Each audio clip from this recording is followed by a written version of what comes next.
Well, howdy, everybody. My name is Austin. Welcome back to the Super Robot Wars Archives. I hope you're all doing well today. Give me a second to get YouTube all organized. For whatever reason, ever since my computer crashed, I have to set my stream to public after I've already gone live. Hope everyone's enjoying their Monday. Mine has so far just been having lunch, which has been pretty enjoyable, I gotta say. So there's that. Notice something on my overlay. Do you see this little like black line space?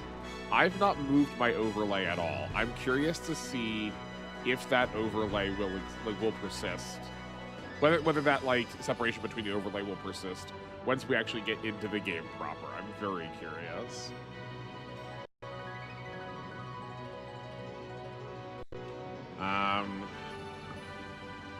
Well, we are after time, so I guess it can't hurt to, like, get into things. Also, I can't load it from here.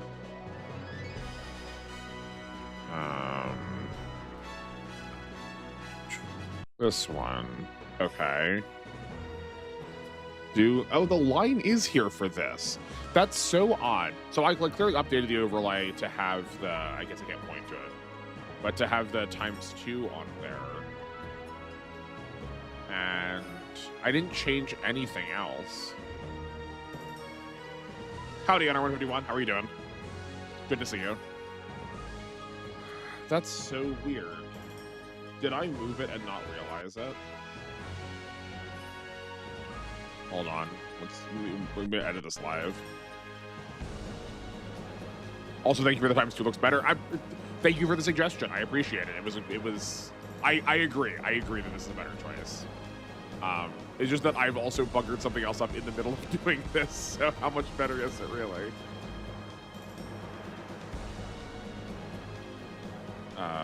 No, that's just worse. Where? That's this. Yeah, like those move together. That's so weird. Okay. We're gonna zoom in on the edge. And let's export that again.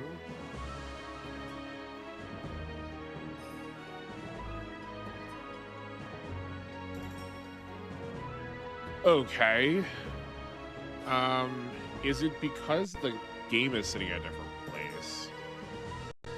I have a fridge again. Also, I've beaten Mega Plus in Time Strangers. Yay! I'm glad for both of those things. I'm glad you have a fridge. That's important.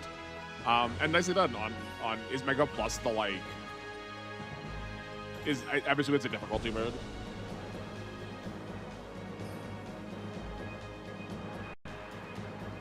Okay, well I don't know what to do about this black line. Was it here last week and I just didn't notice? I'll fix that. I'll fix that between now and next week. But okay.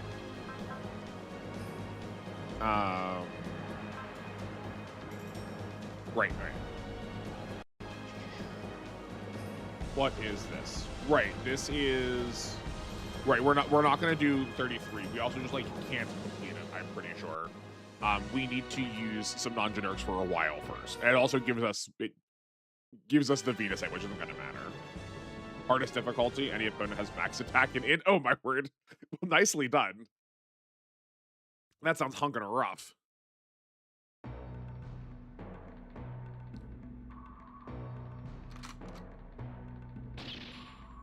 Oh, you got shot. Man, I gotta play Time Stories. Time Strangers. I gotta play Time Strangers. There's so much stuff I want to do, though. I was just thinking about this, too. There's like 30 things I want to do on this channel, too. We just don't, like, there's not enough time for everything.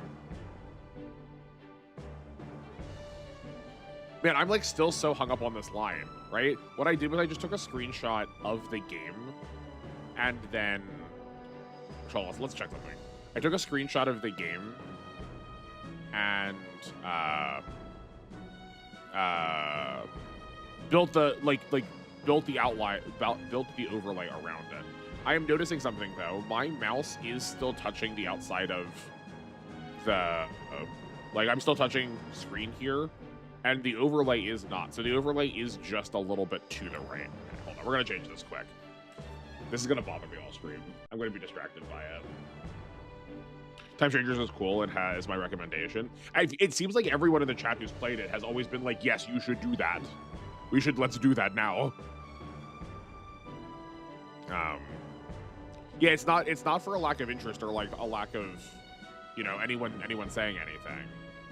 It's just,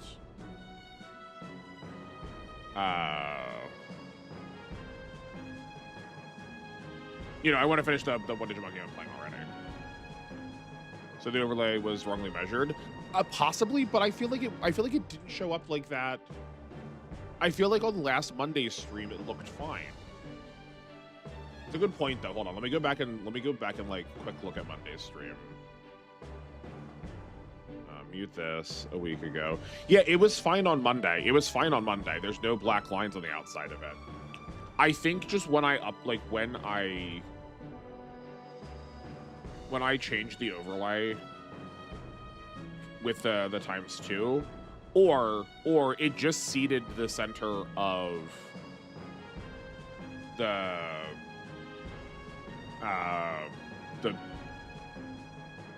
my emulator in a different spot. Okay, I really thought I could have like a screen delay movement. It's so weird. Right, because a lot of other features in OBS you can like offset by an amount. Tech is annoying sometimes. Yeah, it sure is. Well, let me tell you. Well, okay. I guess I really can't. I really thought it was gonna be like a really easy fix, but okay. Also, I started Cult of the Lamb. What do you think of it? I've seen a lot of good things about it. It feels like a game I ought to like because of its like theming around black magic and everything. It's like a worker management sim game, right? You are a lamb and you have like stray little cultists that you could like sacrifice for dark rituals or whatever, right?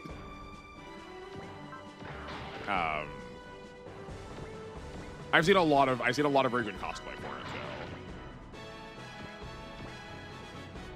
like 30 minutes so far. The atmosphere is neat. I mean, yeah, I guess 30 minutes is not like a ton of time to make a like full judgment call. But yeah, no, the vibes of it are on point. It's like very specific, but yeah, it's like a really fascinating style. Okay. So here's kind of what we were looking for. Those three that just showed up, we're not going to get to them. But when we do this mission a second time, twice, we are allowed to take these Dragoons home with us, and we can put any of the Dragonar pilots in them. But we don't care if they survive for now. Right? Hold on. Yeah, we don't care if they survive for now. We're going to be having a lot more folks show up in a minute. This is also where normally you get the Dragonar's last upgrades, but that doesn't matter for us, obviously. And this is also where AG gets his secrets check. So he either goes into the Enhanced Lasner or the Lasner Mark II. By default, I'm pretty sure it's the Enhanced, and you need to do his secret, which is 20 kills, to choose to get the Mark II. You could still choose the Enhanced if you wanted, though, which is a choice. I'm pretty sure I chose the Mark II in my playthrough.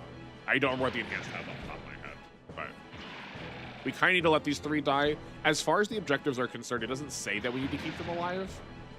I think we'll be okay. Yeah. But I don't think that influences... You know what? Actually, I actually don't know. I can't imagine it would influence whether we get them during the, like, 2 scenarios from now. But I admittedly have not tried. I did miss them on my first playthrough, too, because I just didn't realize I had to do a scenario... The side scenario, like, doing the side scenario more than once changed anything. I didn't expect it to.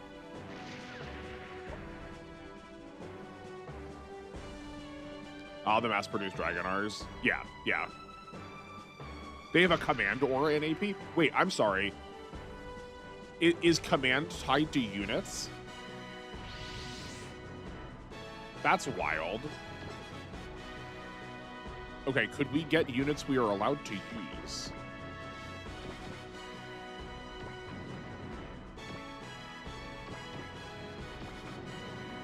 Or just does...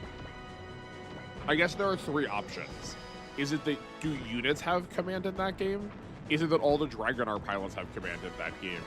Or is it just that the generics that fly around in the Dragoons are all like squadron leaders or whatever, and they all have their leadership too?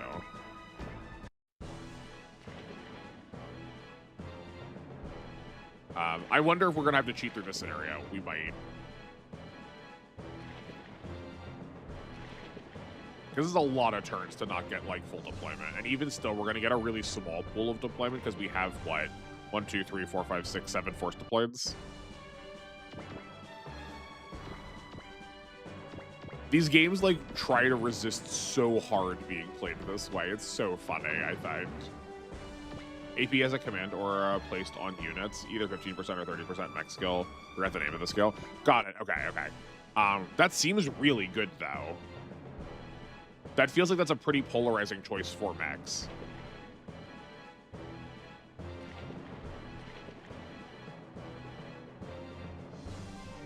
It only works on surrounding units, like 8 or 4, like all adjacent or just orthogonal. I think because I'm just so used to everything playing. There we go. We get 6. We get 6 deploys. Oh my word. Okay. I think it has to be the Raijino and the Daltanius because that just gives us the most thing. Like it gives us the most like meat on the battlefield. Simone's definitely coming out. I guess let's bring both of these two. They can still perform combat. I think we're going to need a lot of support units. I guess the Gym Sniper, like, it is one of the better. It's like, it's busted for a reason. Just feels bad using it. We can take the Elmeth.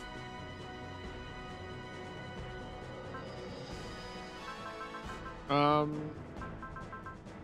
also take the God Gundam, the kind is for us. The Ground Gundam. We already have a long range one. Let's take the big row. It's 10 here. You need an AP. Hit rates are garbage. I was kind of like getting that based on how y'all have talked about how hard it was going to be. 8 spaces indicated on the screen. Cool. Okay. Yeah, I mean, I figured the order was going to be there, but just like to conceive of it while we're sitting here. Yeah, I think because I'm so used to these games counting just orthogonal, I just like it feels fun and refreshing whenever we get, you know, like different map shapes. I share remembering the Death Army in forests. That's so funny because I like those are normally such trash units. It's so funny that they're like concerning. I believe you. I 100% believe you. It's just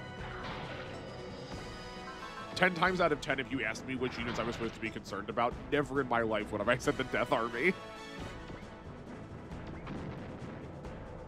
The Dragonar 3 has the ability. Yeah, the EWAC system. It's probably trying to like account for EWAC. Or maybe it, I mean, you didn't know the name. Maybe it is just the EWAC. Okay. We also have like some decent terrain in here.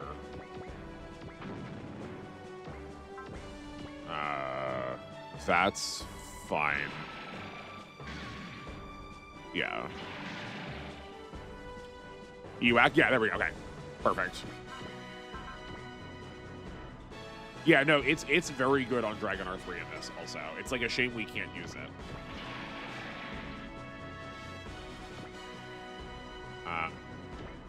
These are mediums, so we are in fact allowed to engage them.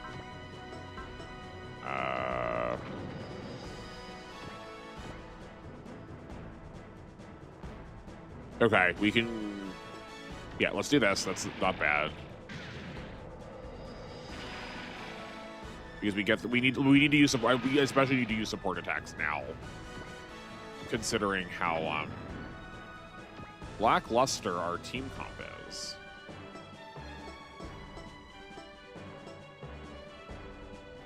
Okay, so we can move this doll first.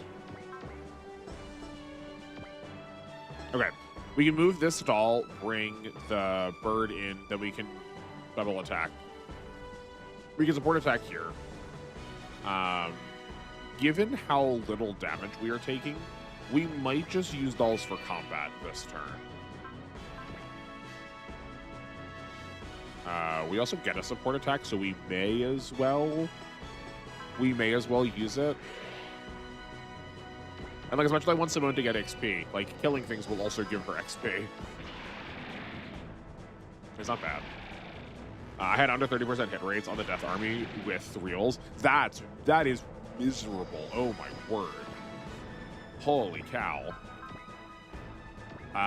But you all are right. That does sound exactly like my kind of game, though. I would probably have fun with that. Trying to, like, math out how to stack effects, like, over and over and over again.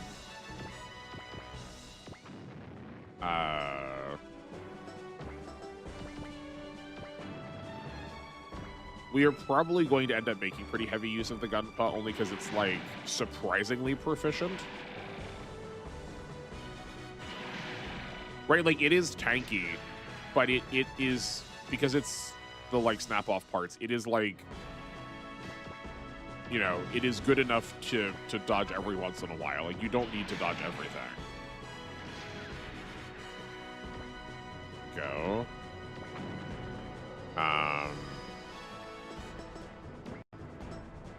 Okay, that's not good terrain. Oh, this is already good terrain. I guess we can just, like, sit here and fire these off.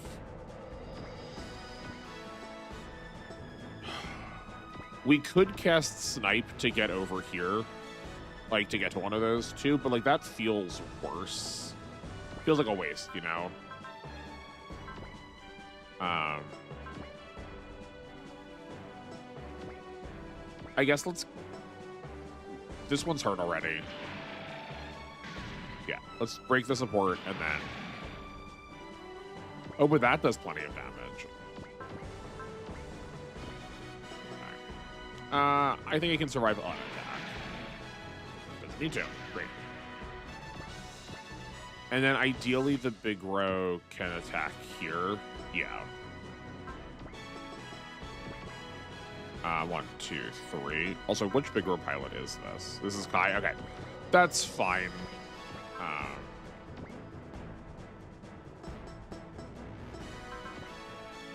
Okay, we're gonna focus. This is where having someone on the gun, like having a Gundam pilot with wall, would be really helpful. I know it would be like unconventional, but that, like, the niche use case of having the one pilot you don't otherwise want to use to then pull out a wall here would be really peak. Okay. I think we can probably clear the rest of this zone next turn.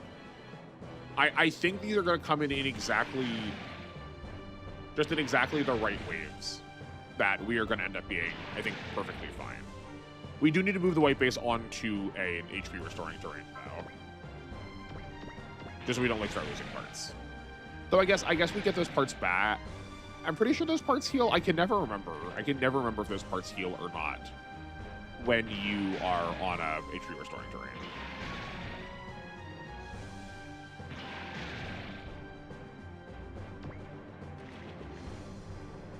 Come on.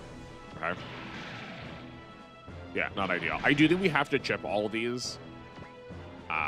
It's a lot of free damage we're leaving on the table.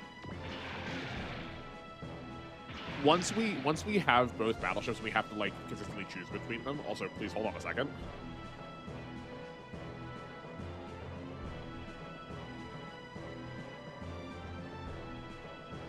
As soon as I started talking, there was a frog in my throat, and that's nowhere to keep your frogs. Once we have both battleships, we can then also start debating the merits of which one is worse and which one, therefore, we should be using.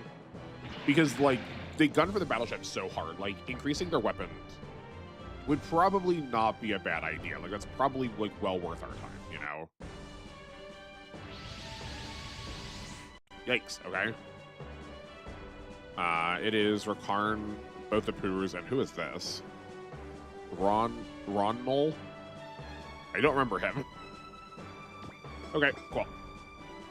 I don't think this scenario matters. No, this scenario does not matter for the Poos. Okay. That is healing. Okay, we could move back here. That's healing. That is not. You know what? The Atlas is probably playing it a little too safe.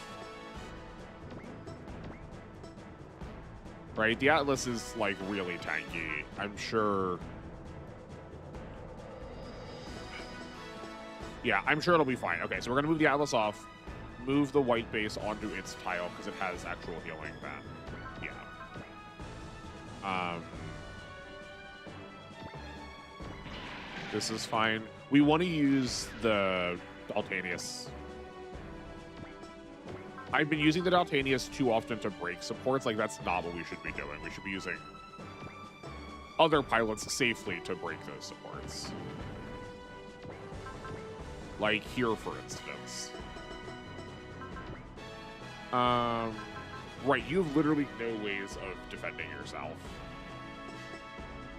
We could, like, I do see the Pierce or whatever we're calling it. The ignore, like, defensive properties.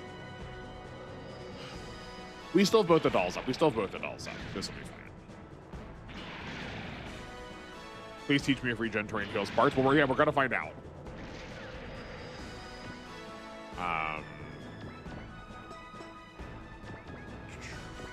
Okay, okay, you're now free to be attacked. This works fine. Yeah. Does the Cubile work in this challenge? Isn't the Cubile not a generic? Isn't the Cubile like a main character suit? Okay, great. We have a part fully broken and we have weapons and engines. Let's see which of those get healed. Right, like, these are custom suits for these two. There is, like, the fact that there is a type of Cubile called the mass production Cubile, to me, says that these ones probably shouldn't. Is the MP Cubile in this game? I don't remember. Let's check. Switch over here. You come off, you go on. Oh, wait, hold on. This can stay on, and I just need to move that over. There we go. That's smarter. Mech capture list. You know, it has a mass production type from Genesis. I mean, I guess that makes sense, right? Like, you probably would be in all the G-Generations games. Silly me for not thinking of that. Okay, double Zeta. It does not look like it. It's the Gaza C, the Dryzen, and the Zaku 3s. Let's make sure they didn't put it in, like, a weird spot, right? Yeah, I have a sense to say no, but if you could, like, make a case for the other ones being acceptable, then, like, maybe. I also just don't even know if we're actually gonna be able to get either the Purus. I don't remember what their condition is, but regularly involves judo. And, like, if judo needs to talk to them, I think that's fine. But if judo needs to see a lot of combat to make it happen, and sometimes he does, I might be a little bit more hesitant.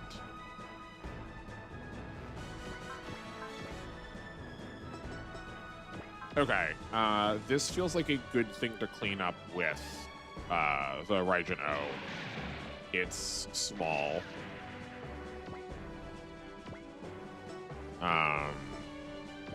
Okay, this itself is not healing terrain. I really enjoy these games. I've, like, tried to make a really hard case for them, if that was not apparent. My like, biggest gripe is what each piece of terrain is not abundantly clear. I love that it's so scattered and mixed up. I am exhausted by seeing terrain in just these, like, globby clumps. It's so boring. But it's, like, really hard to read from here which of these buildings is gonna count. This is admittedly right between the time when there are some of these games where buildings are just always active, like they are always healing terrain, and then there are some of these games where, you know, buildings are just like a light terrain boost. No problem, just curious since I know little of this game. Oh yeah, no, it's totally a fair question. Right, and like I'm making up the rules as I go, so if you've got better ideas, I will gladly take them. And as I demonstrated yesterday, my grasp of Gundam is tenebrous because it has been so long. So, you know, maybe there's something I'm forgetting.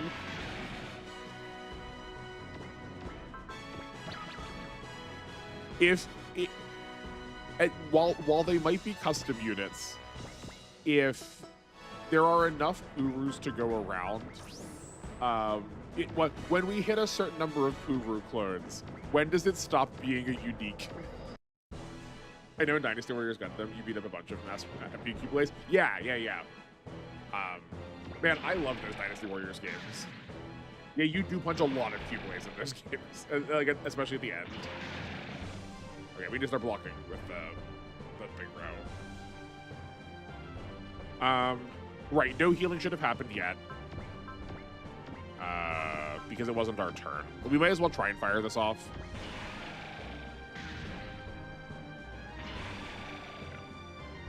Also, if you think the terrain is bad, OG PS2 and OG Moon Dwellers, where the terrain can obscure things. What? The terrain can obscure things? What does that mean? 12 Peru clones exist as of Unicorn. Yeah, right, because Marita is the 12th one. But I mean,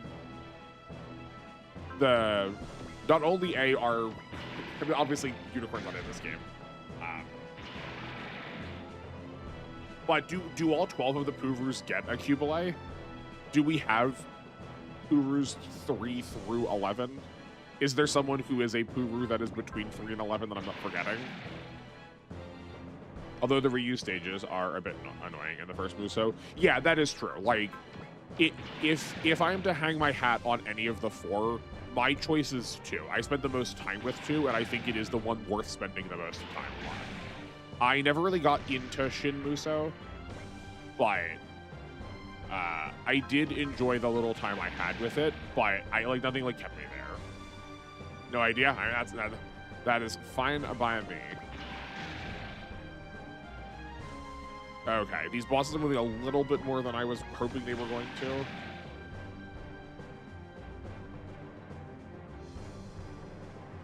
Okay, at least the Gundam bosses are fine. Yes, in fact, the terrain does heal parts even if they are broken. Right? Because Bright lost his control last time, and he does not now. You deserve to have this. Easily. Okay. Let's not just throw him on the terrain tile. Let's think for a second, because those are kind of at a premium. I think we need to try and just snipe these bosses out ASAP. So we can Flash and Valor. I don't think we're gonna get to Fortune much this stage. I think there's lacking an entire squad. I think we need to play aggressive with our SP and use it pretty much exclusively for combat. Yeah, I think this is the call. We need to take these bosses out at the drag. I know the Dragonar squad is famous in other games too for being honking brutal, and we did kind of lose our characters to them last time. We did, strictly speaking, lose them to an original, but she distracted us long enough. These idiots distracted us long enough. I'm pretty sure it was these guys to get her killed.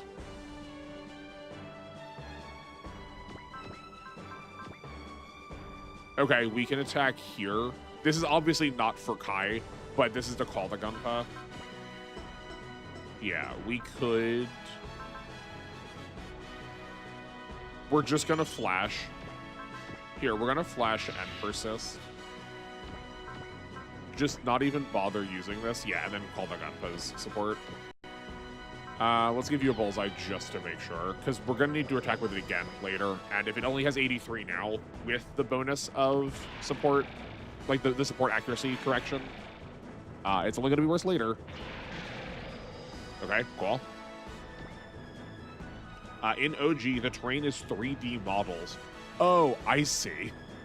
And Moon Dwellers, you fight purple demons in night in a city with high res. So what you're telling me is it's just one block. It's the like color, it's the coloration that games want you whenever they're like serious. They're like turn down the darkness slider until you can't see anything. This is like the reverse of that. This is we've just tweaked the colors so high you can't see anything. That's funny. I mean, I'm sure it is monumentally obnoxious to play. I can just laugh about it now because I don't have to deal with it this moment. I'm sure when we do play it, I'll be coming back being like, wow, this is awful. Who designed this? Okay. That's fine. We don't care about that. We'll just keep regrowing it. Yeah, no, it sounds so annoying. This is also ripe for the bird. Okay, I think we can probably clear 2 of these. Okay, yeah, this is the boss man. Yeah, this is what? Gunjimu.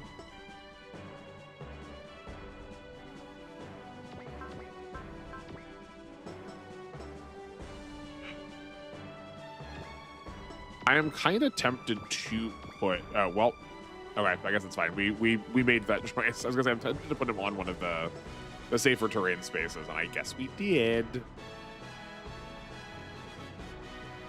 The Gunpa is surprisingly hurt, so why don't we heal it? Actually, hold on. Probably better yet, we hit in a way, move next to the doll, and then get it healed. Yeah, like go here.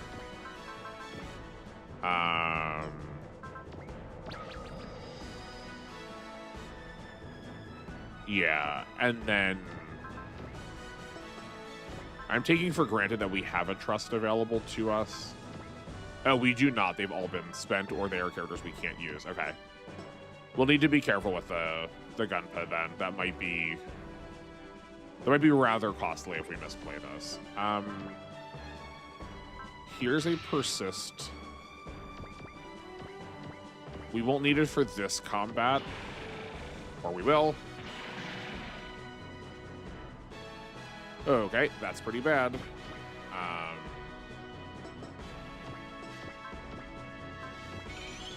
Oh, you have a trust. I thought it said... Weird, I thought it said you didn't. Okay, or you'd already gone. Weird. Bright has nanomachines now. He can regrow his parts. Yeah. Oh.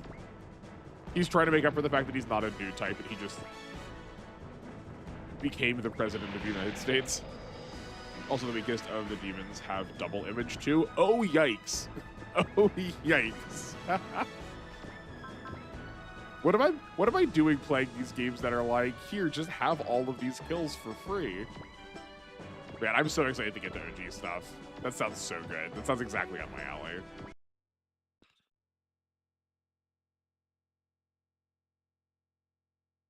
Alright, the game briefly froze, but we're fine.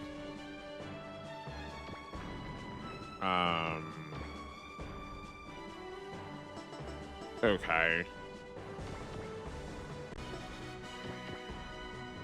Right, we didn't put her down low enough to use her repair kit. That's fine.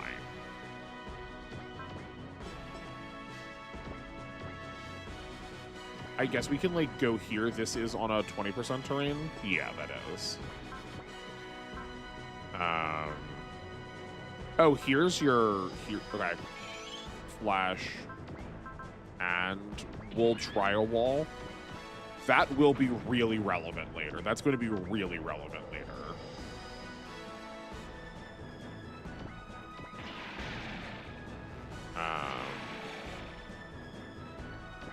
Okay.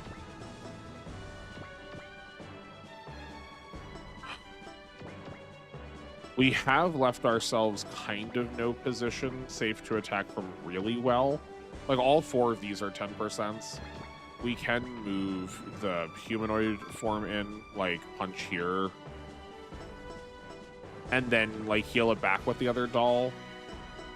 Rather than attacking this Dalshin, we should have attacked the gun doll. This could have broken the support, and then the doll could have finished it off.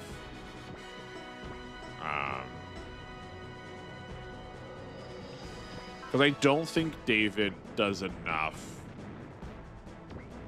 Like, I don't think that's going to do enough, even if we break this with the humanoid Raijin O.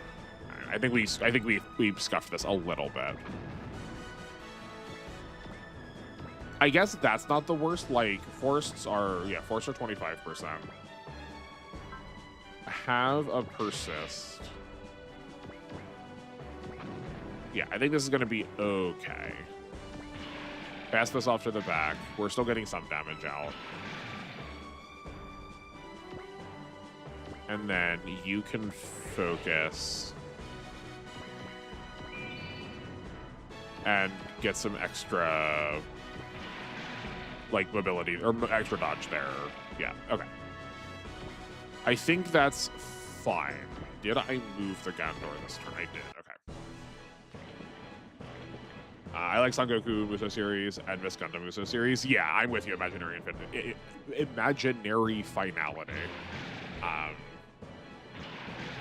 I did play a lot of this in Goku Basara Muso on the Wii.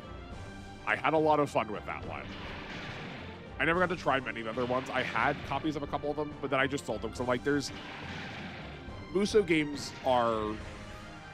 You can only play them so much, though. They are a real time suck. And, you know, we all know what they are. We all know how they work. Also, OG2 PS2, you are an early game harassed by a mid-boss that does not die until second OG. Oh, fun. Okay. I mean, my friend, if you've been watching my alpha playthrough, we've been running into a couple of those lately, it feels like. Yeah. Would proper targeting, like, oh yeah. Yeah, I guess that is true, right? All of these Gundam Muso games have come out before the, like, sort of modern Muso advent. Yeah, I feel like you could do something pretty meaningful with some of the updated, with, like, the updated things we've learned. Okay. We still block here. We still block here. Oh, they're going for the engines. Hold on. Let's try this here. I forget that we can see this off the anime. Okay, well, that's fine. You are just punching me in the body. That's okay. The Alice can take it. Yeah, yeah. And you cannot. So just... There we go. Great.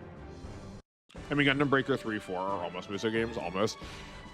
You keep trying to get me to play the Gundam Breakers. Maybe I will one day. I think, did you say you swore by 3 or 4? It was one of the later ones, right? I played the, like, first one, and then you were like, yeah, that's probably why you didn't like it, if I remember correctly.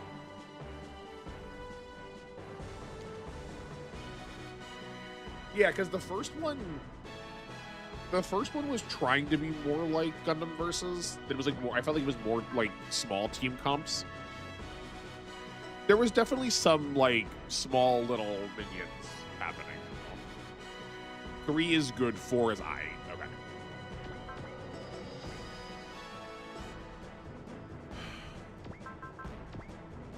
Okay, right.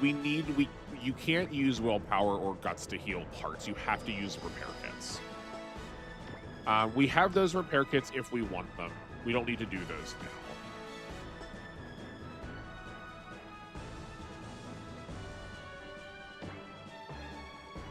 This is probably lethal from Amu. I think let's just do that now.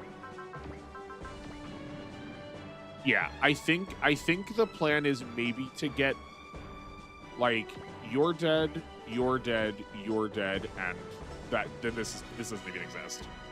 For sure. We can maybe clear all 3 of these also, and then we have like these 2 bosses for next turn.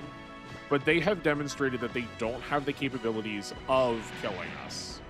In the whole, like, this whole group already can't kill us. So I think we are going to be okay. Yeah, but like, any one of these I think should be fine. Sure, let's fire. Great, doesn't matter if that got hit, we had dolls. And this kills. Yeah, perfect. I like this kill better. We don't need to bother healing the Atlas. He got attacked from all sides and still lived, so we're fine there. We might even get to kill one more of the bosses. Like, that might be a real attack. We would need to repair... Can I see where the bad stats are? Where is that viewer?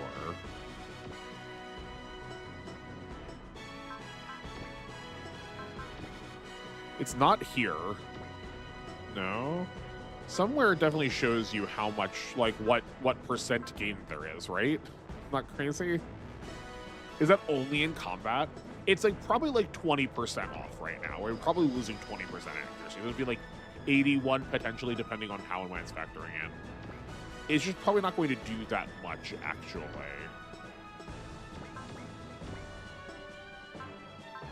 Yeah. Should we run out of the missiles already? But the missiles already. But.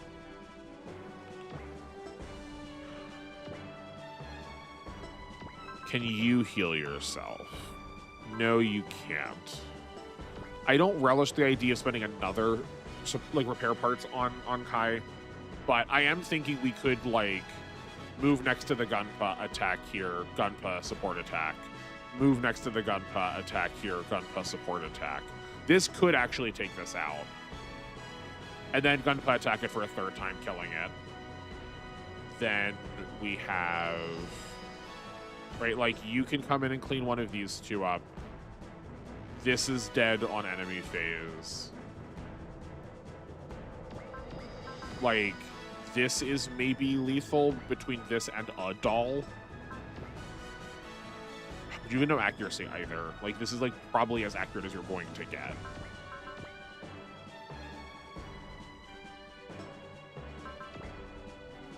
With that attack, right? We could move in closer, but I think that's worse.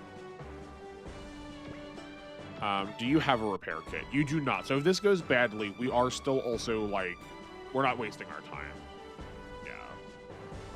Also, 3 has Robata, which is the best character in GB3 by far. Robata is, like, such a... It feels like such an American name. Is Robata original? Also, 4 has several characters from 3, so I'd recommend 3 first anyway. Okay, cool. So are there, like, 2 little duologies?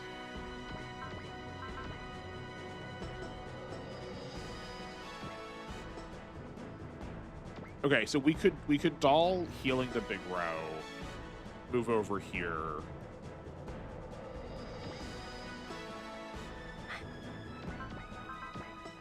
I just, like, what is that doing that we aren't already doing over here anyway? Like, it's probably just better to take out the boss we have already actively, like, we've already hurt.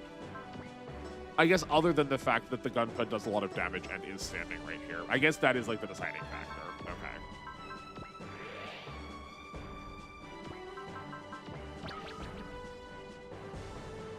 Roboto is a toy robot, an SD Gundam, playing in a Gundam simulator. Okay, that's pretty cute. I do like that. That's very charming.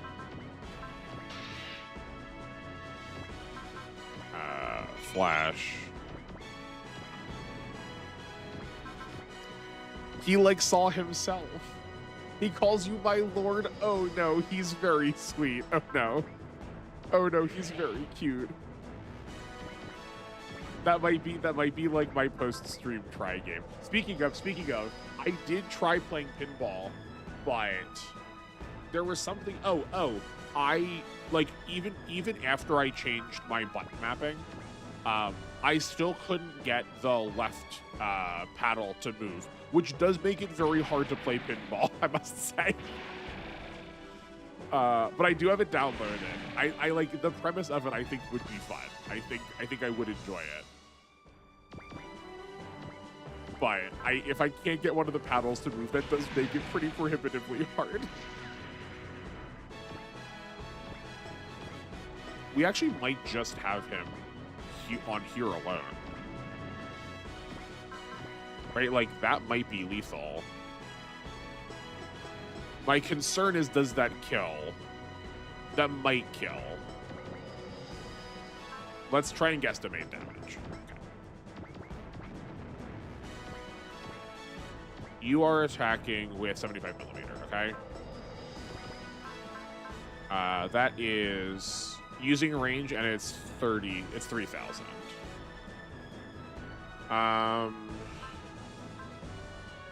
Okay, you have 359. We're gonna say 360. That gets cut in half to 1.8.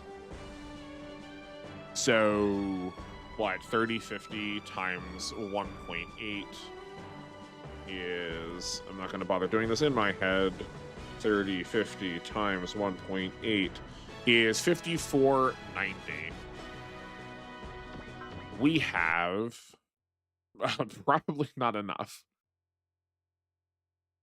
Nope. We have 960. Also, sorry, it's 75 millimeter, so beam coating doesn't apply here. We have 128 morale, so 278. That's we'll say 1.4 times. I guess I'm doing it on a calculator. I can just do 1.39. Like, I don't need to do this in my head then. 960 is 1334 times 1.1. We have an S in the air, so we're going to get a little bit of a terrain boost. That is 1467, 5490. That is 4,022 damage if he doesn't crit, if my math is right. So we do theoretically survive that, but that's just so close that I don't want to risk that.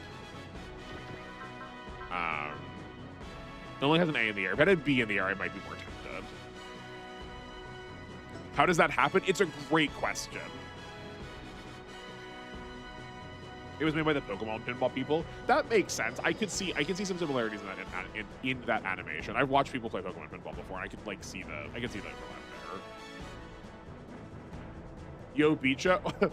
Oh, Gundam, I hate to tell you, that's Beach is not there because of a good thing. Sorry. Oh, right. You don't like Beecha. Are you celebrating the fact that he's dead then? Okay, this might be the attack then. Have Borrelios kill here. Let's try this. Yeah, and then have the doll support clean it up. Yeah, okay. Cool. What did we get? Yo, a fortune on him too. I did not try to plan our spirits like before this point. The amount of fortunes we have on the team is rather grand, rather potent. Okay, this is probably, yeah, this is definitely safe. We can deal with the doll then afterwards. Yeah, that's fine. David, you need to focus, you need to focus. I think we're good then. You'd be sad if it was Mondo. It almost was. So glad I didn't make you sad. He's definitely had some close calls. I've played very sloppily with the big bros, because they just, like, in my mind are really defensive. And, like, technically they are. Technically they are for our team, and also I'm used to them from when I last played this game, when the one I was using was fully upgraded. So, like, of course it was defensive then.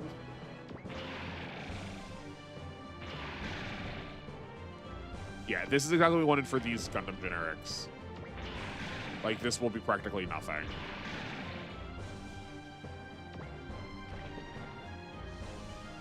Yeah, keep going in the water. We don't care. This is a very anti-Beecha chat.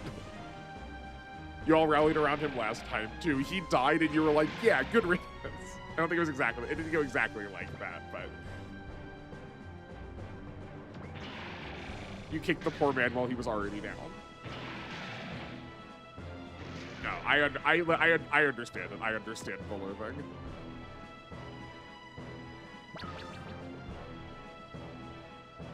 Oh, but she did have a repair kit. Whoops.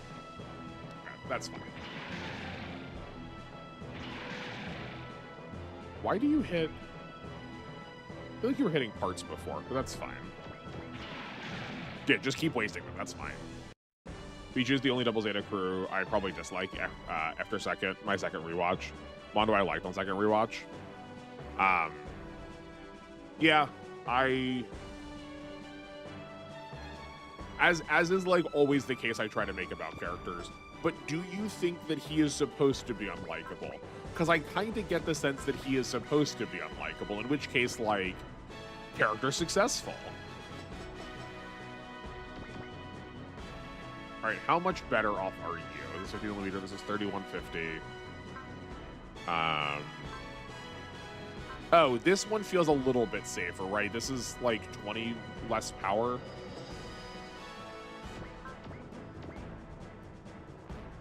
I guess there's like no reason to take the risk, though. There's no reason to take the risk, so why bother?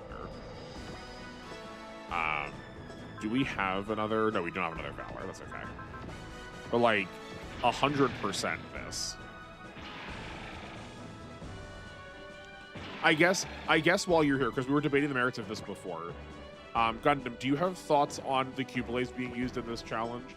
I've generally decided that they are like uniques because they are custom units, and the mass production Cubelay is not available in this game.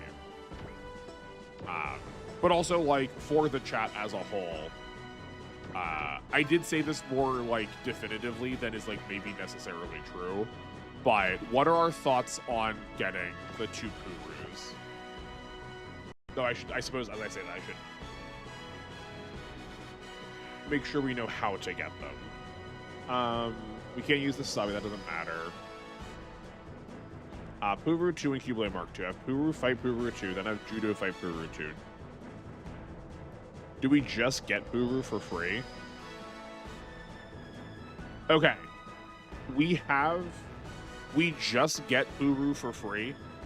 In order to get Puru 2, Puru needs to be in combat with Puru 2. And Judo also needs to shoot her down. To me, that feels like that's breaking the challenge rules. But now that we've like looked at it definitively, what are people's thoughts? I do remember he shows up in Unicorn Novel, so someone must have liked him enough. I've not read any of the Unicorn novels, but that's interesting.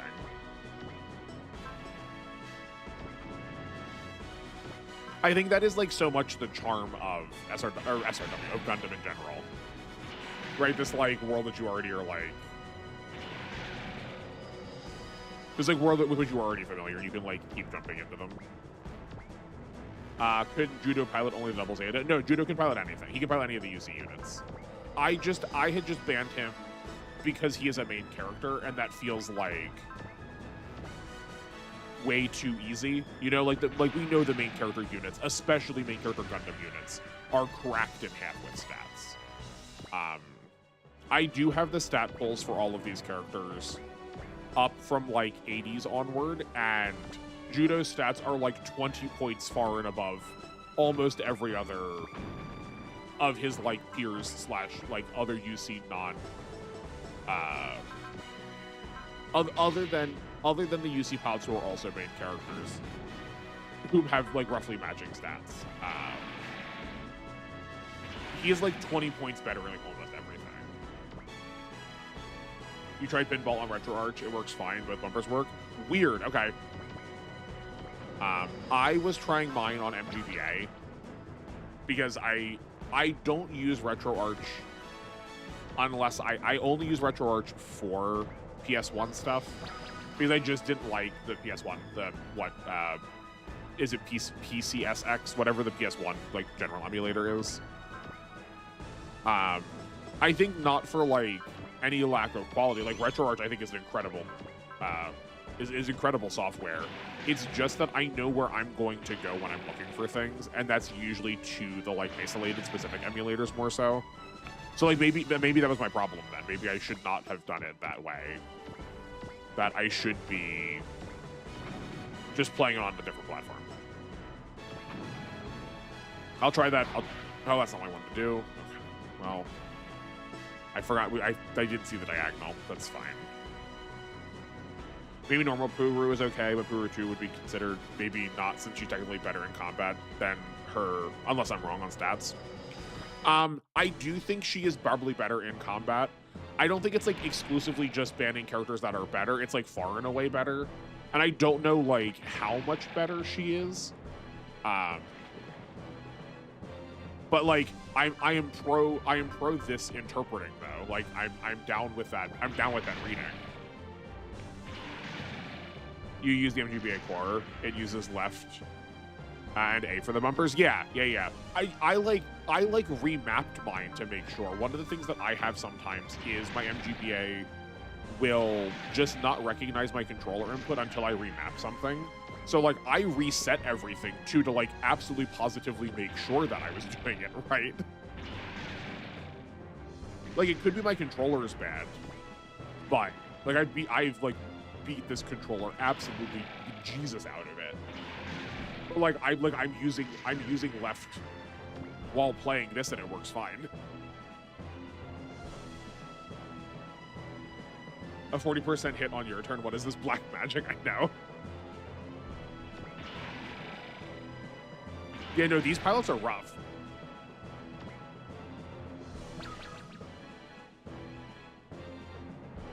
Oh, well, I didn't realize I got that low. That's fine. That was a misplay and a half.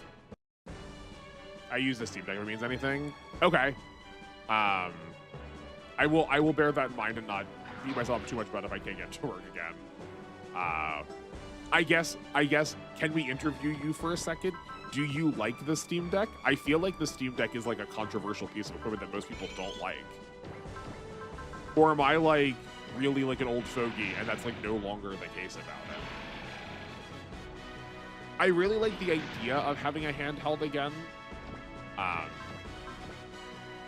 I just don't know when I would like actually actively use it is the trouble, right? Like I want one, but I'm never gonna like play it in bed or anything. I'm always so tired by the end of the day that I would like fall asleep before I could like boot the thing up. And I'm in front of my computer like 24/7 every other time, if not to just like actively play games, to like do work. You like it? It's handheld. I love handhelds. Yeah, right. Like it is exactly the. I definitely miss some amount of that kind of feeling from like having a GBA or a DS. SP minus 20 is really nice, seeing as the SP parts don't stack. You're not in the water. Okay, yeah, but you are barely alive. 1, 2, 3, 4, 5. That's fine. Actually, hold on.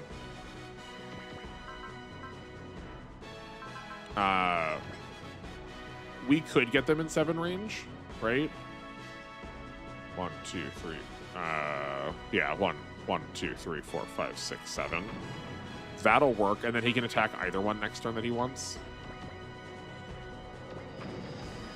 We can take out this man this turn, I think. Oh yeah, I'm doing my second run on Y and prepare for the DLC, and if you have pre-ordered DLC content, you can claim MXP and funds on your second run. I feel like that's a little too much. I don't mind that. I don't mind that on second runs, because, like, at that point, you are playing it how, like, it's giving you the ability to customize your playthrough. I have always described these games as more like a play system than a game itself, right? Because, like, I think you are supposed to do kind of what I'm doing here, right? Like, give yourself your own weird stipulations to play, because they're too easy without it.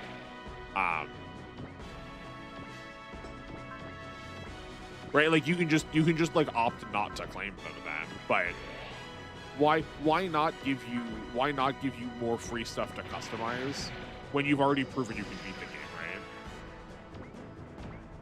right? But like, it's a JRPG by some measures, so like of course the DLC is going to give you a lot of free stuff. I feel like that's like primarily what DLCs do anymore.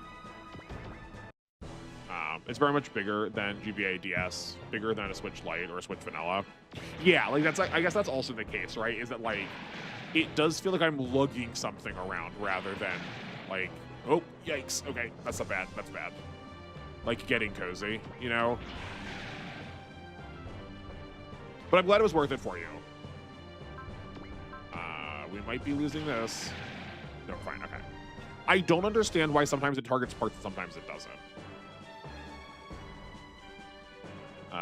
Like I was able to claim 5 million in funds. Yeah, I mean that just means that you were able to like start your units customized then. I don't think it's a bad thing.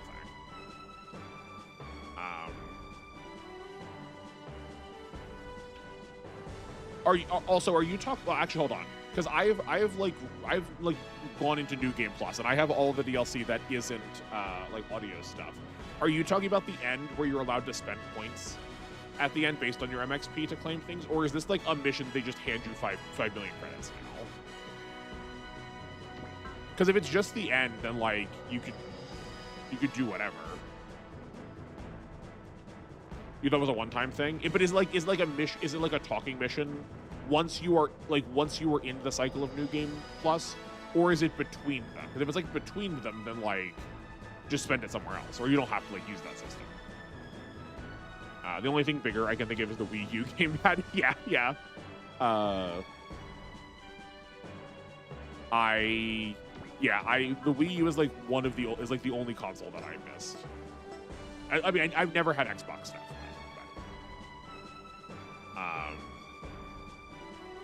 Like me starting a 30 minors run only. By minors, do you mean what I'm doing here, or by minors, do you mean like kids? Also gives you more upgrade slots. It went to 20 slots on second run. Yeah, that's also like pretty standard, I think. Yeah. I'm not a difficulty guy. I was just surprised I was able to claim it again. It for sure like power scales you. I think it's also to kind of incentivize you to be like, well, maybe I could increase the difficulty by 1 level. I'm gonna have all this stuff. The Steam Deck is also really ergonomic. Okay. I've definitely looked at it and went like, this looks like a board I'm going to be holding. But that's good to know. That was a one-time thing? Okay. Oh, yes. Okay, the deluxe or talk ones. Is it really 5 million? Is it really 5 million on the reset? Fascinating. Okay. You restart all missions in the DLC, goodies reset too. It works like that for 32. Yeah, that like it does not surprise me. I just didn't remember it was 5 million. I admittedly just never, I mean, like, if you go back and watch any of my VODs, like, you can see that I never actually claimed any of the DLC, like, during the game.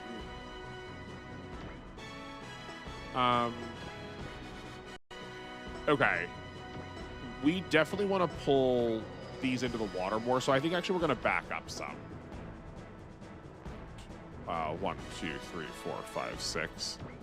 Right, you can attack any of these 3.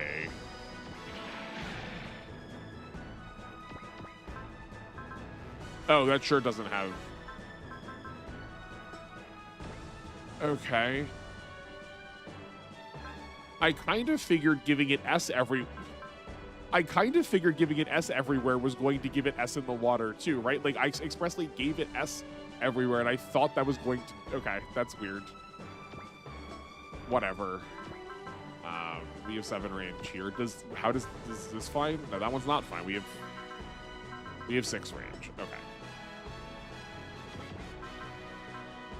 7. 1, 2, 3, 4, 5, 6, 7. So everyone from the dolls onward needs to move back. Then we can heal.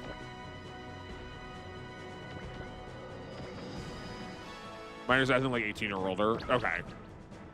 Under 18 or older. Yeah. So like, you do mean kids. I feel like that would be good for. Is it X also where Wataru is like the main character of main characters? I did it before in Overworld and it really had a blast. Yeah, I think any of these games, given that like kind of restriction, tends to make them really fun because you just have to think about like elements and components that you weren't otherwise thinking about, and like that always makes these games, I think, always makes them better. Yeah, like DLC for this stuff is like always like super bonkers. I'm thinking like any of the Shin Megami Tensei DLCs do this also too. Yeah, there's a lot of like pay to win, but like not actually exactly, but yeah, basically pay to win kind of DLCs. Which is really funny coming out of like Y, seeing as I think the units you get from the Y DLCs are just like so lackluster. We decided they're fine, just not like what we had hoped for, you know. It's also it's a lot also because how charitable New Game Plus. You get all funds and MXP spent for 100% of it. I thought that was unlocked on multiple runs and others. Yeah, I also will like. This is helpful information to know. Actually, let me first preface this by saying thank you, Gundam. Thank you for telling me this because I would not otherwise have thought to check any of this. And because I was playing on Expert, the amount of resources you get is like cut pretty severely, so like I just would not have noticed. But this is good to know that I like need to check these for non-expert ones too. If I go back to working on Y anytime soon, it feels like so hard to want to when we know the DLC is just like feels like it's gonna change everything. You know. But I mean, like all of this to say is I'm like. It sounds like you were kind of disappointed. I don't mean any of this to like try and like browbeat you into be like actually you should be having fun. Like I'm sorry you're having a frustration with the game. Like it is always disappointing when you expect something. Like it is disappointing when you expect it to work away and you're just like, oh okay, well this is easy now. Why am I doing this? I hope you'll find a way to make it fun.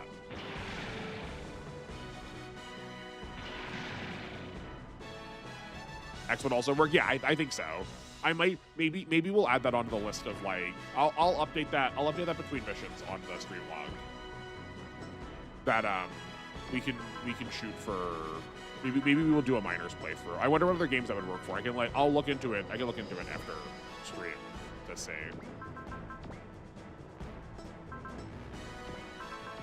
Just like anything to replay any of these games, really.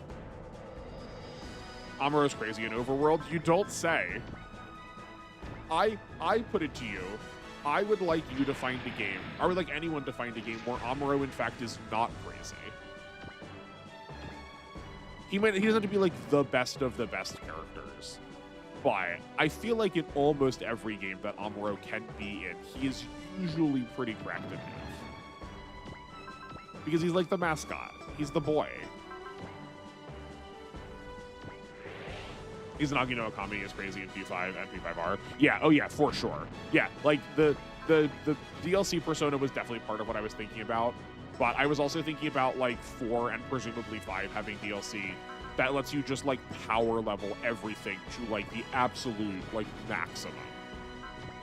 You also get skills that like stack really stupidly. They triple damage and stack with the double damage once, so you can like hex double damage if you like are doing it correctly. Yeah, just like absolutely brutal effects like that. Yeah, MXP needed is really lenient. I got enough for all resources other than pills carried over. Yeah, yeah. I think that number should probably also like be punched up for sure. Right, like we weren't trying that hard to like grind or farm stuff, and I still had a fair amount of MXP left over at the end to buy like a good majority of the things I wanted. Like I expressly wasn't grinding. Yeah. And why you can on New Game Plus, you can set it to 25, 50, 75. Yeah. Yeah, that was the part I was trying to ask about, right? Because like I knew that existed. Like that's existed in a lot. That system has existed in a lot of games. I'm pretty sure you can get 100% also. It's just like kind of expensive. Not as a point. It just means I can do the characters that didn't become an ace on the first run. Yeah, exactly. Yeah, that's right. Like that's usually how I use it. Right? Is just all right. Everyone that already won, they won. They're in the Hall of Fame. They're out for the running. Who else gets a timer this time?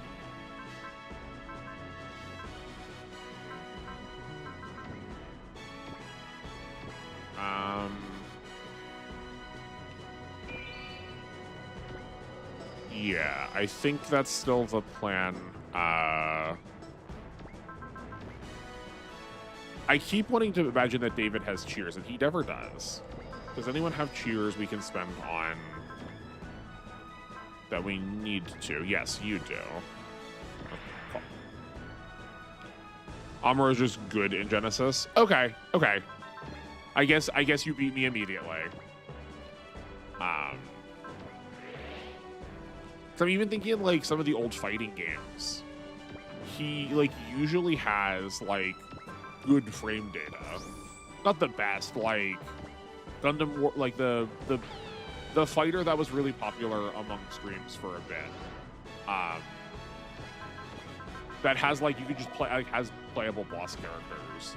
Right? Like he's not going to be the best in that, but like he was still pretty decent. You know. The restriction I did see was you don't get all the power parts on New Game Plus. That's fair. Yeah, because like especially in that game, a lot of those parts are really busted. I think that's a pretty sensible like limiting choice. OG Moon Dwellers, it requires 4 playthroughs to carry over 100 resources. Yeah, I guess that's true, right? Where they will stack up, right? That every one gives you like 25%. Yeah.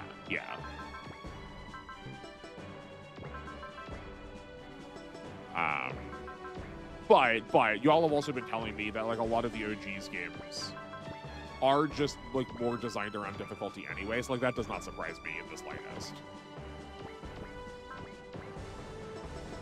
Let's just give you a gentle poking. Yeah, just want to make sure. And then we have an excuse to heal somebody too.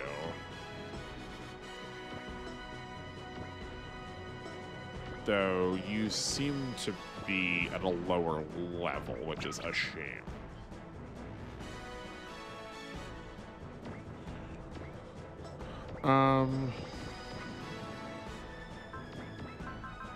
You get resupplied.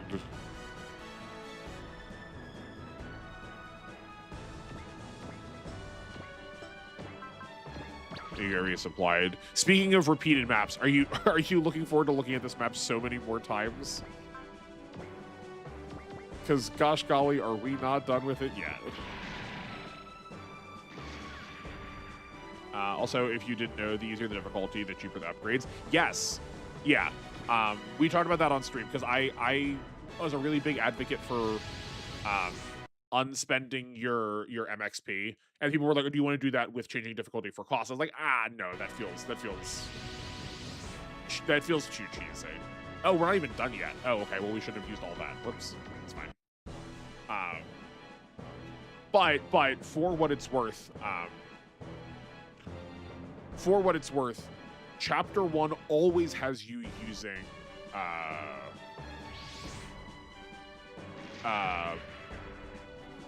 easy difficulty for costs of things, or like roughly equivalent to it. It might have its own cost system, but everyone's Chapter 1, regardless of which difficulty you select, always makes you spend the same amount of money on things. But I do know a lot of people were talking about that in stream. when I was first playing it, that people were like, a lot of people on Expert were using that to like cheat costs.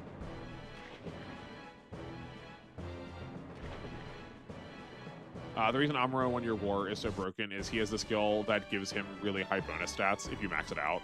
If he pilots a Gundam, which is so strong he beats most others with that alone. Like, fun flavor, that makes sense to me. But yeah. Because these were the games that have the like stat system that like changes and improves your like new typedness, right? There was like, wasn't it Awakening that as that stat improves, your like ability to be a new type improves, right?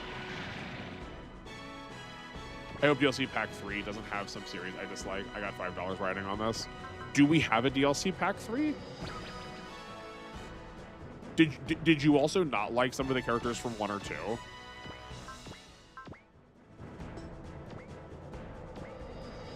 Well, that's kind of lame.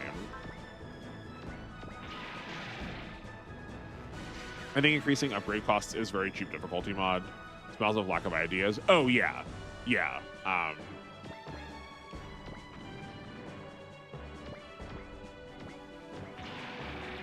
Yeah, I mean, like, in general, I would say some of the laziest work is just like scaling numbers up or down, just to like make more inflated stats. Like, there's so much better you can do.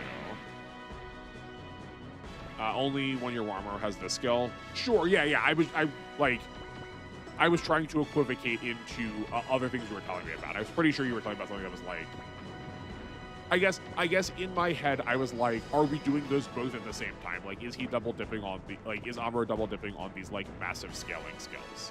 You know.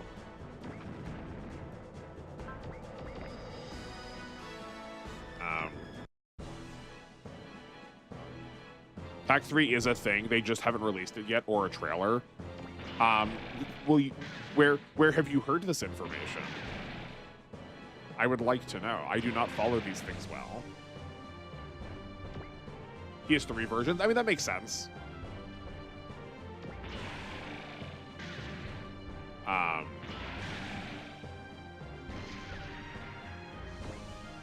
Right, 1 year. Is it 1 Year War? Is it 1 Year War, Zeta Gundam, and Char's Counterattack, I guess, are probably the 3 versions. Is one of them he's just a new type ghost? He's like turned into the spirit energy and he's just like swirling around. Yeah, that's not okay. That makes more sense to me. Wait, do you get them at the same time? Or is it just like it's possible it could be any of those 3? If you get them at the same time, that would be really strange. Just, hi, Amuro, I'm Amuro. Your support attack coming from Amuro.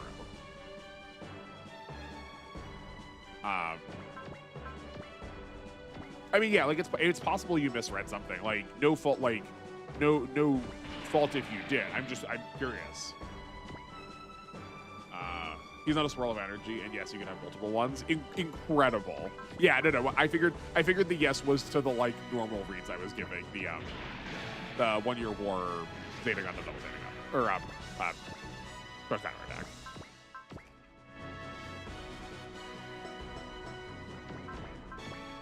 Yeah, no, that one was definitely more of a meme. That was definitely more of a meme. I was under the impression there were 3. Is it possible? Is it possible that there was like technically day 1 DLC? Is it possible that this is like the 3rd DLC released DLC Pack 2? But I guess you said you wanted like we also know who's in them though. Yeah. Also 2 Hamons. So Zeta Gundam, double Zeta Gundam, and 3 Chars. 4 with the clone. Right, so 1 Year War, Zeta Gundam. Yeah, the 3 Chars, would be the same as Amuro's 3. That's a bit of a shame though. I kind of want like Cadet Char while he's like still in the academy. That would be fun. There are 3 DLC packs, I suppose. Pre-order DLC 1, DLC 2. Yeah, exactly. Yeah, that's exactly what I was thinking. Right, so like the third DLC is coming out DLC pack 2. Yeah. But don't we know who's in it already? I thought we knew some people who were in it. I thought we knew that there was a, yeah, I'm pretty sure it's Getter, is it Getter Tarak? Hold on. Wait, isn't it like the Black Getter that was just a like only an NPC in base game? I thought there was a Braves in it also.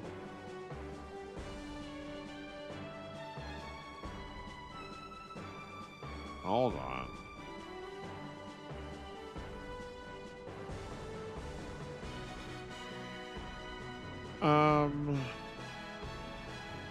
Okay, maybe it's not here. Maybe Akarasu has it. Also in Overworld, you have other duplicates of main characters that you get to called master versions or like that. Like that has like some like Marvel Universe coding on it. Right, the prime continuity versions. I at least like there's a way that I at least like that there's a way to differentiate it. Sorry for the misinfo. No, that's totally fine. Honestly, Gundam, I'd much rather you say it so we can like all figure it out. The only kind of misinformation that's bad is misinformation that's not identified as misinformation. I'd much rather you be like, I heard a thing, let's figure it out, than not, because I'm interested still. I'm not. I guess if like we're not like used to rapport, I'm not like trying to find a way to be like, see, I told you, I'm correcting you on the internet. Like that's never going to be my speed. Like I'm genuinely curious because I could also just be wrong too. Like 6 series seem kind of underwhelming. Okay, so you were not a fan of the Big O, Kamen Rider W, or Breiger?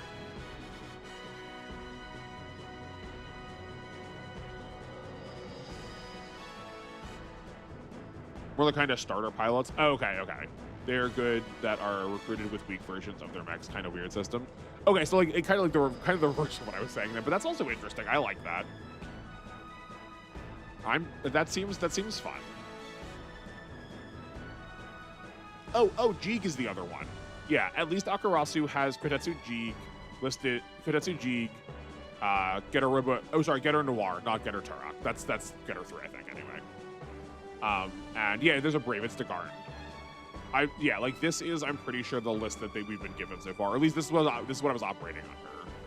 It's just not listed on Steam anywhere. But they're pulling from like Japanese wikis. Yeah. The W's, who I'm not a fan of because I like toku shows and not the anime sequel versions. Okay, that's fair. I was gonna say like you might pull some ire in my chat. We are big toku fans.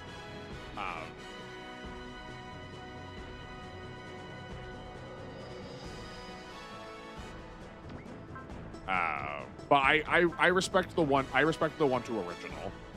I mean, like I respect it regardless. Right? You can like whatever you want. But the Big O is I don't necessarily know where you are, and it's okay. You don't have to say.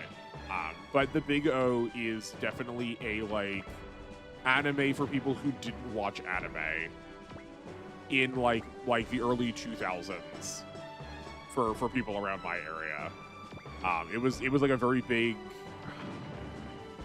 I actually don't know what channel it was on, but it was like really popular in the early 2000s for people my age. I guess by even just saying in the early 2000s, that should probably make it clear when that's happening, you know? And I guess, yeah, I'm like the weirdo who likes all of like the Jace, like I like Breiger, Sesseriger, and Baxinger largely because of this game. I think Breiger's in only one mainline entry. I mean, I'm not counting GC or Neo, right? Breiger's in Neo also, but Sesseriger and Baxinger are not. Sesseriger and Baxinger are only in here as far as the non-mobile entries go. But like Breiger's not in one of the more quote-unquote kids games. I think it's in one of the alphas. I think it might be an alpha It's either an Alpha Guide or Alpha 2, I think. It's in one of the middle ones, not the last one. Also, we're freezing a lot. Let me just make a save state. I don't want a repeat of last Monday.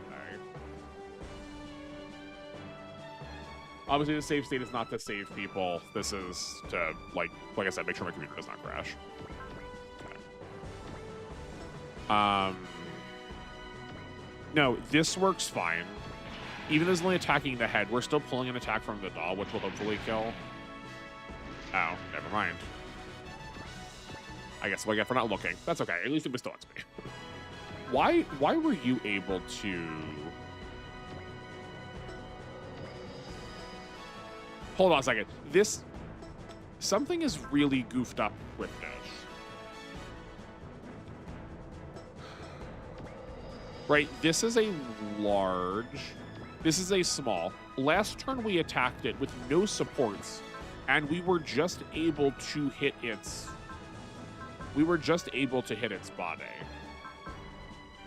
Oh, is that because, is that what this does? Hold on a second.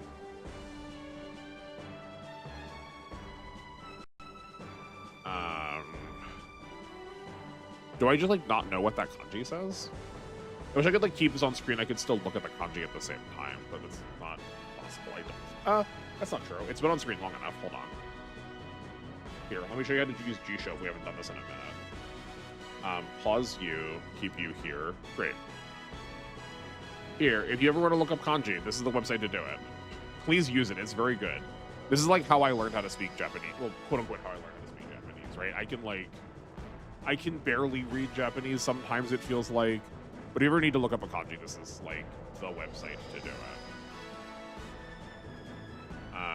Here, and... you know what? Hold on. And here, let me show you this feature, right? If we're looking for 2 kanji, and we only have one of them, you can put a star in it, and it will give you all the words around it, and you can just, like, scroll through common words. That says it's the kanji for building. That makes that less clear. Okay. Does this mean anything else?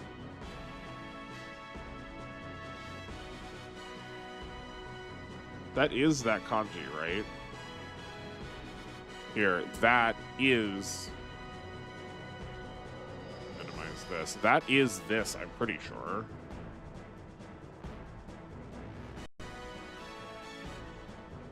It would help if OBS also just, like, let me have the feature so I could, like, have this up and have chat up at the same time.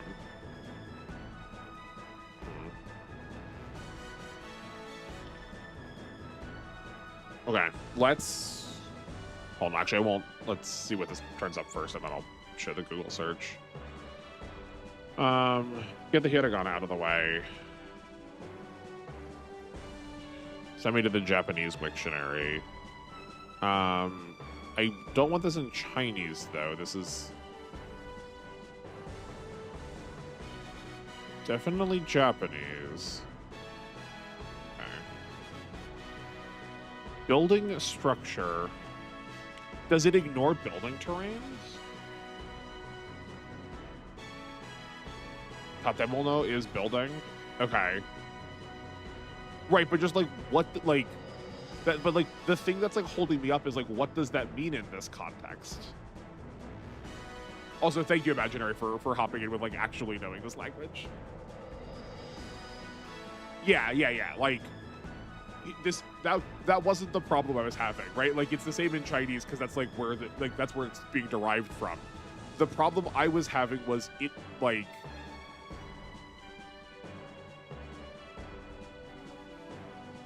Can't go back to it. The problem I was having was it was set in, like, my language was set by default to Chinese. I couldn't read it.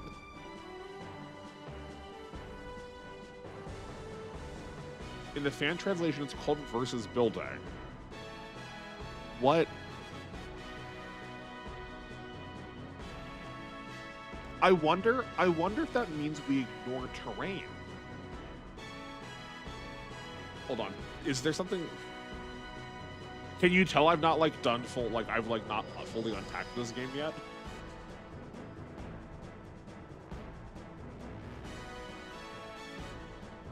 But also, honestly, worse, because that still doesn't explain why we were able to attack a unit and hit its, like,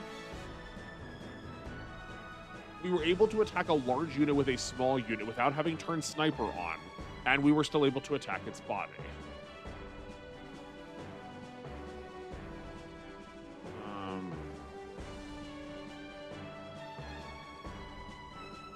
What are like tips and strategies?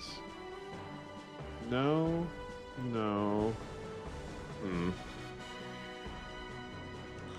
The circle is the circle and the line. Like circle just is just like a common way to write yes. So like this to me says this checks the circle, this checks the building status, this does not. Right? We've only seen 2 of those features here. Like both of these have yes on building, this does not. Generally speaking, it looks like it goes along with ranged. Right, so far all of the attacks that have had range have it, and all of the melee ones do not. Right, like this has it, this does not, yeah.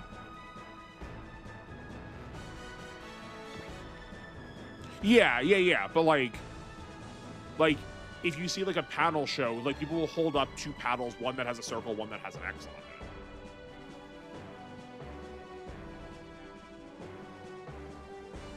Right, they're not gonna like write out height necessarily. It's like really common to use this, or like on a like if you're getting your test back, it's very common to see like a green circle or a red X at the top of it, or like next to things that you got wrong. Actually, here, sorry, there's the way easier way of explaining this. A circle just takes the place of a check mark normally. Oh yes, yeah, you were looking at the right thing on the menu. You were looking at the right thing on the menu. Correct. I mean, but like, still, you accidentally got me to like calling out what we needed to talk about anyway. Okay, but it's not always, right? The anchor horn also is saying yes on buildings, despite being melee. Yeah.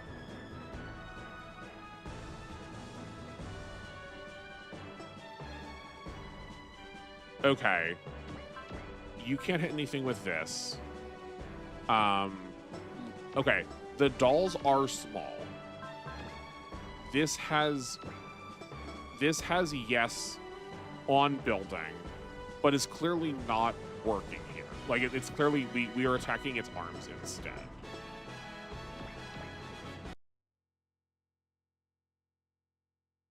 This is like baffling. Okay, am I just forgetting? Did it in fact not do what I remember it doing? I swore that we used that bird to attack.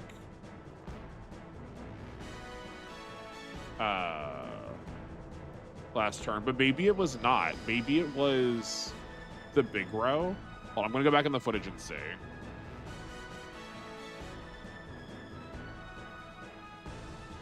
Okay, that's... No, okay, here.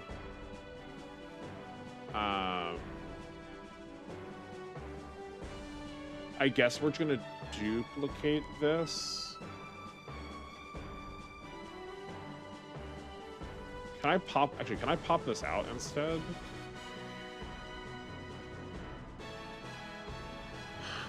I guess there's something on this screen that I can't show. Right? I do also see you, Gundam. I do want to get back to that in a second. I'm just like baffled by what's going on here.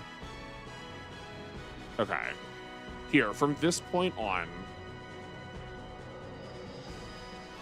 Right? Here, let's watch that again.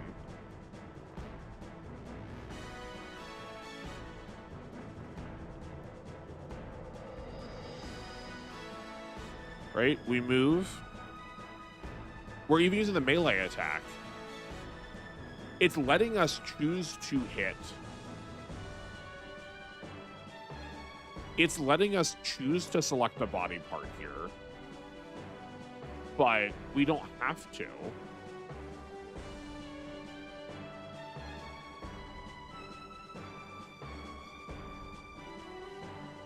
Okay.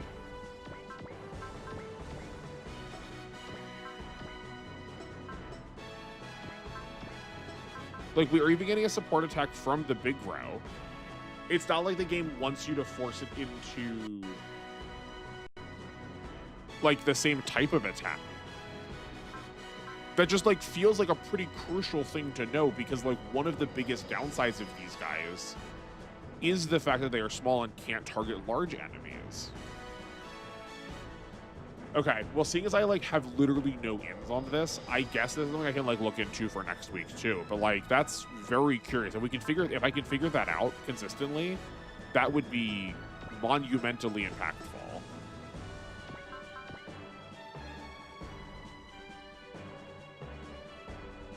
Okay, yeah.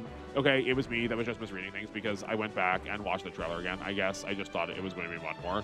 No, I mean, that's fine. I again, rather correct misinformation than let it stick around. I think it's because I was thinking about the number of DLCs 30 got. Okay. I assumed it was going to get more. Then again, 30 is an outlier and not the norm. That is true. Then I guess for DLC 2, I'm excited for the Brave series. I haven't seen before, and Jeeg. Watching an AMV of Jeeg's 2000 sold me on the show. Yeah, I probably seen the same I've probably seen the same AMV.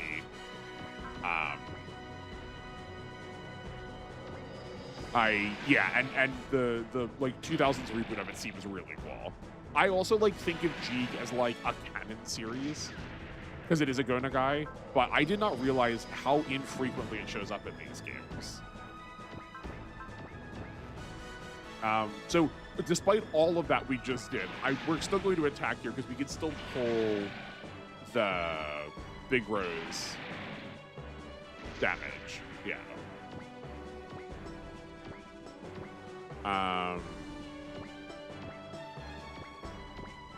Okay, we'll have David's going to heal the bird, and then Simone can heal David.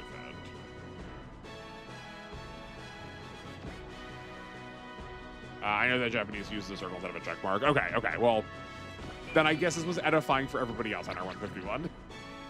I just gotta make sure, you know, sometimes I don't, sometimes, you know, I'm not sure what people have under their 12 element.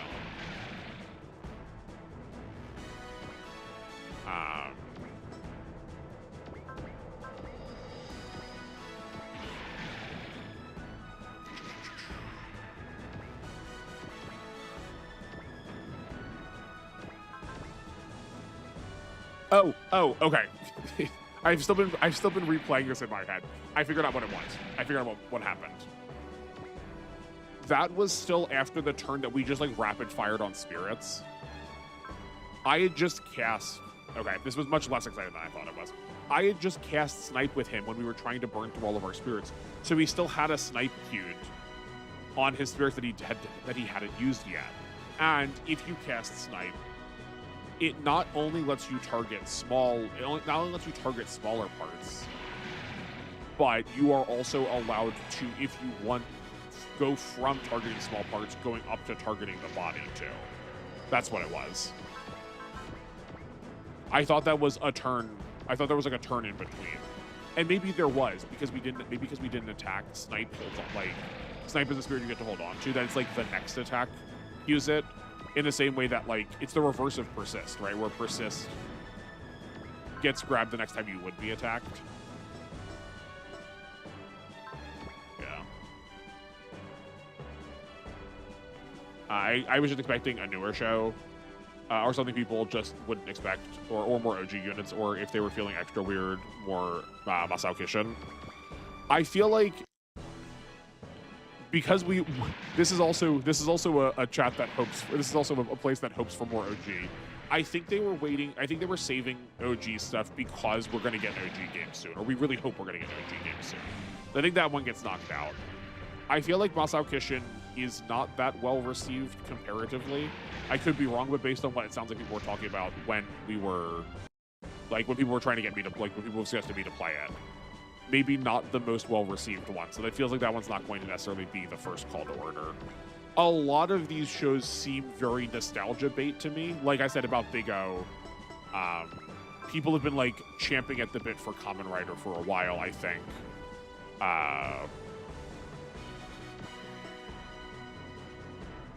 And like Breiger is, I thought, to my knowledge, like a somewhat fan favorite for people who like the G7 stuff or G8 or the.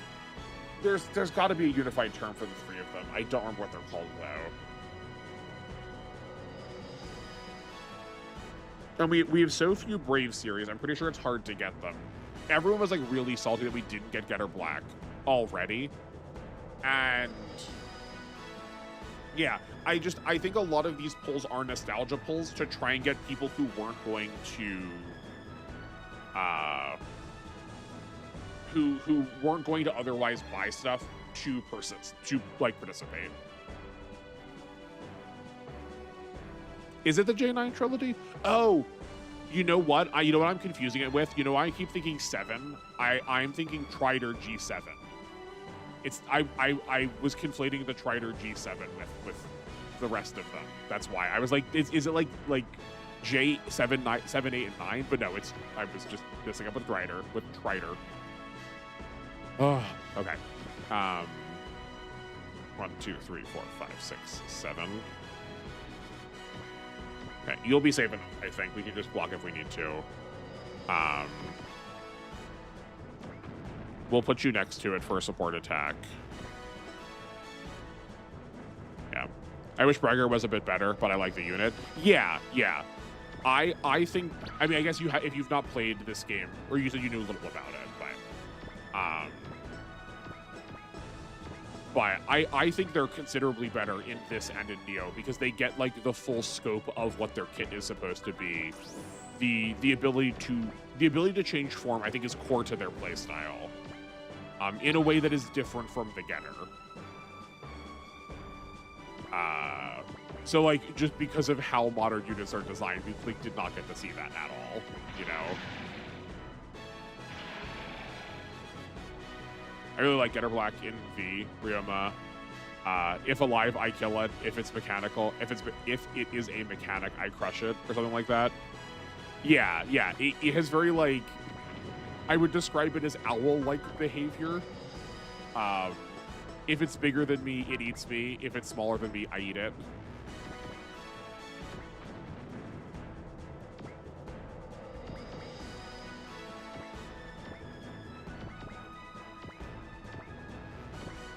And we're gonna leave you in the drink and see if it just keeps targeting you. The Big O is really sad, and why? Yeah, no, it super was 100%. Yeah, I think that's like a very weird place for the DLC to be, because I maintain that it is kind of nostalgia baity, but they also just didn't like fulfill that promise really well. So like I don't know whose side they thought they were on with what they were doing. But then again, they also could have like just done it badly, right? Right, like why suffered, it seems like, from a lot of problems. And one of which is just like an overall lack of polish. So I would not be surprised if the DLC was supposed to be nostalgia bait and we just didn't get to use the full extent of like what they had planned, you know. Of course, the most interesting looking unit was completely left dry. Yeah, no, of course, absolutely. Because nothing can be dynamic. Such a shame. Okay, this does have spare parts. So we want to get the weapon down as close to possible without actually destroying it.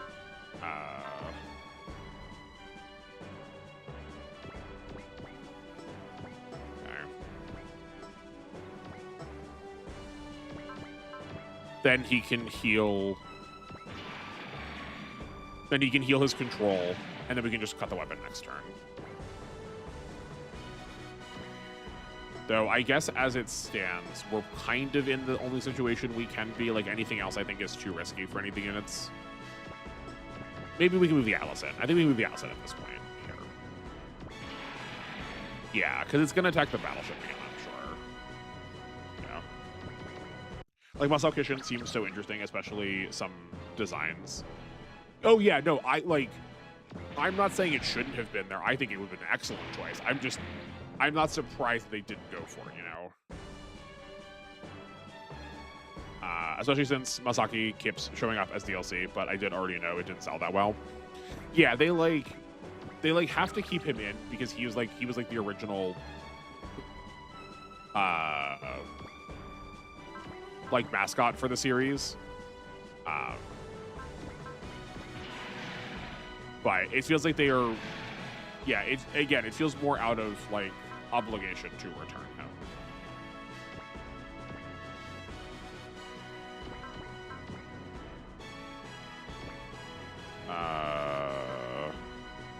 No, we hit the weapons first. Yeah, because then this thing can't attack. All of its attacks are tied to its weapons. It doesn't have one on just its body, you know. The Kamen Rider was really sad too. Ultraman totally ate their lunch in 30. Yeah. I of all of them, I think the Kamen Riders were the best in this game. But also we wasted the repair kit. I don't know what I was thinking.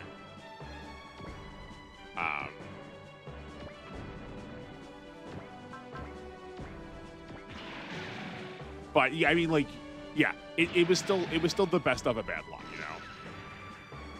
I've seen a Cybaster kit on an anime convention before. Is it really called Cybaster? Like the model kit too? Like, is this just like a want to stay with like the modern naming convention? Because like it's called the Cybuster, right? Right? Like the Cybaster is just like a poor localization, right? Please, I hope.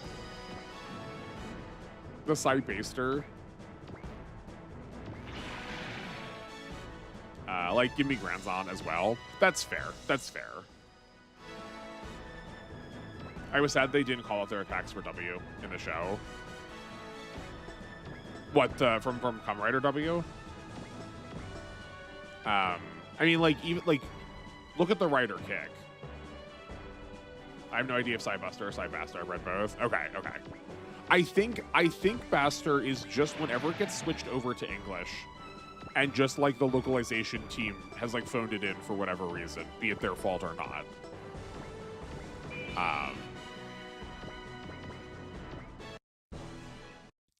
Because like the reason is the trouble we're finding here is, and that's why I pronounce Baster the way that I do, is the hiragana for it. Or it's from, hold on, let's just not guess.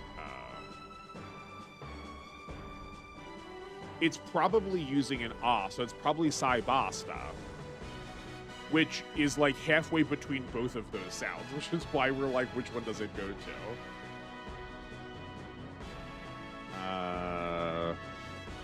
Oh, you know what? Akarasu will probably have this faster.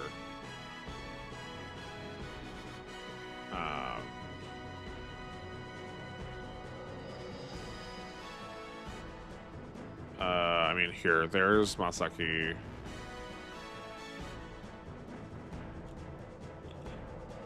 Cybuster, but I once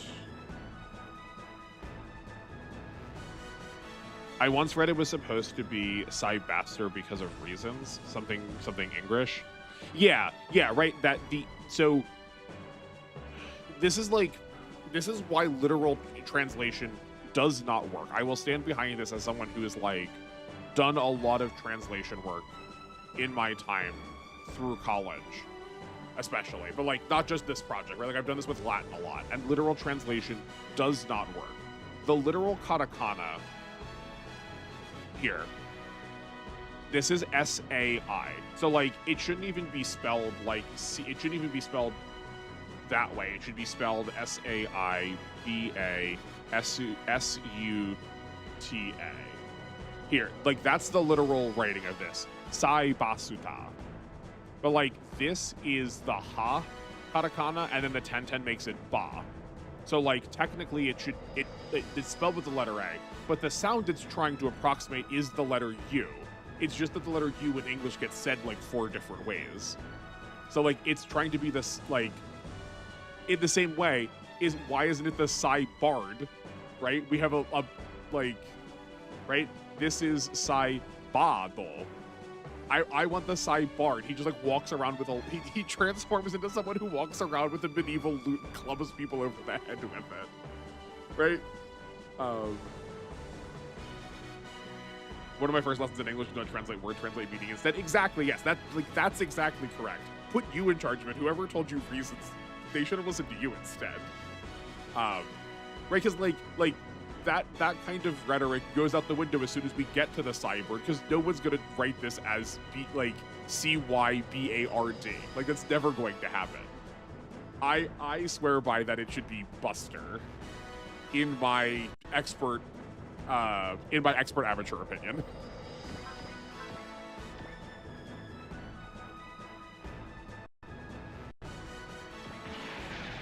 It's the same people that say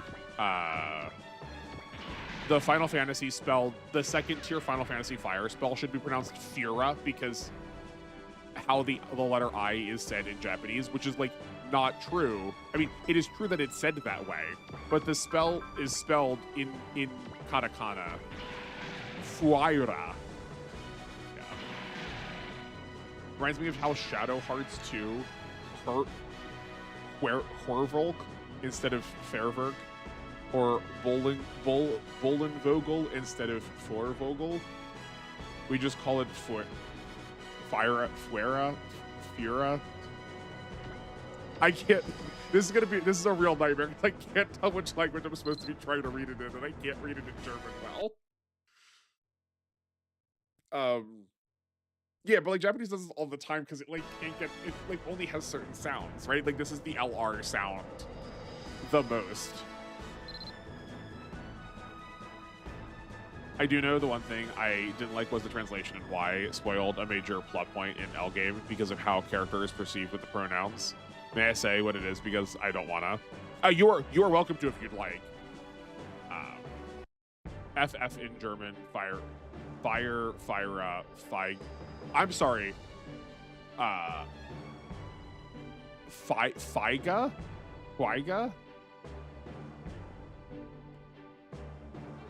That can't be right. Oh my word, you said that some of the things got like ruined going into German, but it's Feiraga. Like the third tier spell is Feiraga. There's like an extra syllable that y'all dropped. It's not Fireга. I'll say it Firega. Firega. But yeah. You are, as far as I'm concerned, you are welcome to full send on your spoiler concerns. Thank you for checking though. I appreciate that. I appreciate you like respected what I had said before. That's good and thoughtful chatting of you. Well done. I feel like as I said that now, I feel like that came almost condescending. I wasn't trying to be. I was like, you know, like that was sincere. Blitzra, and Blitzka? Is that instead of like thunder? Wait, is that instead of haste? Icera, and Iska instead of Blizzard, Blizzara, and Blizzaga? Okay, if that's the case, then Blitz has to be thunder. Because like thunder is admittedly a stupid name because it's not thunder, it's lightning. This happens so much with Japanese stuff. No, like there's one game specifically that it's tied to, and I don't remember which one it is, but it's not Final Fantasy first. Okay, so we were going to put this on the bat shoe. I don't think it needs it. I think it's doing enough damage. I think we need the Raijano to survive first. Oh no, it has so much of its defense already. Oh no, that's so sad. I thought we were gonna... The energy doesn't matter really for it at all, but we need to put it into it at some point anyway, so we may as well just do it now. The energy doesn't matter because they're not actually like using the energy at all. Right? None of those units actually use energy. It does when it's together, but when it's apart, they don't.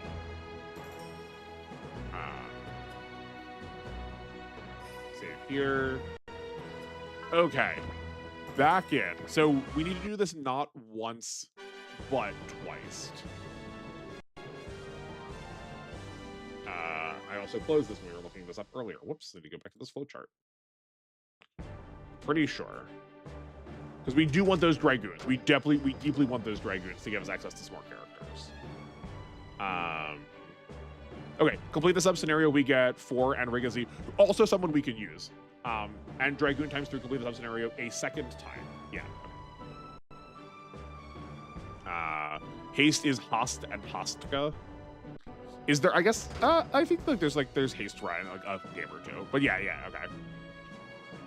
And Blitz is like, okay, cool.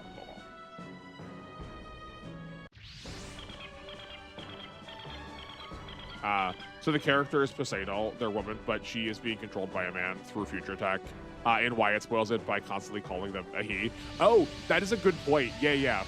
And like that is like, I'm glad you asked. That is a pretty major spoiler. I did have that spoiled for me already, not by anyone in chat. Like the internet, once you like mech stuff, the internet really likes full sending it at you. But yeah, I hadn't even thought about that because I like knew what was happening. But yeah, that is true. That is like really lame that they just sort of expect you to have already participated in the plot. Should be fine. Also in some games, silence is silentium. Like that sounds like it's a mineral. That sounds like it's like an atomic element. If it was a katakana name, I actually prefer it literally translated. I don't like it being translated into English where it's, okay, fascinating, imaginary, hit me with why. I mean, like, I said it kind of strongly, but I full commit to the fact that I disagree with that, but I want to hear what your take is and why that is. I guess also for that sake, can you hit me with some more details? If you'd like to, you obviously don't have to. I want to hear your perspective, regardless of how you answer this question or if you want to. But A, is English your native language? And if not, what is? Because I feel like that's also probably going to influence it a little bit too.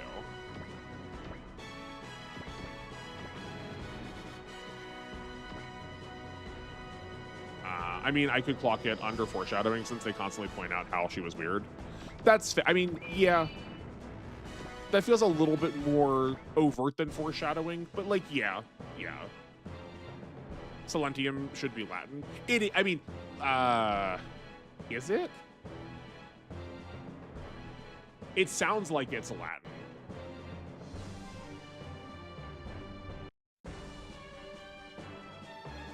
Is that the...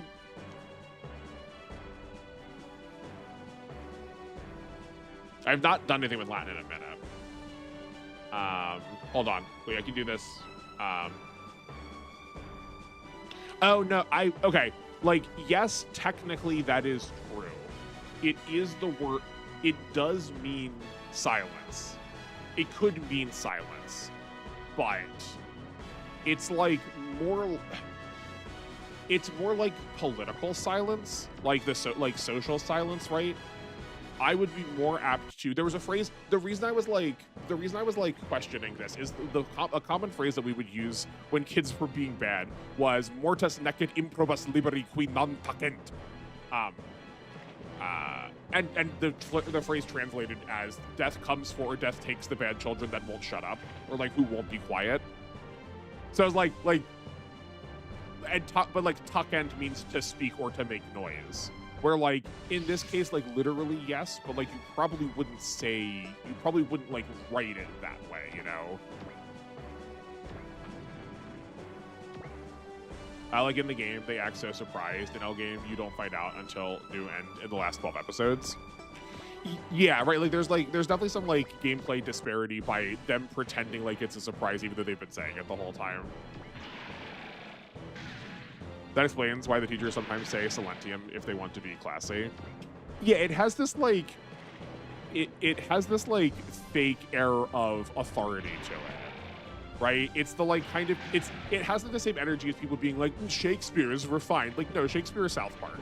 Shakespeare's Family Guy. What are you talking about?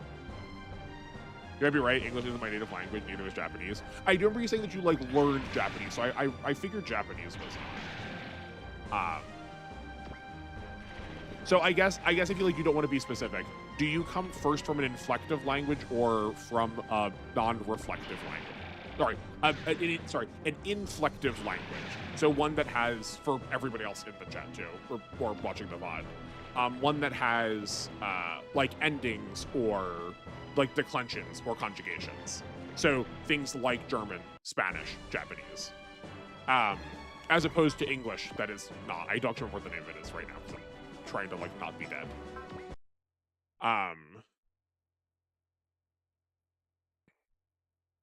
But I will. I mean, like, I don't want to like steamroll you. So like, I want to hear what you have to say first still.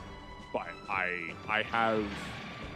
There's like some language study that I have spent a lot of time with that I like try to bring up every opportunity because I think it's a really fascinating like element to language. It like I like it as a way to try and give space to like the way in which people who are like perennially online just like talk and think about things differently than people who are not. That like there is an understanding of language that we have because of being on our computers 24/7.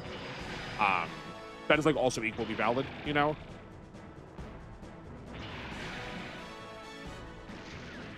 It's interesting if you compare the German Dragon Ball dub, which did not translate things like Gekidama or using Saiyajin instead of simplifying to Saiyan.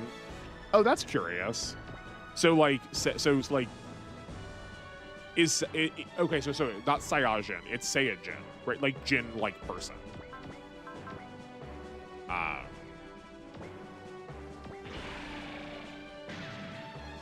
Or Gekidama, like the Dragon Balls. Yeah. Yeah, it is. It is like also always curious which things get moved over. Like, weren't we doing this? Weren't we doing this the other Friday with Fantasy Maiden Wars? Why we were like, why is it Shrine Maiden rather than saying like, Mako, or Maiko, or another word that has like 4 different ways you could potentially spell it. Maiko.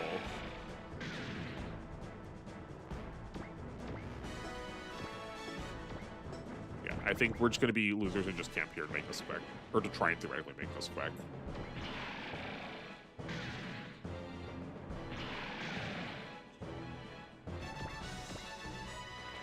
Or leaving the city names from Naruto in Japanese. Yeah. That, like, I feel like that one in particular is more to try and like set tone of place, because it feels weird to me that we do translate those in English when we keep so much of the rest of the stuff in Japanese. I think how it applies to like setting in place is really interesting. Or I guess actually here, as a better way to put it, proper nouns. But like in that case though, like Dragon Balls and Seiya are like also kind of proper nouns. They're not kind of, they literally are proper nouns.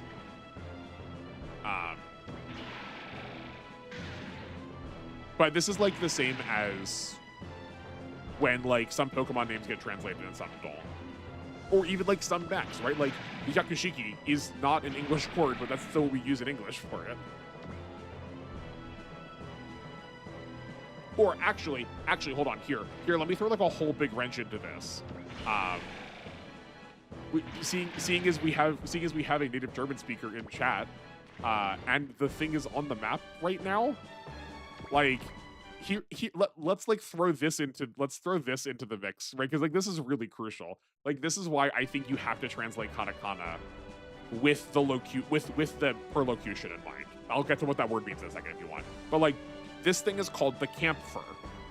It's designed to be the German word for fighter or boxer, right? But it's, yeah, right, exactly. But the katakana for it is K-N-Q-Fu-A. Ken-Fu-A. But like we know what the intention is supposed to be, and I feel like it has to get translated there because like that is part of the design identity of it. Also, Exorcist is the funniest translation for Maiko. Thank you, German Final Fantasy X.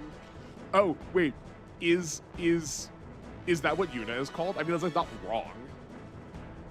Oh yeah, the other translation thing I don't like is the fairy from Dunbine being called Chum when she is Cham. I know the official translation that the fairy from Elgame is called Lilith when she is Lilith. Yeah, I think we did this at one other point too, that Lassie is also like a Leshy. Like Leshy is another type of fairy. But Chum and Cham is the same thing as Psybuster and Psybaster. where her, like, the katakana for it is chamu. I typically call her chum because I think it's supposed to be like friend.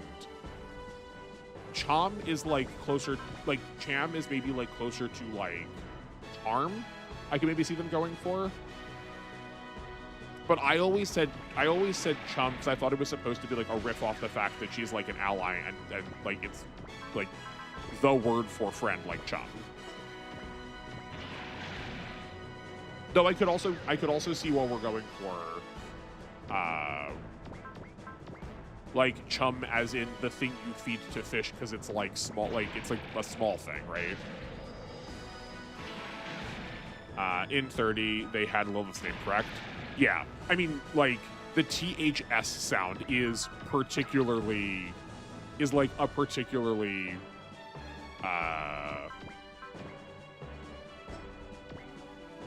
it is probably, if you actually like look at Japanese, it is probably as frequently mistranslated as the L and R sound is. Like hearing a lot of there's a lot of like really cute videos of idols trying to pronounce English words because they're like touring or whatever, and trying to listen to them like say things with TH is so funny because they can't do it.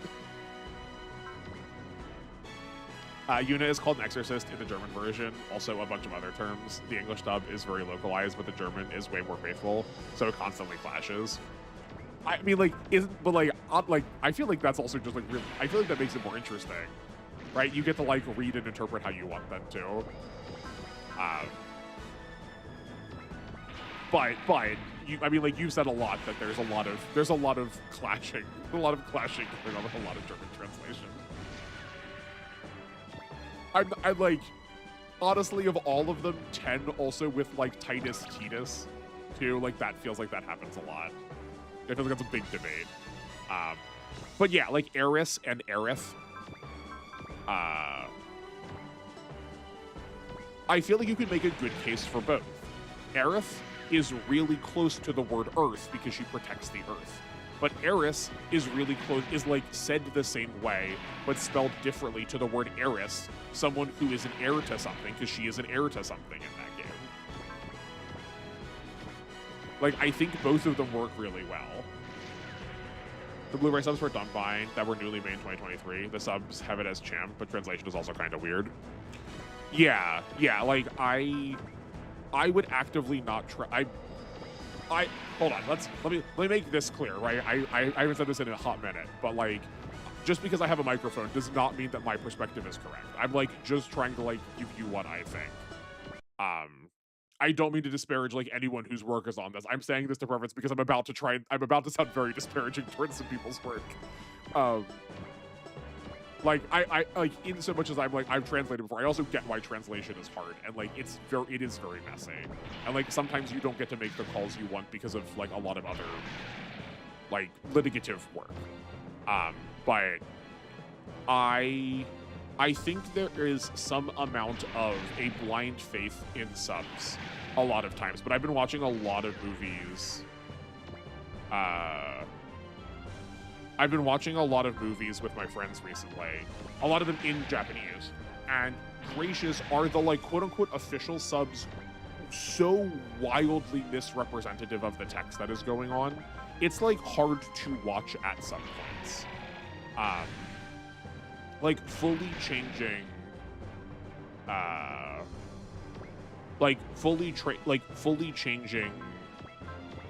the like tonality of who is speaking. There was a character that was supposed to be like very Butler-like, and the way he responded in Japanese made him sound like he was like talking like that like he was responding to the person that was his like master. But the way that the sub made it sound like he was just like talking to a friend that he's like, okay, I'll go along with this, right? Like the way he answered in the affirmative being like, kind of like, yes, master, I will abide, versus like, sure, I guess I'll do that. Like that's wildly different. And like that sub is like not accurately communicating information that's going on. What all? Oh, we were watching Ponyo, and someone signed off Oyasumi, and which is usually like good night, or an informal way of saying good night. The full phrase is Oyasumi nasai, and they translated hugs and kisses, and like kind of, I get it, kind of, but like you've not communicated exactly what that means, or you know. When like the different ways you say goodbye, right? Like the most common and most like recognized way of saying goodbye in Japanese is sayonara, but like that's like goodbye for a while. Like that's what you say if you were like going on like a small trip, rather than, you know, like I'll see you tomorrow. It makes learning English a lot harder if the text does not match with the spoken word. I mean, oh yeah, for sure. Like English is like famously difficult to learn because of that. For me, names are names, not description. I feel like names are like quintessentially description. That's really interesting. For like Apuru, I don't want to translate to apple. I guess my question then is, so on one hand, I am always a big proponent of the best way you can participate in something is in its language of origin. But my question then is like for people who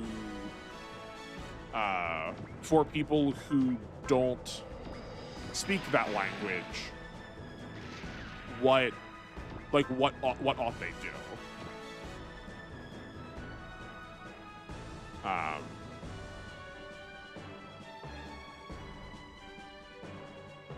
I do not like discotheque. I feel like they do good work. I don't like. Yeah, I don't know.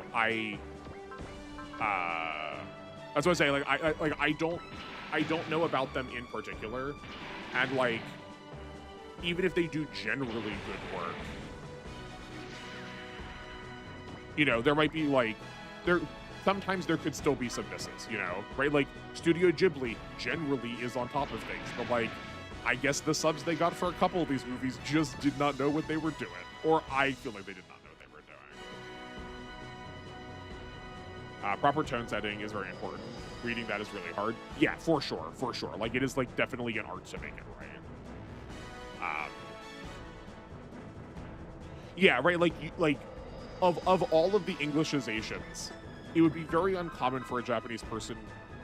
It would be very uncommon for someone to write apple as apple. Like they would still probably say Ringo, but it would be a valid way to spell apple. Like the katakana you wrote would be a valid way to spell apple.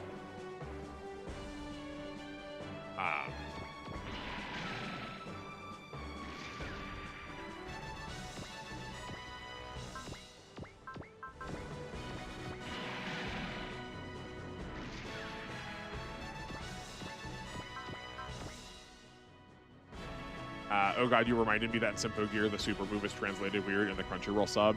It's Superb Song, Blu-ray sub has Swan Song, and fan subs have Climax Song. Yeah, right, like, those all have very different meanings. Like, that happens especially when you're not talking, like, just katakana, when you're talking katakana and hiragana, right? When you don't have gana, when you have kanji, that can happen a lot, where it's like, you just have to know, like, 6 different meanings to this kanji. So her name should be Apuru for me, not Apple.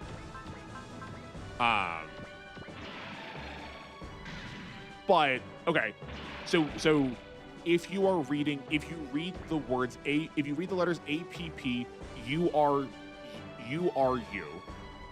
Do you hear that? Like when you're reading that, do you recognize that as the sound of someone who is trying to make a Japanese name sound like the English word for apple? Because I feel like then we are more on the same page than like maybe we initially appeared to be.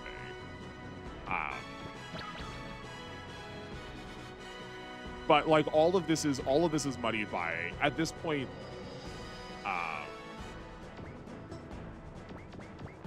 And all this is just going to be muddied by me not like talking about this more. So like we'll just here's like my spiel about it too. This is like language theory that is applied to all language, regardless of which language you speak. I'm going to be using English words to describe it because it's my native language. But like, this concept is true across languages, regardless of which one you speak. when you are talking, you are actually engaging in 3 different forms of language at the same time. There is perlocution, locution, and elocution. With perlocution, that is the intention of what you are saying. What did you mean to communicate with your words? Locution is literally the information that is being communicated. The words you have said, the text that is being put down on paper. Like, what is the physical particle, the meaning removed of it? And then elocution is, what did the person who you're speaking to hear? And all 3 of those come together to make language meaning. If you don't have all 3 of them, you don't have communication. And like, that is like a really tricky part about translation, is like, you do kind of need to guess intention a little bit, because you need to figure out someone's perlocution while you are writing. So like, to use your example imaginary, if I am speaking to someone who has said that they've chosen a new name for themselves, and they really like America, they really like things that sound cute, and they really like American concepts, and they showed me the name that you wrote, I would recognize them probably as having the name Apple. Obviously, I could ask them, but like, let's just assume we didn't have the opportunity to ask them for whatever reason. But I would recognize that they had the name Apple because they are trying to emulate an American idea.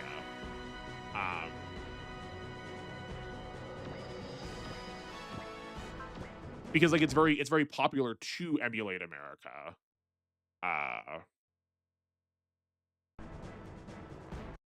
But it is still coming from Japanese. They just want the sound, not the meaning. But like, I think this is like a really funny part of language too, that we assume that because it could have the meaning, of a word that sounds like something else, that it does, but like, every time we say it, it has a slightly different meaning. Like, even if we all say the word apple at the same time, like, you might be thinking of a Granny Smith, and I might be thinking of a Fuji, and someone might be thinking of a Red Delicious. Like, those are all kind of different. That these concepts are like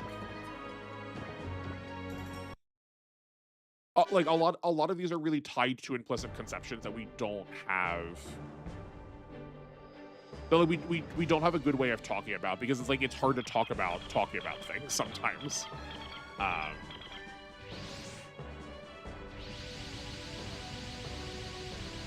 Yeah, right. Like, the like actual problem here is just like, in an ideal world, everyone could speak every language, that we could just always have things in their native language. But yeah, I think we run into a problem where, okay, so right, like when we switched from furigana, when we switched from katakana to romaji, I could say that as apuru, because I know that was supposed to be approximating Japanese. But if like my parents who can't read katakana and don't know how to think about like Japanese language sounds, if like they read that name, they would just say apuru. That like it's like very hard to communicate. It's like very hard to communicate like linguistic intention through just reading something, right? Like you could for sure explain that, you could for sure say like, oh, here's how it's supposed to be said, and they could say it that way. Or you could say like, Japanese words sound like this, and here's what they start looking like, and you could like kind of familiarize yourself with what those look like. But that's like not necessarily giving people immediate power to, through context and understanding, through the phonics of the words, read those words like actively for yourself, other than being told how to. Having to learn the lesson every single individual time is very different than having the tool set to be able to interpret it the first time, you know?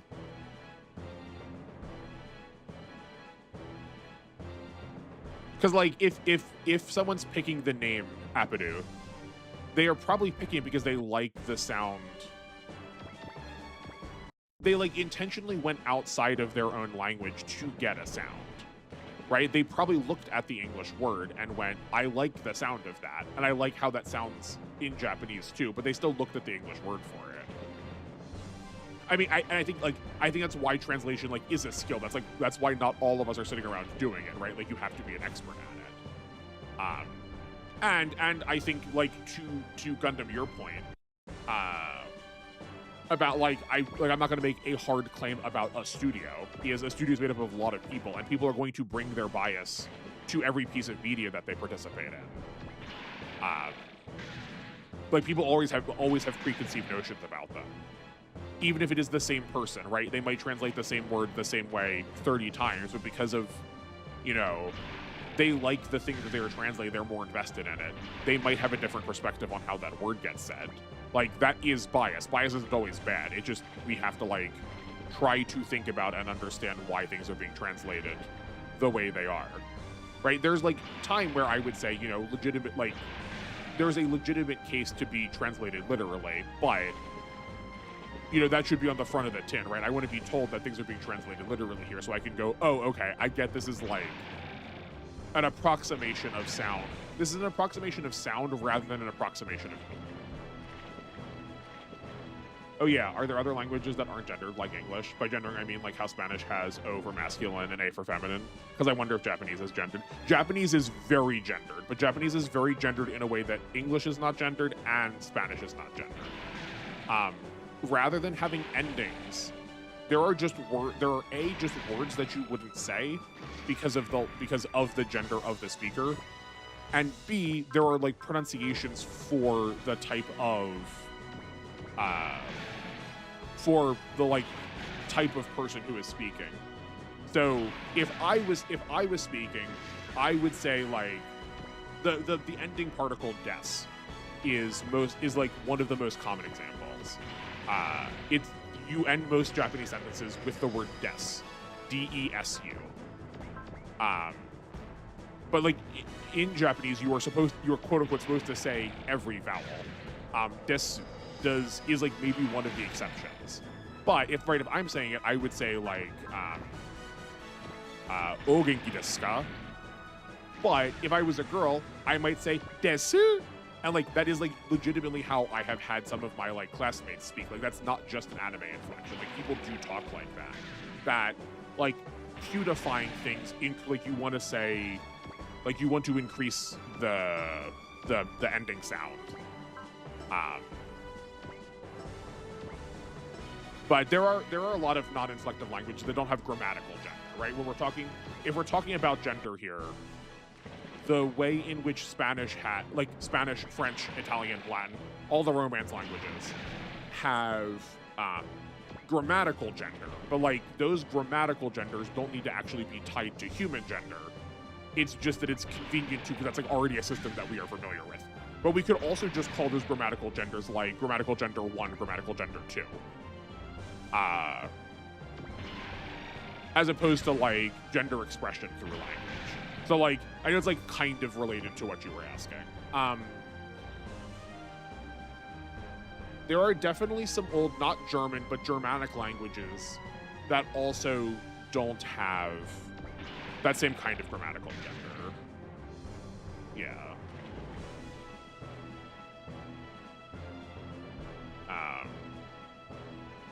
Reminds me of you struggling with bullets. Yeah, right, like, because that, like, you could just as easily write bullet as Brit.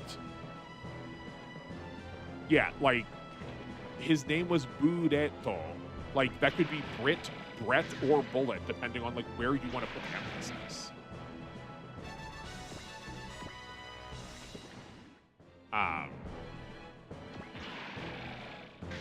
Yeah, what's...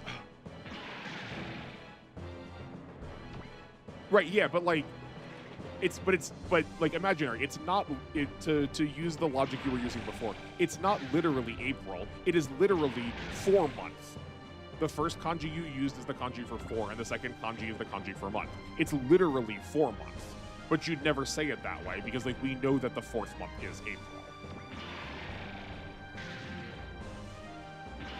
Oh yeah, for the ability things for Simple Gear, I like Climax and Swan Songs. It's because when the characters use the characters are shown to die and are grievously hurt when they use it in season 1. Yeah, right. Where like those words make sense. I mean, using the word climax definitely has some like very sexual connotations to it. And from what I understand, that show is potentially somewhat horny. So I also feel like the word climax is being pulled for those reasons too.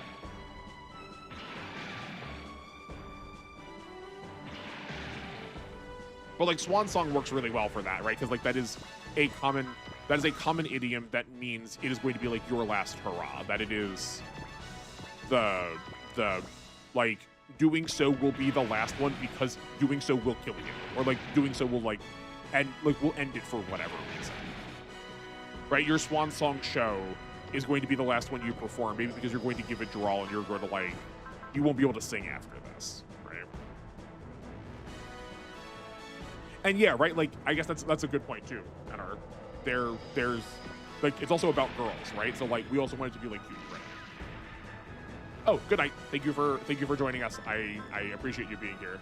This was a very rousing chat. I appreciate your like dramatic insights onto things when we're talking about language. It's refreshing to be able to have someone, you know, like give me some language perspective that it's like one of the languages I know the least about.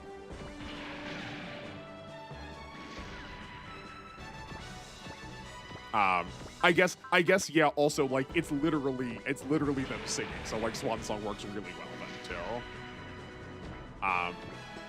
And, like, Climax also does kind of work then, too, because we do use that word to describe, like, rising tension, or, like the midpoint of a piece of text, and sometimes in a performance, too.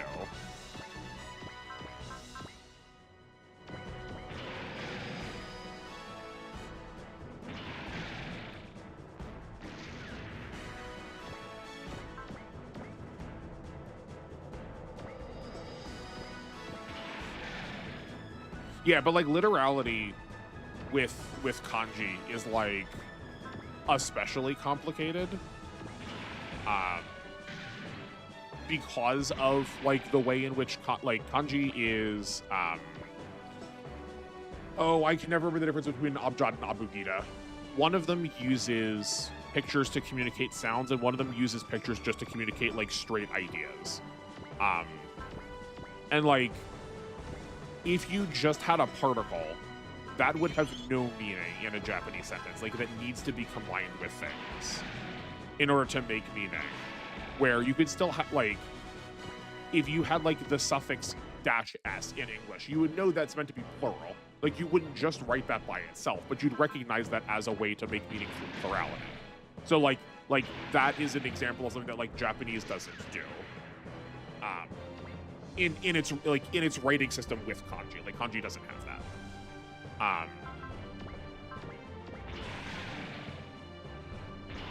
So like trying to find the literality of kanji is really difficult when it's a lot of things that get put together. Like the kanji for woods is 3 trees next to each other, or 2 trees, depending on how you want to translate it, right? There's a kanji that's 1 tree, 2 trees, and 3 trees. That's like tree, woods, forest. If you ask my Nordic friend, there's like a really hard difference between those, and that like those can't be equivocated into, and what they mean isn't that same thing, right? That like meaning is not made by the words itself. Meaning is made by the people who are speaking.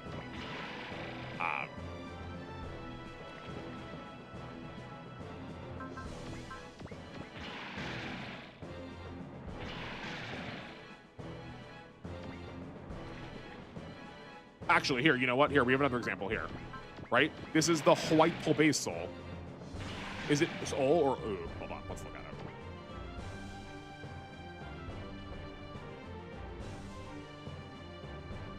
it.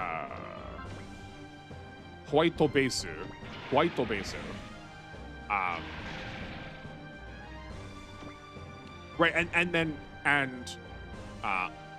Amuro is called the White Devil, the White Devil. Like, the reason he is called that is because his suit is the color white. Calling him the White Devil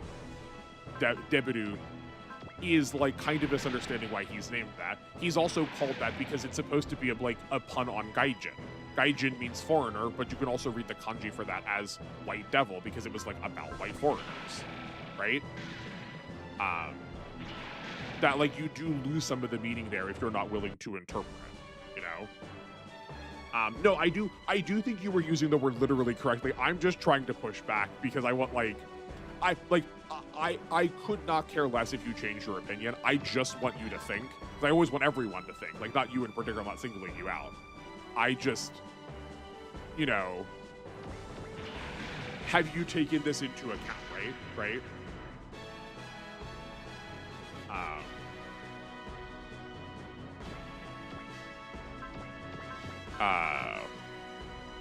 Right, like, let me be like perfectly clear here. I am having an absolute blast with you. This is like the most fun I've had in a long while talking about language. You can come, you have full permission to come to my stream and do this whenever you'd like. You are like, this is a top quality time. Let's be like fully clear here. I just want to make sure you understand that I'm not upset in any way. I love doing this kind of stuff because like I don't actually think coming to a decisive answer is the thing that matters. It's just like getting us to think about how we like do these things. Like, how do we think about communicating? Like next time when I'm reading the word apadu, I'm going to like be reminded of this conversation and go like, yeah, that was a good conversation. Hold on, let me stop and think about it, right? For me, April should be apadu. Apadu. So apadu should be apadu. Yeah, I see the logic there.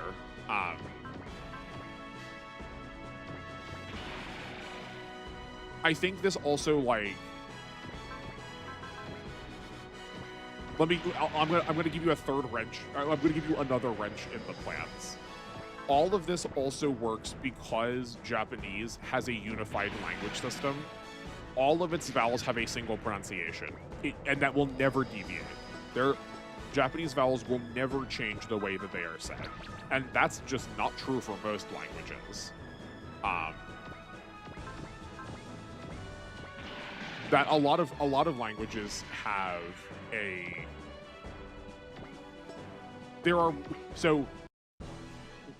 like in English, there are quote unquote 5 vowels, sometimes 6 with the letter Y. But that's talking about the character of a vowel, not the sound of a vowel. Where English has like something in the mid-20s for different sounds. Like think of all the different ways you can say the letter E or the letter A. Like those are all counting differently here. So to use a very common example, if you are unfamiliar with American dialects, there is a particularly egregious one that many people hate. That is the Pennsylvania, that's on the east side of the United States. Philadelphia is a major city in it. And a lot of Philadelphians say the word water. I even do it a little bit. You can kind of tell roughly where I'm from. As water, or wooder, or water. There's like 4 different ways to say it around here. Like one of those was kind of like, you know, kind of like a muddy mix of a lot of things, right? But like those all get said differently, and those don't translate well. Those don't transliterate well to a language that has like one unified like vowel sound system.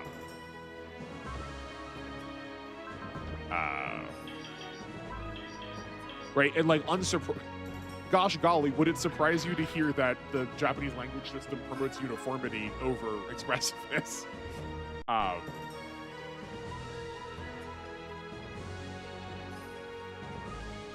But when we're just translating for sound purposes, we lose out on the fact that like dialect is going to change a lot of how people speak too.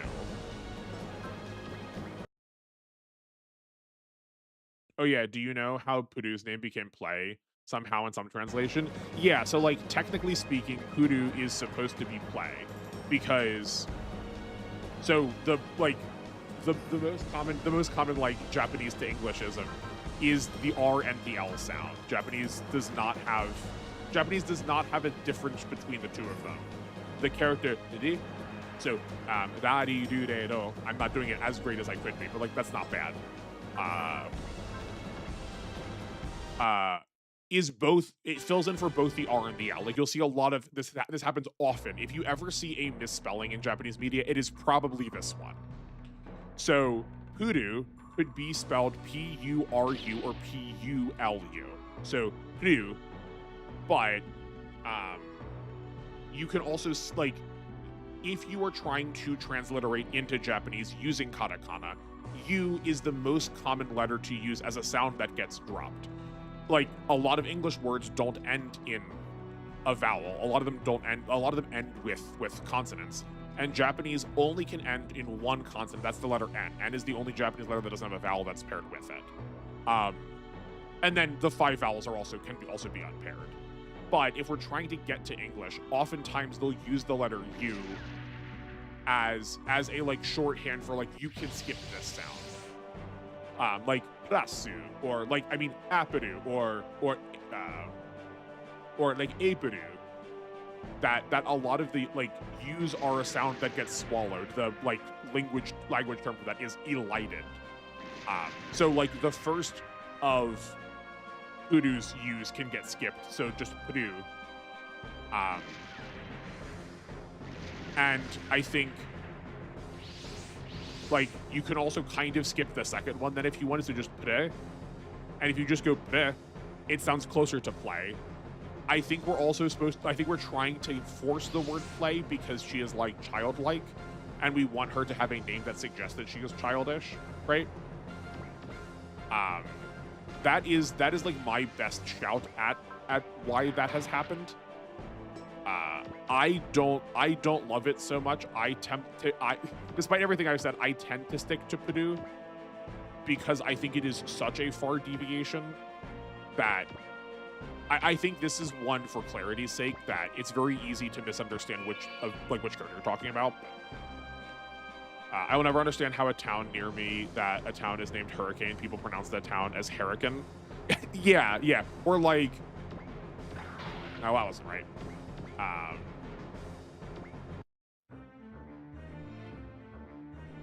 Yeah, if White Naito didn't translate to White Knight, that would be silly. Right, yeah, exactly. Yeah, like especially when when things are like, I also do see somewhat the difference there, where like the example you gave was Apadu, and that it was you called it specifically about the want for the sound, not necessarily the want for the meaning, where in this case it is a want for that meaning too. Like we need to call on the name of the color, or like, I mean, you use the word night. We've talked about Code Geass a lot. Like, Naitomaru is trying to be nightmare, both calling on the medieval concept of the night and the, like, specter of having a nightmare, and then also the, like, mythological creature, a nightmare, the horse that invades your dreams and destroys them. And, like, part of the point of that meaning is to evoke all of those at the same time. Yeah, but like it gets messy. Like I think the actual just like short answer of this is it needs to be case by case, right? Like you need to take each individual case as its own instance, because like maybe it needs to be translated apadu because it needs to rhyme with another thing that has the letter like ru at the end of it, right? Apple is 2 syllables. Apuru is 3 syllables. Maybe you need it to be 3 syllables to match with some other, like, some joke form, some, like, language structure form. Might Gain does this when he transforms into the Might Kaiser. Kaiser is 2 syllables in English. In the song, it's Kaizaru. Kaizaru. It's 5 syllables, and you could maybe squeeze a 6th one in there, but it needs that for, like, the beat pacing of the song. So I guess like the short answer is just like it needs to be case by case. Oh right, yeah. But Hurricane. Yeah, like Hurricane going to Hurricane is definitely like a Southerner kind of thing, an American Southerner kind of thing.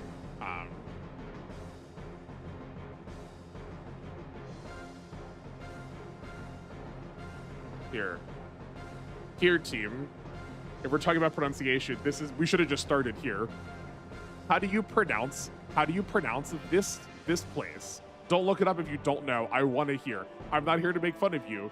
It's just, this is perhaps the most, well, we can't just do this literally now, can we?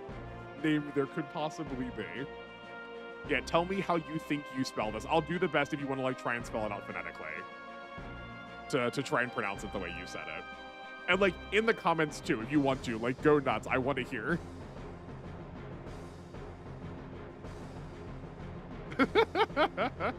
You're the one that brought up hurricane.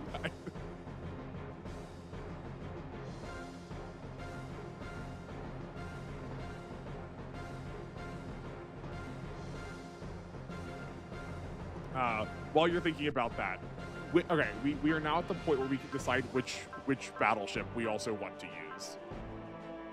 I think generally before we said that the Gundal had better damage.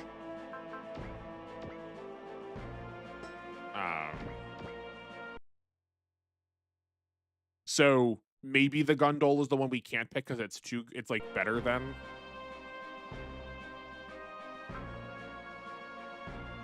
Worcestershire, something like this maybe. You are not close but not far.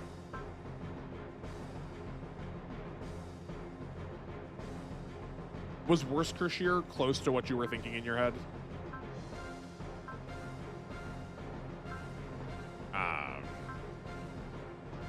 Okay, so we have a little bit more mobility, somewhat less defense. We have the difference in armor is greater than the difference in mobility. We're also losing a terrain rank for the Gundal. It's better in space than it is in air, which makes sense to me. Yeah, the Gundal is also just more defensive, right? It has a few thousand extra points there.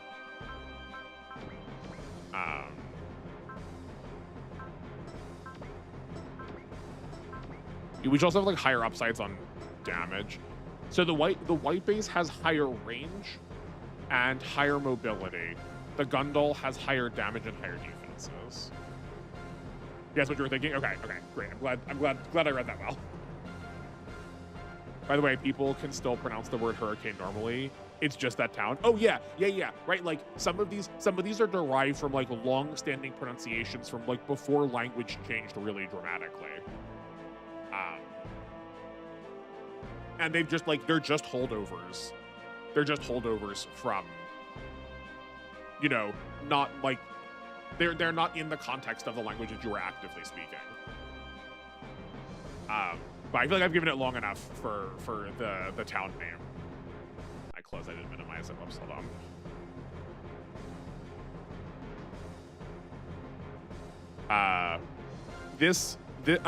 I guess it was over here too. I guess if you can't read that, maybe that wasn't there the first time.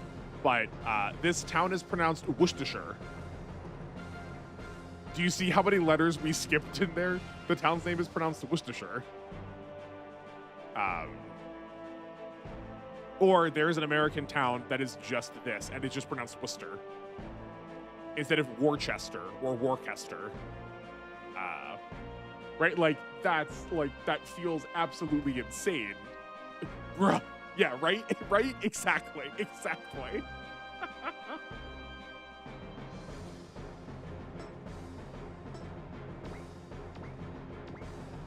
I think the white base is still the call. I think the white base is worse off.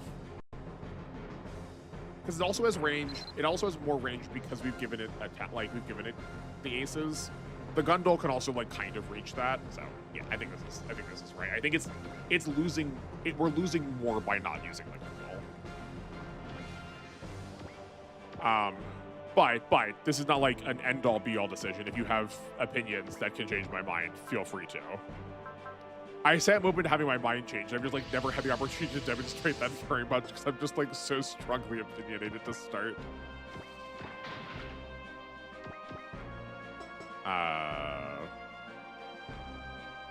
Okay, actually, what is our objective here?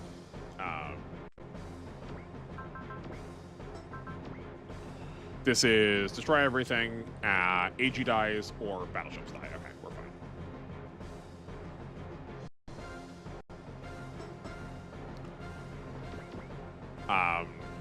But like that is very much a holdover from like older pronunciations of English before there was like before formalized pronunciation happened through like modern dictionary.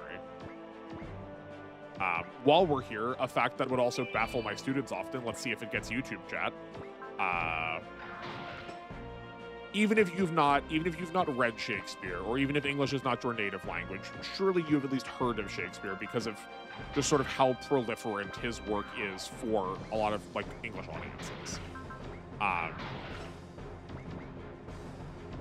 English is regularly divided into 3 categories: modern English, Middle English, and Old English. Of those 3, which do you think Shakespeare is? Knowing that I'm giving you a leading question. Like, obviously, again, like, I'm not gonna, like, shame you if you fail.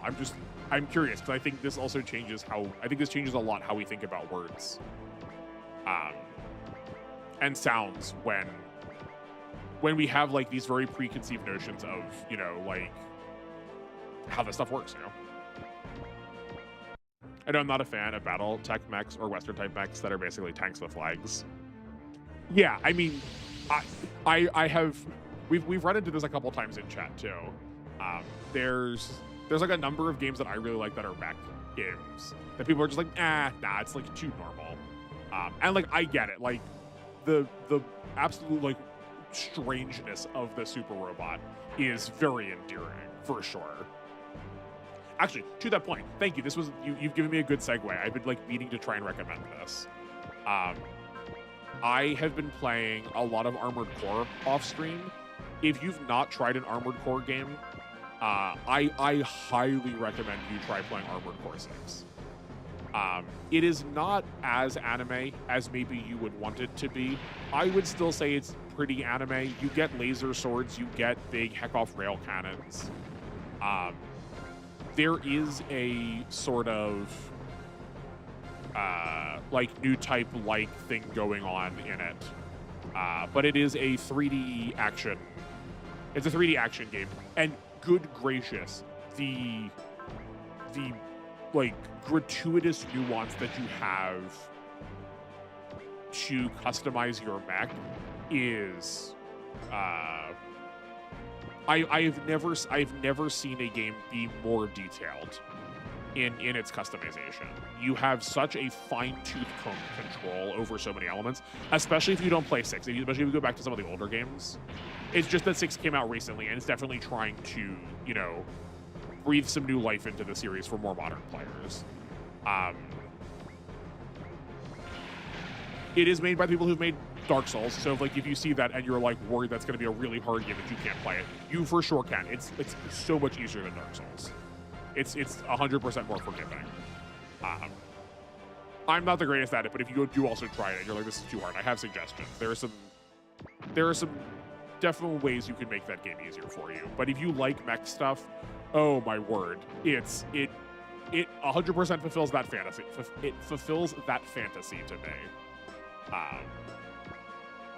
I recommend trying it.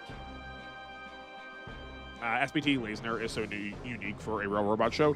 Yeah, like Lasner does also feel like it fits in a similar space to me as G Gundam does, where it's like, well, I mean, if you squid, you could like maybe change which place you put it, you know, a little bit.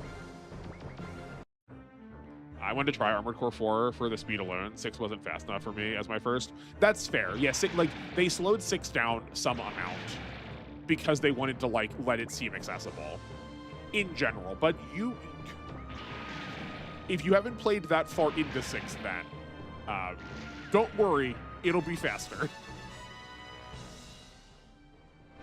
But I think that's a fair critique. That it is, generally speaking, on the whole, it is more akin to how the games used to be when they were like on tank controls because they were just on like old PCs or like PS1. They don't use tank controls, but they have a feel that's slower to it like that. There we go.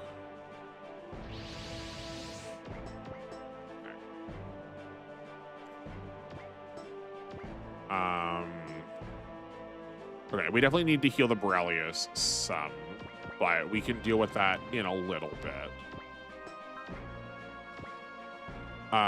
This works fine. Right, we're here to call the Gunpa. Yeah, perfect. Move you off to the side, heal the Borrelios.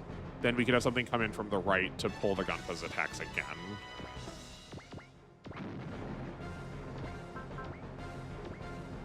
Right, like, that's probably fine. Yeah. I'm kind of thinking that the big grow might be falling off at this point. It's like not doing that much damage. But I don't know with whom we replace them. Like, I did pick up some campers for sure. But it's they definitely have some downsides to them we have identified. That seems fine.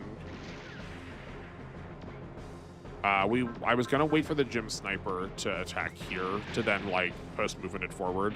Hopefully you take some damage. Yep, great. Because then we can have Simone heal. He's, you know, Sanders is somewhat hurt or somewhat high level. I think we're like sort of seeing them flash up now.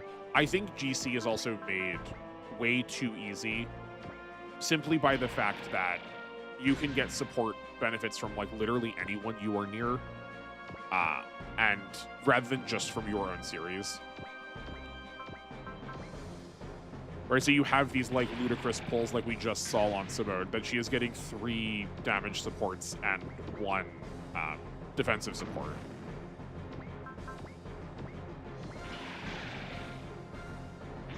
Because like we're not having that much trouble surviving, short of when a boss is like being particularly rude to us. Imagine how much easier it is when you get to use like the real full team, you know.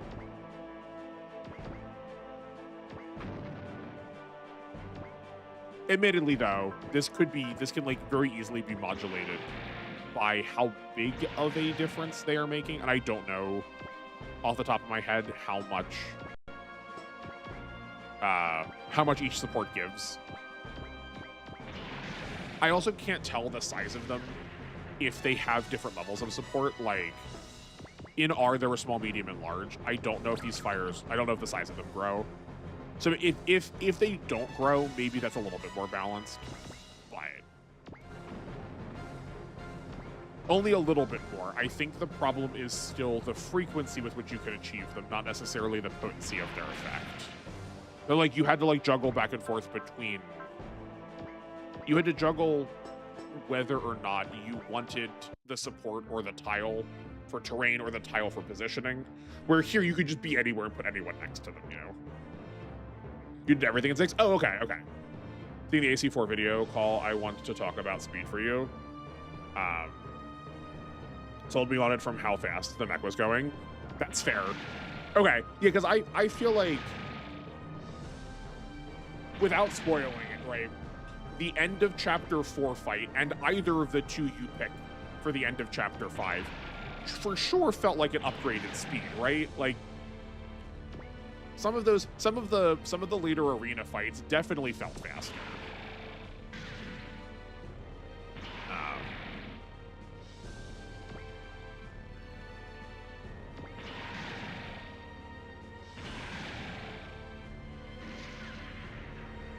But yeah, I never finished either of the ones, or all 3 of them. 5, was it 4 Answer? I never actually finished 4 Answer. But yeah, they not only were they like, yeah, they were definitely faster. Those were the ones that have like a lot more tuning to them. But I think they also just like, people fell off of them a little bit harder because they were just kind of harder to approach, needing to go as hard as you needed to. Okay, Lala is like full activation now. We need to be spending her SP aggressively. but she has Awaken. So we can just keep spamming turns with her. She definitely needs to get the SP part -20 after this. And we just need to, like, jam down her SP to get her to the cost decrease again.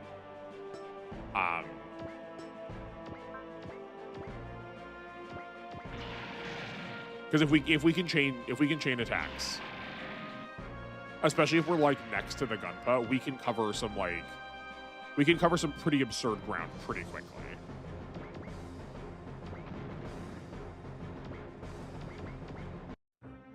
We were supposed to heal that turn.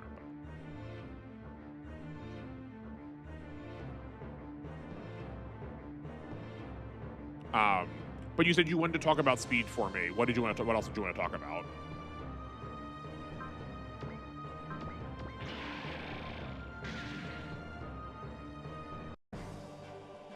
What do we got?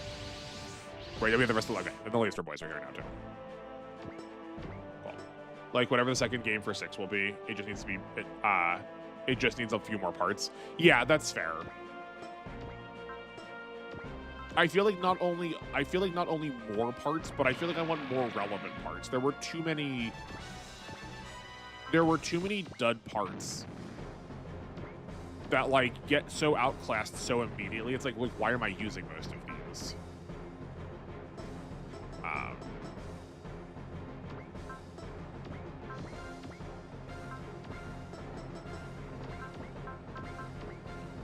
Yeah, it's like far too often.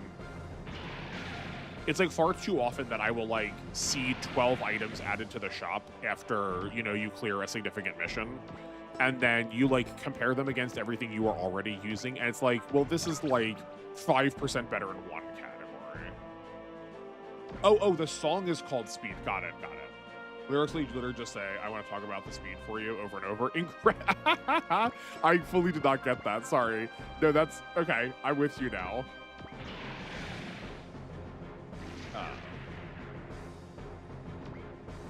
Okay, seeing the AC4 video call, I want to talk about speed for you, sold me on how fast. Okay, that sentence makes so much more sense now, too. I don't remember that. I'll have to go back and try and find that.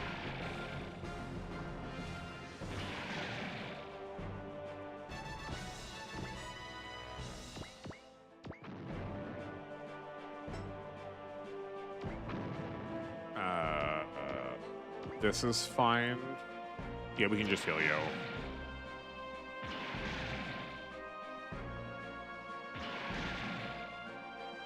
Okay.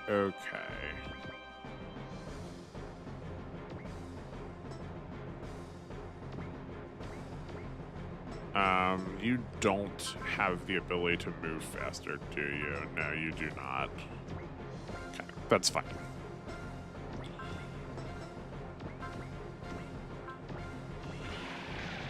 That'll work. Now imagine that song playing while someone is going as fast as possible with the camera struggling to keep up with it a little. Oh yeah, for sure. That's like peak feeling too. I mean, I swear I like these games. I swear I don't try and just to like get people to leave them to go play other things. But this is like exactly what I play Warframe for. Have we talked about Warframe yet with you, Gundam? If you've not played Warframe and you like going fast, I highly recommend. If you think the camera not keeping up with you is good, imagine the whole game not keeping up with you.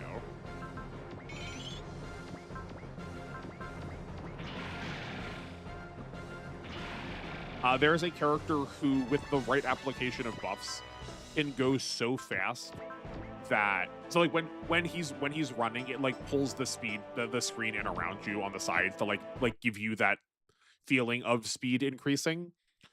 But it pulls it in so hard that you were running fast enough that it flips the camera over. A little, but I remember a friend that had a friend that buffed everyone's speed. You were thinking of Volt. There has been one since then whose name is Gauss, who has an ability that scales off of his power that just keeps making him run faster and faster. So those two together, plus some other like really goofy speed bits, you can cross. Yeah, like you pull the screen around you so hard the screen flips upside down because you've like pulled it so tightly because you're running so fast. Did you play at a time where there was an open world section?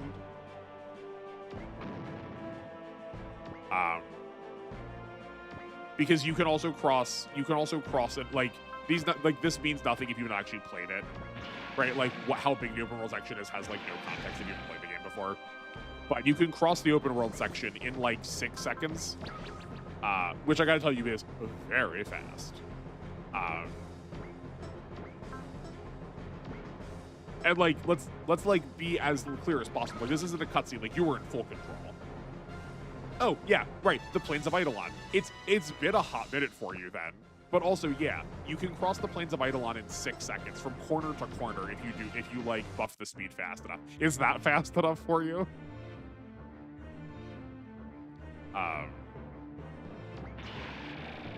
Yeah, that game has gotten so much faster. That game has gotten so much faster.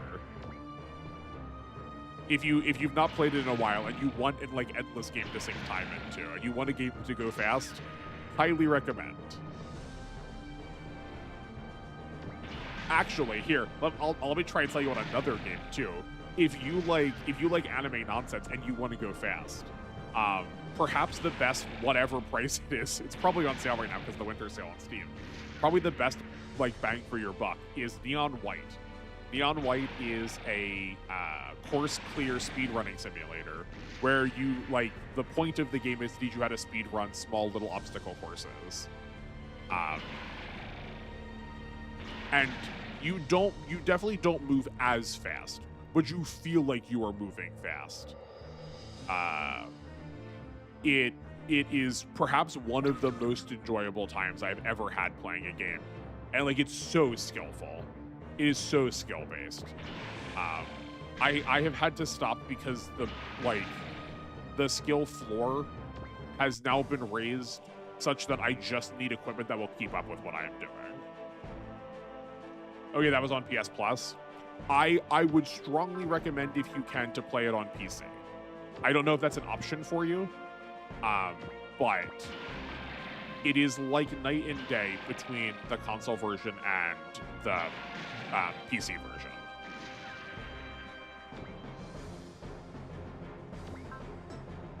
But if you ever wanted to recommend from me, that gets perhaps one of the hardest recommends I could possibly say. It is like probably one of my top 5 favorite games, recognizing that 2 of the things in my top 5 are series and not games, so it's kind of a fraught list to begin with.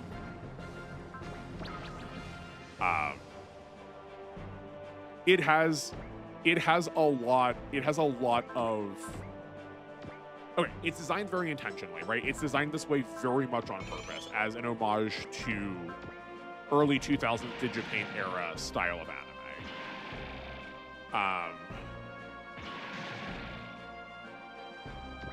So there's a visual novel dating element to the game also. During your course clears, you can find items you can give to people to romance them, and you have like little dating scenes with them too. It's very cute, but it's like it's also pretty cringe. You also don't have to do that part; you can just skip them. So just like be warned that it is there. It turned a lot of people off from the game at first, but it's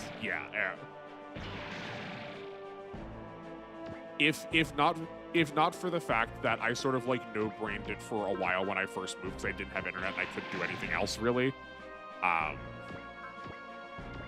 It is quite possible that this channel could have been about that. I don't think that's probably actually true, but just to like understand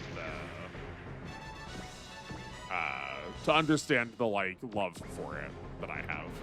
Steve Blum was in it, was he? Who was Steve Blum in it? Was he just the main character? Hold hold on. I haven't heard the voices of the majority of the cast in so long.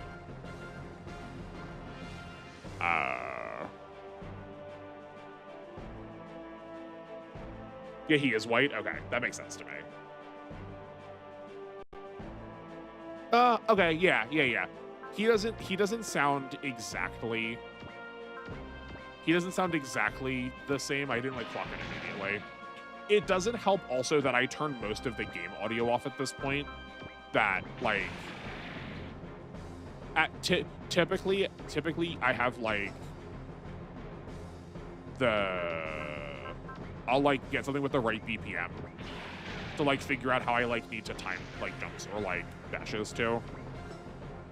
And like that's the only audio I can hear.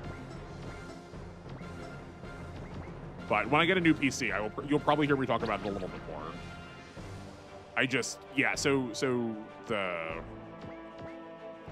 apologize. I guess I've forgotten to like give one of the like most exciting selling points that people have about it. It is so anime. You can parry bullets. You can parry just about everything. There's like demons for you that you have to like shoot down demons in order for you to like get the full course clear.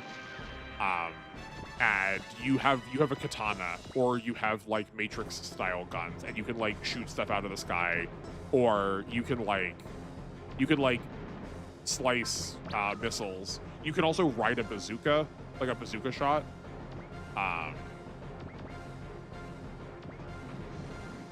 But if you want to get like really fancy, you can parry your own bullets. It's just that you need to like your computer needs to render very quickly for that to happen, and mine doesn't. That being said, though, we did learn that I had some RAM issues. Maybe it was just because my RAM was bad and I just didn't know. Maybe I can do it now. Oh yeah, I don't remember for the last time I jumped into stream, but I'm very excited for Ace Combat 8. I don't remember if I mentioned it. You did mention it. You were giving me the deep dive on the Ace Combat World lore. I was really unfamiliar with how like I don't want to say unserious as if it is like disparaging, but like I thought it was much more grounded in reality, and you were like, no, very much not the case. Yeah, no, you did tell me you were excited about Ace Combat. This, I'm seeing the through line for you. I am developing a picture of, like, you as a gamer in my head now.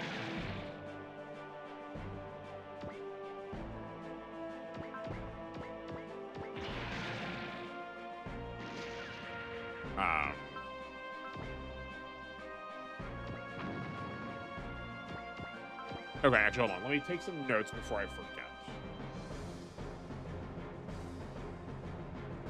Where is a pen?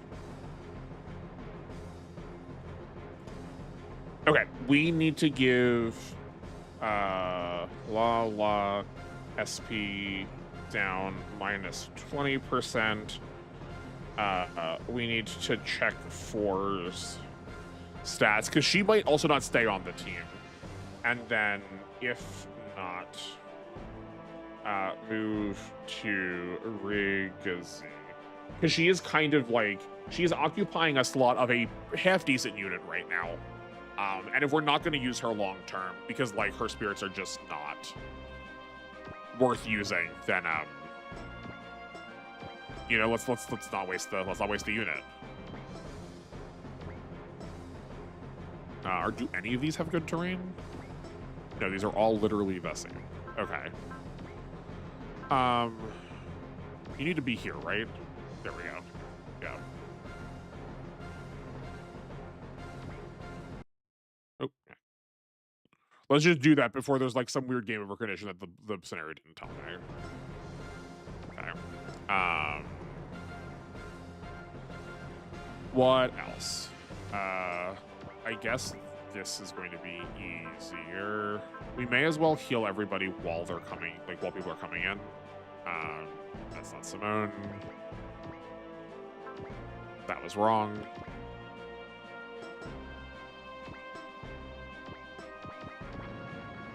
You can come forward one, move David in. Though I guess we don't really need to grind him up. He's not that much more useful.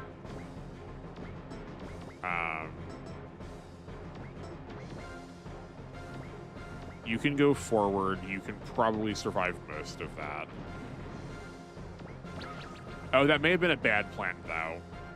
I think Atlas forward may have been a misplay because now people aren't going to want to, like, move in to, like, be attacked. That's fun. If we keep it in place, we'll come to them then. The boss will please move forward. Like, I love my story, but I also love things like Earth Defense Force. Oh, isn't... that has the, like, really bright logo. I swear I've seen this before, right? You're like... I was gonna say, you're like the Earth Defense Force, but it's literally the title, Austin. Come on. I do know the game you're talking about, though. I do know the game you're talking about, though. I've not played it. I have seen it. Yeah, but it is, like, right, like, aren't you small little guys? Is there, like, kaiju or, like, insects you're, like, giant insects you're fighting? Or am I conflating that with, what's the name, like, just is, it's, like, on the tip of my tongue. The movie is like horrendously goofy, but the book is like actually really profound and is trying to say something.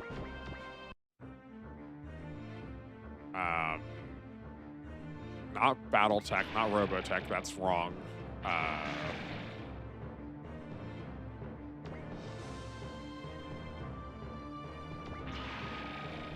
I'm doing my part too.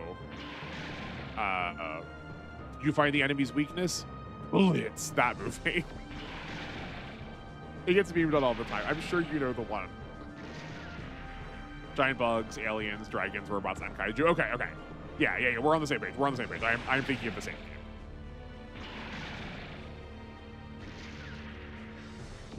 Is it fast? Starship Troopers, thank you. I knew we would get there. Thank you, that's it. As soon as I started getting through the lines, I knew it was going to come to somebody.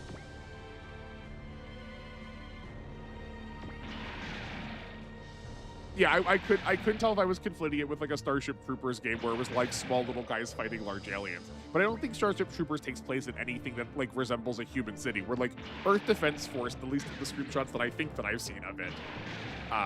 You're like sometimes like between like skyscrapers fighting this stuff, right? We can pass that out fine. We're all full health.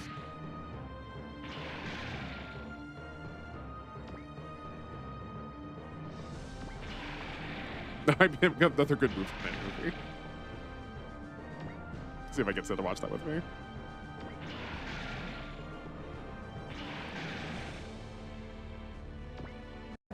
It's been a hot minute since I've watched Starship Troopers. And probably even longer than I think it has been, because I think it was in college, and I think college was 2 years ago. College was not 2 years ago.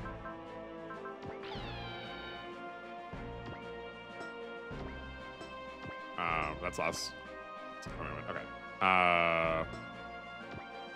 We probably have a lot of fortunes we can be spreading around now. Right, I'm pretty sure this is the end of the scenario. If not, it's close enough that we'll try it. Okay. Nope. Let's go in the right place.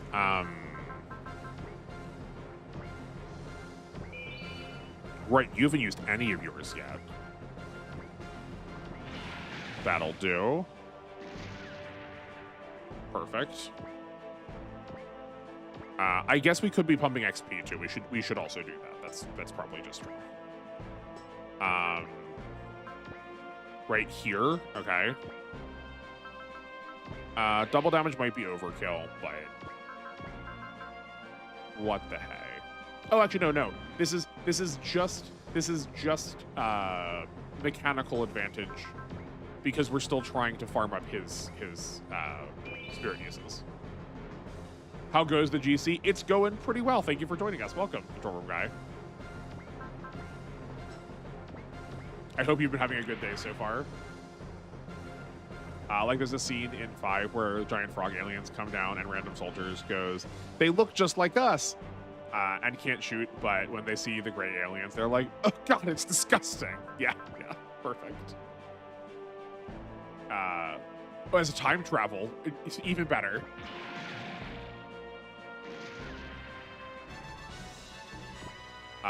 Not that you'll see it here, but we have successfully acquired the generic Dragonars, so we now have Tap and Light back on the team. Which has, roughly speaking, taken us the entire scenario, because you have to do that scenario 3 times in order to make it happen. So we've been here for a minute.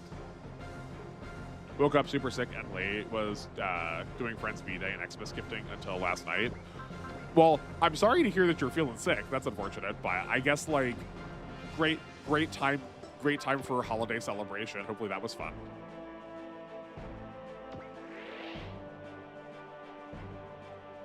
Though might as well pop in while I wake up and do CZN dailies. That is perfectly fair. That's perfectly fair. If you do end up needing to go because you're feeling bad, no hard feelings. Not that we're going to be on for that much longer, you know. Phi was a reboot of the story. Oh, is this like JoJo style where we've like restarted the series, so now we can now mess with timelines? I have a friend whose birthday is like 2 days before Christmas. Yup, I could imagine. That is the thing, right? You are cursed with, well, it's just, you know, it's just so close. It's fine. We may as well just celebrate it at the same time. It's just the same thing, right? So lame. I mean, like, never squander an excuse to celebrate your friend, even if it's not a specific day, but.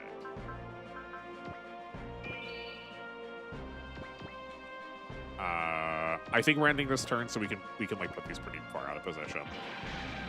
Yeah, that's fine. Though, if they know you're good-natured about it, I feel like that's a fun thing you can meme on, though. And 6 continues so it's so good playing 5 after 6 because you can see parts of the story changing. Like, because the main character is so good, since they went through 5, they get immediately something. But yeah, like, that's good. That's fun. Recruited to the army in a timeline. Got it.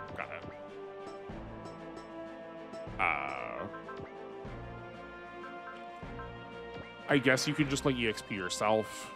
I don't think we can cash out immediately.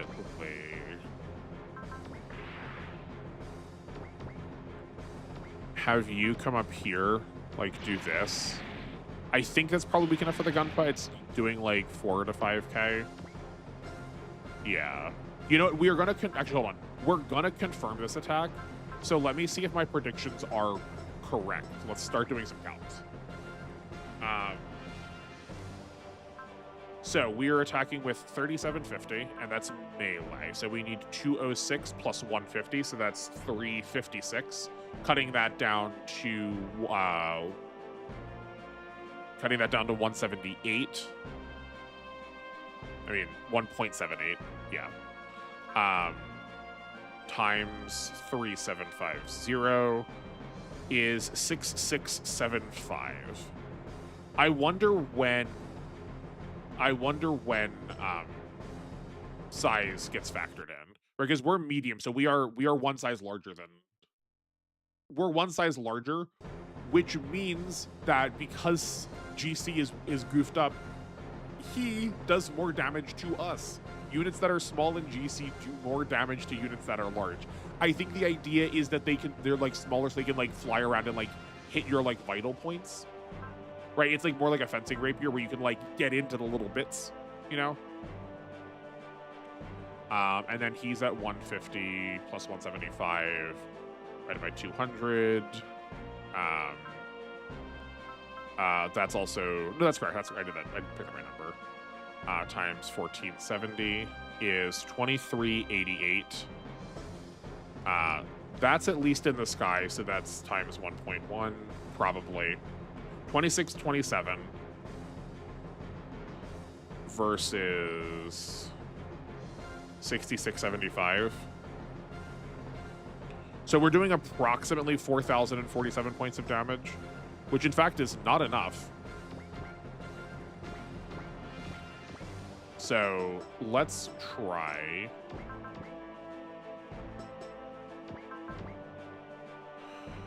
You don't have a bullseye on you.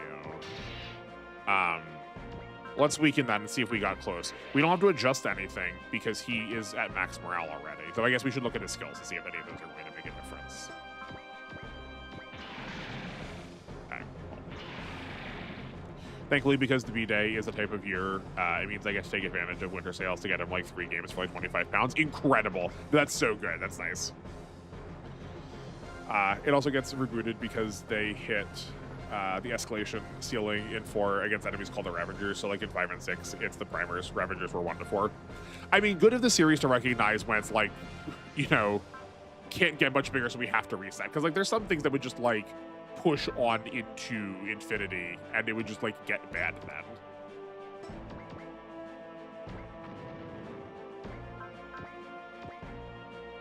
Okay, how much are we doing? 4480. Okay. A little bit more than I was expecting, but we were not that far off. We were like pretty close. There's some like that could be corrected with some positioning errors. Cast this just for the sake of SP usage. You have fortunes now. We probably didn't need to put that on Kai, but it's okay. We can give him a generic. We have. Oh, yeah. I know you can grab all of these for me. Do you have a bullseye? No, but you do have focus. Okay, let me turn this one on so I can catch up with chat. One more about translation? Sure. Do you feel that when translating English to Japanese for titles or names, they usually use katakana instead of translating the meaning? Okay, hold on. We're translating English to Japanese. Okay, so we're in Japanese and we're talking about titles. They usually use katakana instead of translating the meaning. Yes, I would say generally speaking, I have found that they like putting things to katakana because katakana is the language of it looks cool. But I think that is maybe more true about like right now, where I don't know how true that was, say, like even 5 or 10 years ago, you know?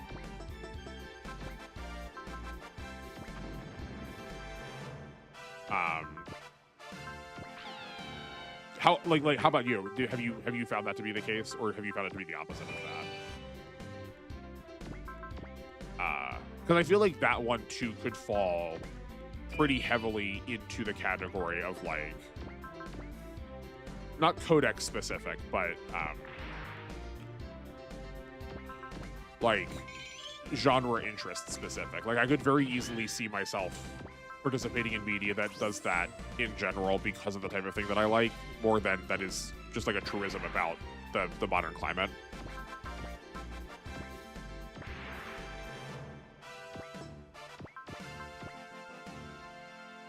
Because I think especially games like this are more prone to try and go for that coolism angle. Either because they want to try and prove themselves as media worth participating in, or because they know boys are going to want to play it, and boys are more interested in it.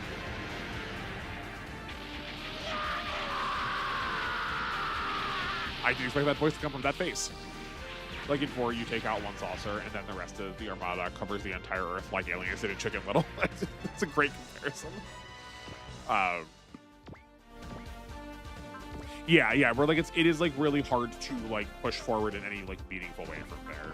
It's like one of the reasons I probably said this before too, but it's like one of the reasons why I could not get into Warhammer is that like that franchise constantly escalates, and it's just like this stops being meaningful after a point. Like the like toll of death is so gratuitous that like I can't parse what any of this means. Also, every time you time travel, the game does EDF 6 begins now, EDF 7 begins now, EDF 8 begins now, EDF question begins now, because you looped that many times. That's fun. It's like all you need is kill, right? Where like it makes you very like apparently aware of what it is you are doing every time. I also did not realize there were that many of these games. I thought there was like 1 or 2.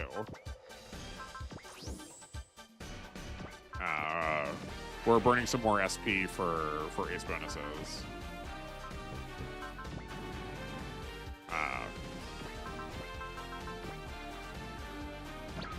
go.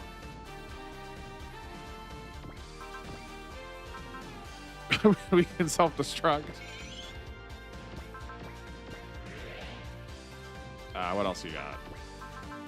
Oh man, her Valor is pretty rough. I'm pretty sure we have a Valor that costs like 30 or 35. The disparity between costs in this is pretty dramatic, which is like good. Like it is good that there's a big difference. Golly is 4 up to get a good show. It's probably because she's going to have a pretty potent like spirit at the end of her list. There are also multiple spinoffs. Great. How many games are there in this series? Some more supports. Cool. Like there's American spinoffs that aren't very good because they do Call of Duty things. I'm not surprised that the American ones do that. Is that actually the through line? It has nothing to do with actually like any of these things like fitting a particular niche. It's just that all of them have to be Call of Duty adjacent. Because like I would also describe my original conception of Ace Combat as Call of Duty adjacent. I've learned now that I was wrong.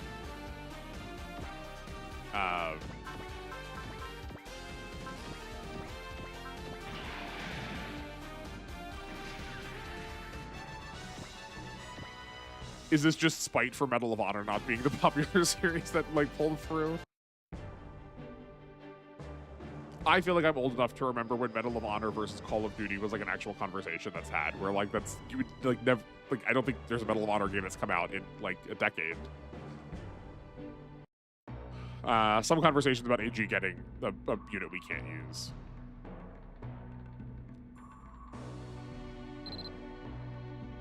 And then a lot of villains that we are going to punch in the face so many times. As much as we complain about why having repetitive scenarios, I think because A, there are literally no route splits in this game. And because the sub-scenarios sometimes they ask you to play them multiple times, there's a lot of repetition. Yeah, check. Yeah, take your time. Take your time.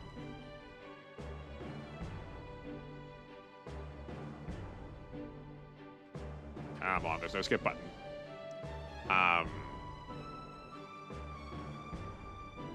I'm like, we have a half hour left. I think we'll queue into another scenario. These are like long enough, or these are short enough that I think we can get to it. But I'm also like kind of tempted to talk about some, no, that's not gonna work. Okay. Kind of tempted to talk about some more Tekken. It is fair game for book club, so. But I do suspect that control room guy wants to chime in. If he's not feeling well, maybe we hold it for a little bit. Before we do that, okay, we switched the SP part to 20%. We now want to check on 4's stats. Pilot. Nope, I need to get that. I need to let you look at that. Pilot, nope, not pilot abilities. Pilot database. Where's Zeta Gundam? Zeta Gundam. Former Same. She does have enable. Right, I'm pretty sure how they're translating enable is the one where you get to give someone an extra turn. It costs 80, so it's probably going to be. Say you shouldn't commands. Enable grants an ally. Yeah, okay, cool. Okay, so yes, we do in fact want to use 4. That was under pilot database. We need 4 at level 43 in order to get enable. We're probably actually pretty close to that. Okay, cool. Turn you off. Come back here.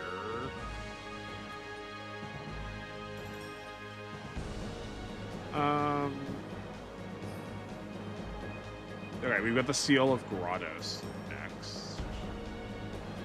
That's fine.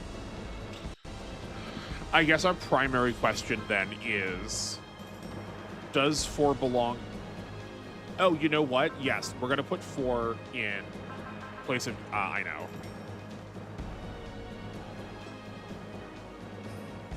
I'm doing this the wrong order. Or you are going in here. That's going to give you the most XP quickly.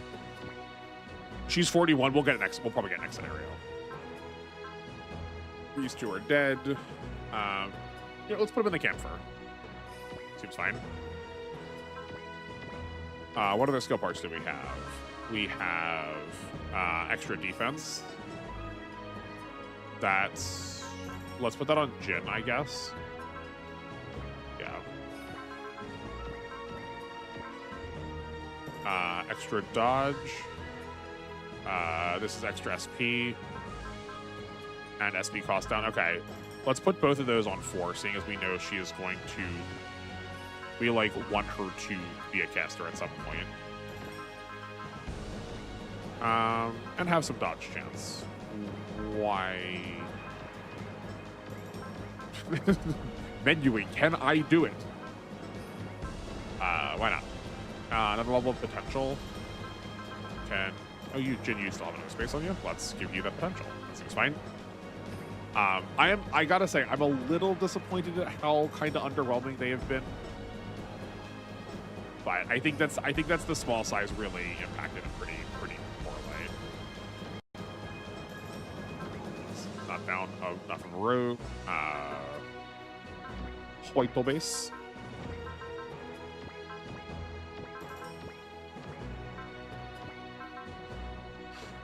This needs an extra. We have an extra range to hand out, and extra 2 movement. Okay. How are the G fighters doing? Okay, we're gonna switch one of these boosters to a mega booster, and then this blank space is gonna get the booster, just to sort of even them out.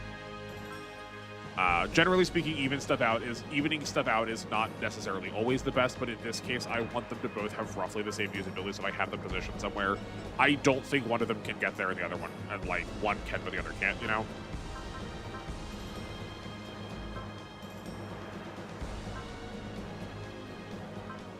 Oh, actually, hold on. We're gonna switch that dodge off of 4 onto light or tap for the Dragoons.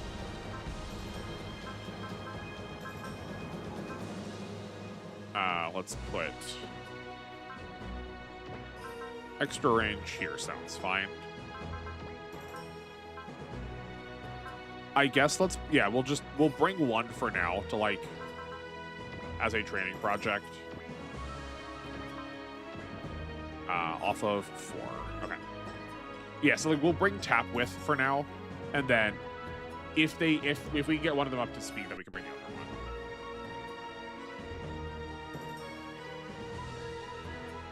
I don't necessarily know how long-term viable they are. It's just that I want an excuse to be able to show off, you know, more different stuff. I will need to like remember specifically to come and get him though, because he's going to be like way down on the list. We haven't given experience in a while. This might just get him killed, and if so, oh well.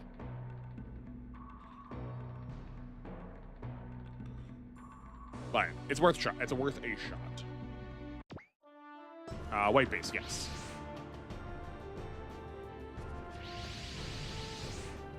We're going to be seeing a lot of the same enemies for a little bit. We're going to do a lot of Lasner and Baltania stuff for the next couple of missions. Okay. We get 13 to place. That's not bad. I think we are overcapping though. Helmuth, fighter. I guess why not just go do it now? This is not that one. Thought I could. Oh, top was just 2 levels ahead. Okay, great. Gundam, yes. Godrai Jano, yes. Okay, we still have like a spare space. I guess we'll put the camphor in. That's fine. Oh, Right, but we took, okay, so we could put Ino in the Rigazee. We forgot to put someone back in that. Or do we disqualify the Rigazee? Is the Rigazee generic? I feel like it is, right? Isn't it supposed to be a generic version of the Zeta Gundam? I'm pretty sure it's supposed to be. There's 13 EDF games since 2003. That's a lot more. That's a lot more than I was expecting.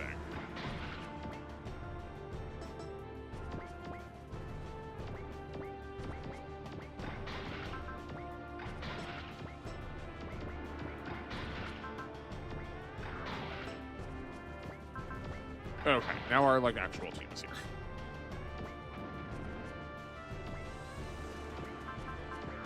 You land.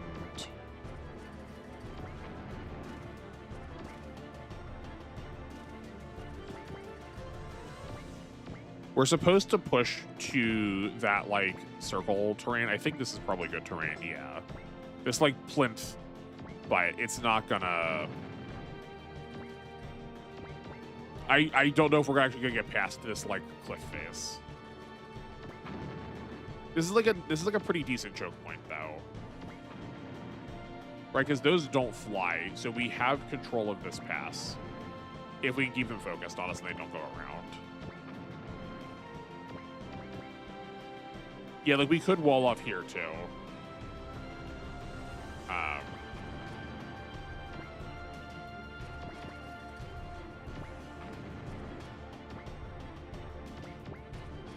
Sorry, big yawn. The trouble is, though, I don't know how many laser units tend to fly, so I don't know how many of those there are, in which case it wouldn't matter then. Yeah. I feel like the Rigazee is a grunt. That's also, like, that is what I was thinking. That's how I have been acting. The number ones are the main title ones. I like that in 5 and 6, the spiders are jumping spiders. Great arachnophobia. Some trapdoor spiders just like lifts up a whole building, lifts up like a parking garage. I guess we can just settle this right now. Rigazee Wiki.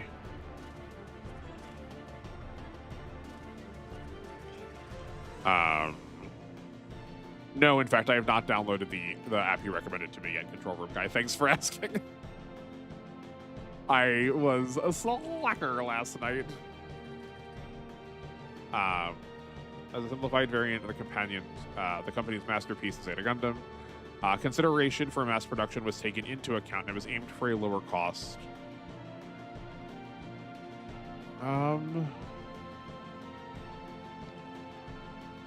That sounds like it should have been, but was not.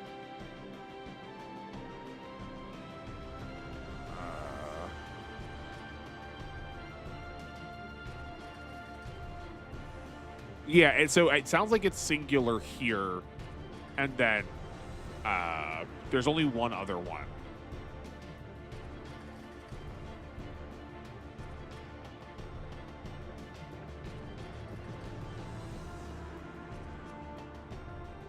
Yeah. If anyone else has got thoughts, like Control Room Guy, you especially, if you got some... This feels like the sort of thing that you would also have in your back pocket for me, too. The American One Insect Armageddon decided to use wolf spiders and decided to be realistic on the 360. Oh, boy, I bet a lot of people had a rough time with that.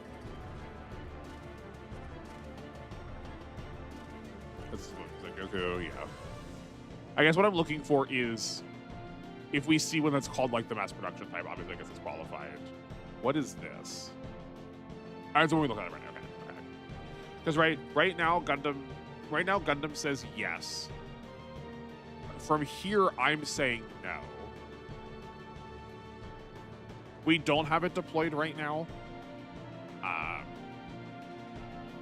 I could go either way on it, but I would also say err on the side of whatever makes things harder for me.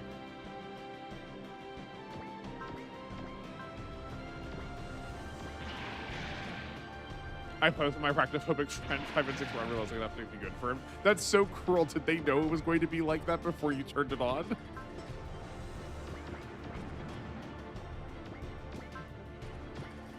I mean, I'm sure you did. Like, I'm sure you meant it like jokingly, right?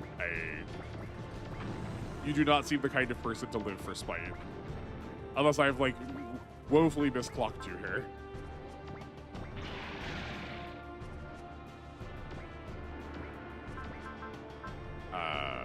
6 range. 1, 2, 3, 4, 5, 6. Bummer. Can we get on that cliff face? 1, 2, 3, 4, 5. We can.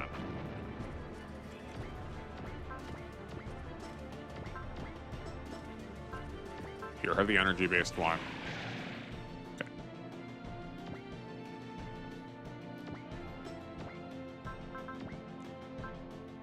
Yeah, so this is like one of the reasons why I wanted to use them, right? We gave an extra we gave an extra range, admittedly, but we have 2 different 8-ranged attacks now, which is so different compared to what we've seen out of them before.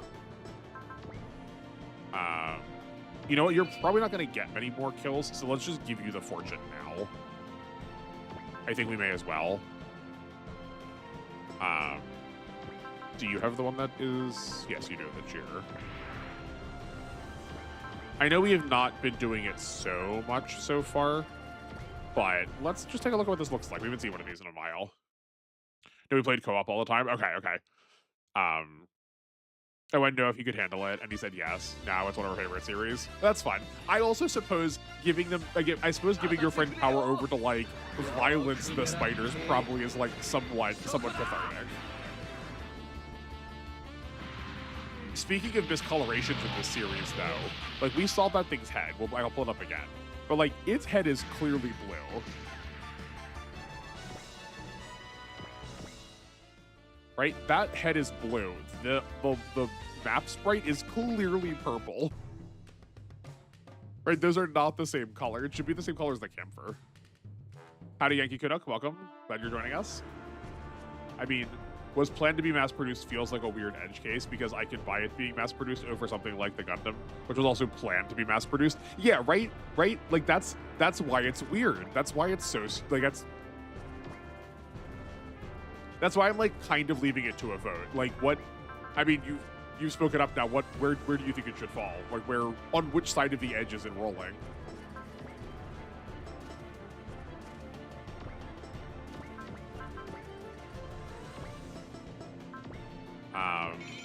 Yeah, because like, it feels like it could go either way. It feels recent enough in the world and then unexplored, like that side, like that end of the timeline is unexplored enough that it could have been mass deployed, mass produced, and we just like didn't bother talking about it. But the tense of it suggests like it was but didn't.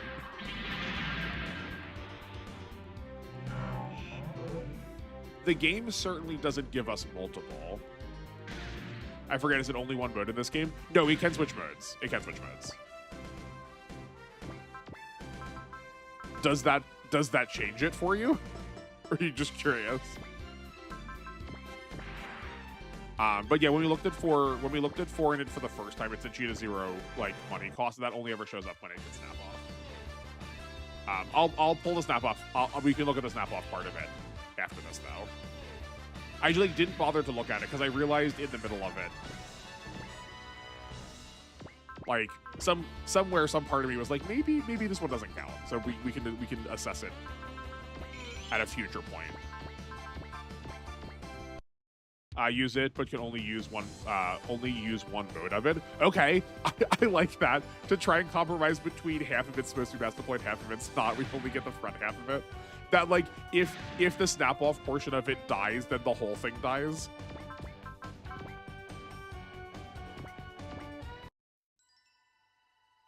I think it's a fun compromise. Yeah, we will like if we keep doing challenges like this, we will need to like make a call on how snap off units work. I am basing this off of my time watching Fire Emblem versions of this.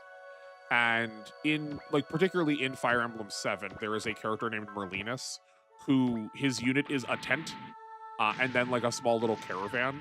And the point is, in a game that has permadeath, that he keeps coming back to life because he really just runs away from the battle. And like it's pretty conventional in those, in a not LTC, Iron Man of those games, that Merlinus gets to live, even if he dies, you're allowed to keep using him. So I have been imagining snap-off units working like that, but that does make them, like, considerably more powerful in this game, because, like, Merlinus can't go to combat where our snap-off units can, you know? Yeah. He'll play with 4 players. I want to play Wing Divers, then Fly, and he plays Air Raiders that call down ordnances and is a support class. I can call down ordnances, call a laser down, ICBM, and later range giant mission. my favorite support class, giant laser. In 6, they gave him drones that allow him to bomb things indoors and caves. Again, very support class-like. But that's fun. That has a lot of like good power feel to it, I think.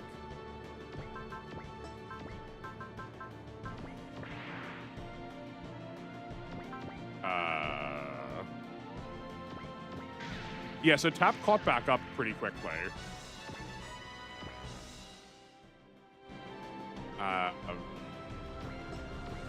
We, like, need someone to get hurt for 4 to heal them.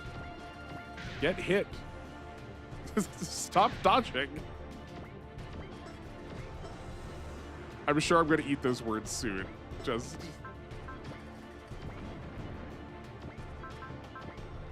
like, no shot this is the whole scenario. Oh, my chair is definitely lowering. Hold on a second. Lower. Menuing.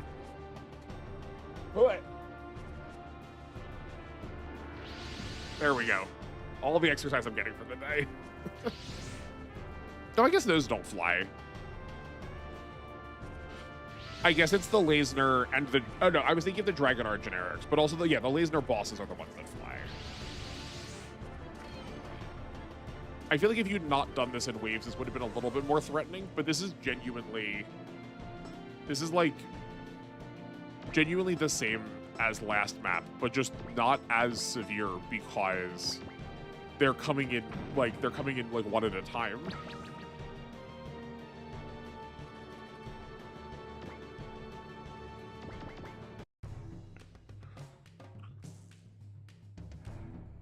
I guess I should check to make sure that we don't need to get on that point, because they are kind of moving as if they want to get on that point.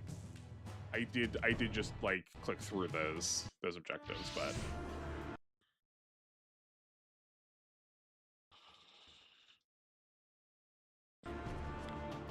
I mean, that'll be good pressure, though. Okay, what do we got? Okay. Whoops. So usual battleship destroyed, Aegis unit destroyed, protagonist units destroyed, and that sure does say don't let them get on the ruins. Those sure are ruins. Okay. Yeah, it is highlighted now. It is highlighted now. Okay.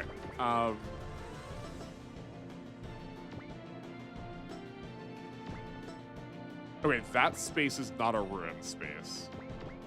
No. Okay, we've got time.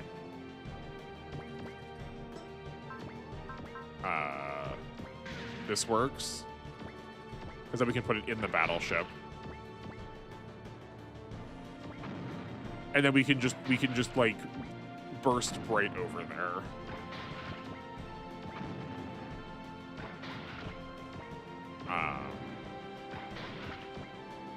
You know what?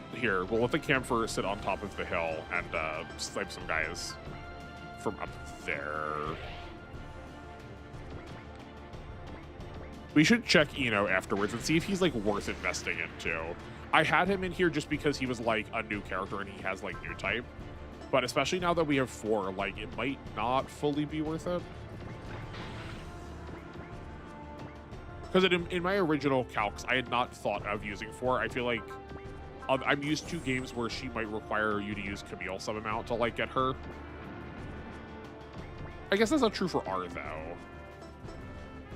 Yeah, I don't know why I didn't think about her, but also, it doesn't help that I'm not looking at YouTube. Chat, sorry, I was ignoring you for a second. I didn't mean to. You get laser rifles, physical missiles, heat-seeking laser grenades, plasma cannons, vast destruction, lightning bows. And in 6, they give me laser tripwires and laser swords. This is very Adamu. I also thought it was a little bit more grounded just to, like, have a similar feel to what Attack on Titan started as. This, like, scrappy ragtag band of people unable to, like, fully fight up against stuff. But, like, no, it does seem like you're kind of, like, putting your teeth in.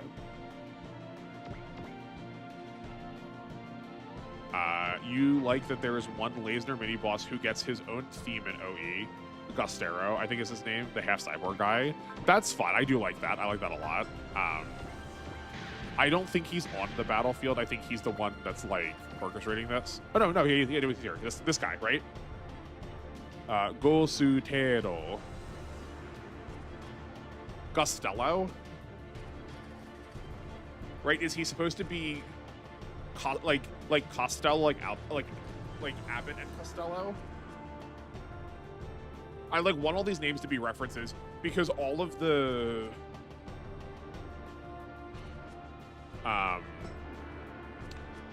like referential names for Tekkaman, or all the names of Tekkaman are references, it feels like. Remember new type Cyber new type are bugged in this game? I did not. I forget what exactly is bugged about them, the weapon range. I did not realize that. That's good to know. Where are you learning this information from?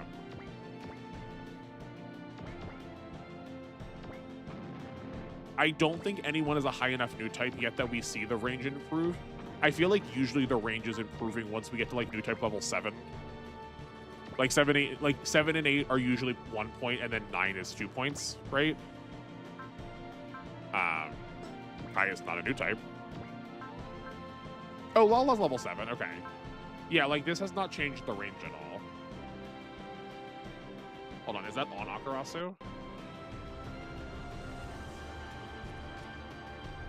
I just never read the bug page.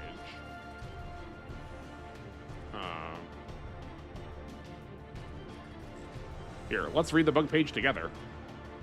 Important, capturing a Gaza C in any form may cause issues while entering a scenario may be skipped. This cannot be fixed at this time. After selling scrapping the unit is questioned. Due to this bug, the scenarios that are skipped will prevent you from acquiring certain units. Shin, Great Massacre, which is acquired on scenario 38. Yes, this one I knew about, that we can't get the Gaza Cs. It's because the game wants to set all of your pilots to their untransformed mode at default, and if you capture the transformed Gaza Cs, they like don't know what to do about it because enemy units can't transform. But you've gotten a unit that has a form that you could transform into. Allied pilots who only appear as subpilots may learn the SP Ace bonus. Okay, yeah, here's the thing. So it's not for everybody. It's just for only subpilots. I talked about this before. This is why I was using save states. That the Ace bonus, but it only doesn't work on subpilots. It doesn't work on everybody. We were checking on just everybody, and that's why we weren't seeing it. Okay. After joining, Bernie and Chris have a speak command prompt that has no effect. Cool. And funnel weapon range is not affected by new type cyber new type pilot skills. Okay. Great. Good to know. I did not realize that. Actually, hold on. Well, that asks the question then. Because bits are not technically funnels. Like, they are practically the same.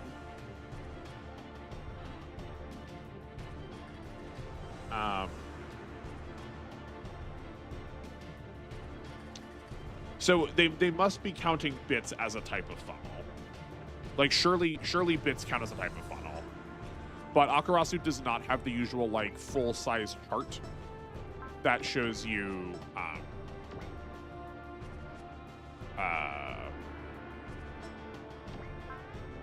that's Leisner, sorry. I got distracted. Sometimes they'll have like a full scale chart that will show you like at what level these stats are gained. But it does not have that. It just says up to level 9 and you begin range.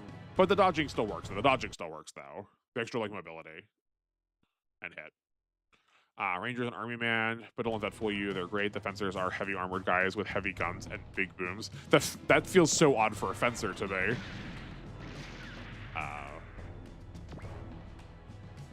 be. game will kick your teeth in sometimes, so sometimes you have to play strategically and get some weapons that are right for the situation because there is friendly fire. I love that there's friendly fire though. That makes it feel a lot. Makes it feel a lot better. Right? Like you have the gratuity for all of these like ludicrous kind of effects, but you have to use them responsibly.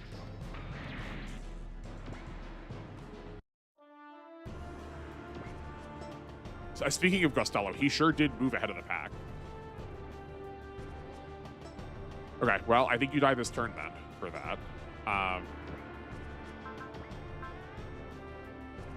This costs so little. This costs so little. We almost get 4 of those back to back. It's a shame that the gunpla isn't a little bit further away. Not that we need it to be. Like, we probably don't even need that many. Oh, well, never mind. Buggered that one up. Why? Oh, because this doesn't work on smalls, and he's small. Okay, well, never mind. Then we could have done it anyway. That's fine. We'll still kill him this turn. It'll just be in a different manner than I was thinking we were going to. You're going to need some accuracy help. You do have a bullseye. Great. I think we're going to give the kill to Tap because I don't want him to die on like his first sortie after coming back to the team, you know?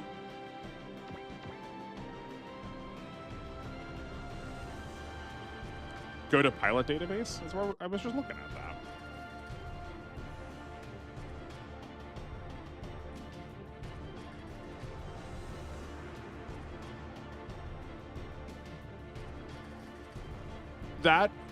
The pilot on here.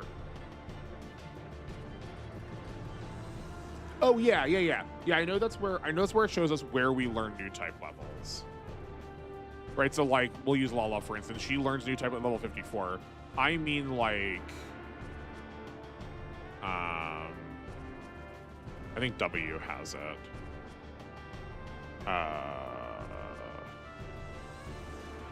Pilot skills.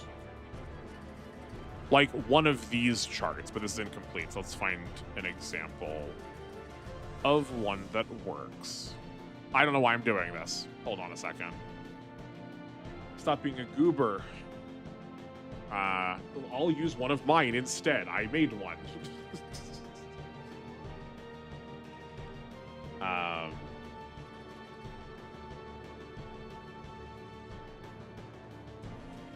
This is like modeled after an Akarasu one, but I may as well like promote my own content.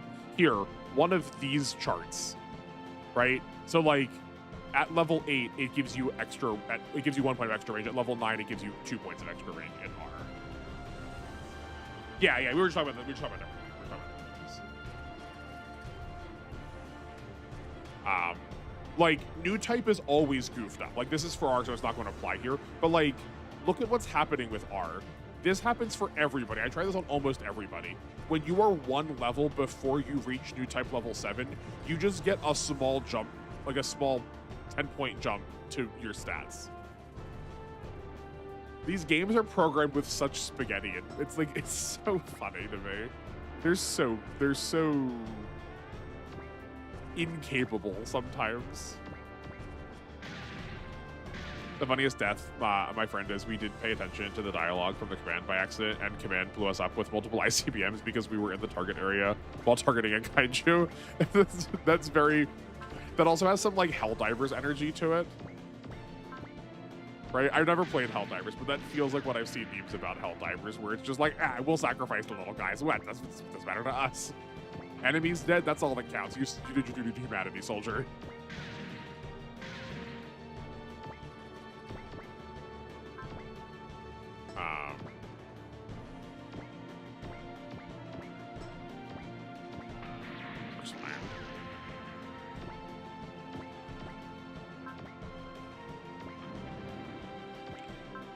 But I'll play around with the new type thing and see if I can confirm that, or whether bits work or not.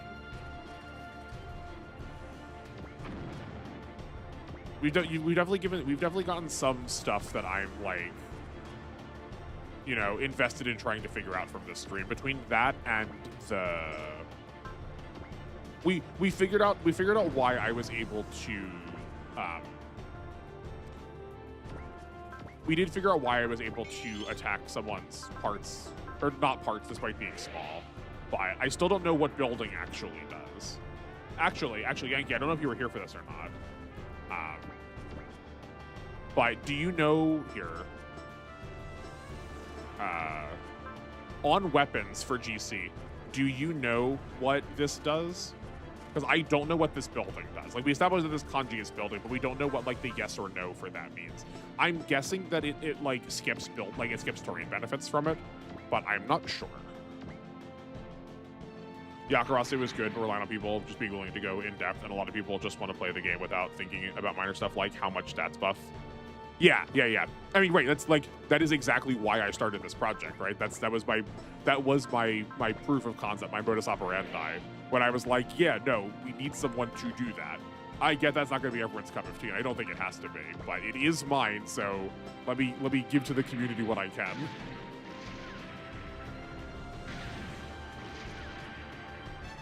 I never knew new type level affected range, always moved to story progress. Yeah, right. Like, the game in no way communicates that to you. Like, I 100% see why you would believe that, right? It's baffling how much some of these things don't tell you what they do.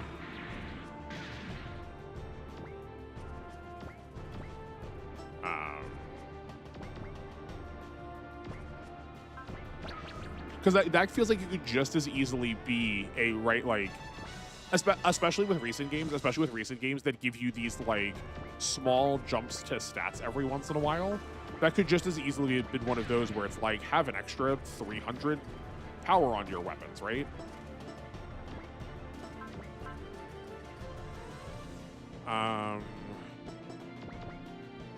One, two, three, four.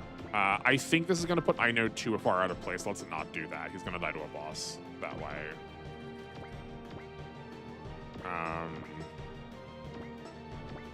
Fortunately, we did keep the ruins safe, though. Oh, boy. Okay, well, I did say I wanted 4 to get some levels. I'm glad that like almost every stream someone is learning something about it. Helldivers to me, just higher graphics, EDF6. The newest game looks like a late era PS3 game without the bad color filtering, but part of the charm has always been the low budget since it's the first game. Oh yeah. Like, I definitely think of that game as a Kusoge. So like 100% you were there because the aesthetic is this like garish approximation of something that is recognizable. Yeah, like Helldivers definitely takes itself very seriously, and I understand why that might not necessarily be desirable, right? I mean, like, I haven't played them, right? It's too Call of Duty approximate for my taste. GC has it translated as versus buildings, but kept the circle or the dash. Yeah, right, because the circle and the dash are like yes and no. Right? We were talking about this before, that like the circle is the like Japanese stand-in for a check mark. So for, like I'm operating under the assumption that the circle means like yes, whatever the effect that's taking place is happening. The dash means that no, it's not.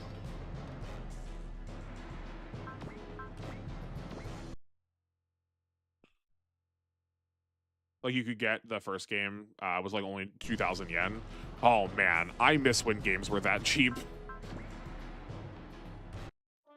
I mean, that's also why I walked home with like just a pile of games when I moved back home. The amount of like used game stores that had like ludicrously cheap sales, right? Like old PS2 gems that would be $100 here if you tried to like buy them on eBay.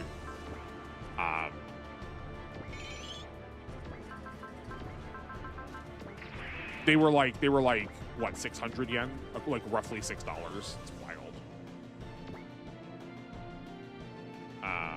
Remember, aren't there certain maps where you attack buildings? Maybe you can't use those attacks on those buildings or structures. I in fact did not remember that. When does that happen? Clearly, it's been a while since I played these games.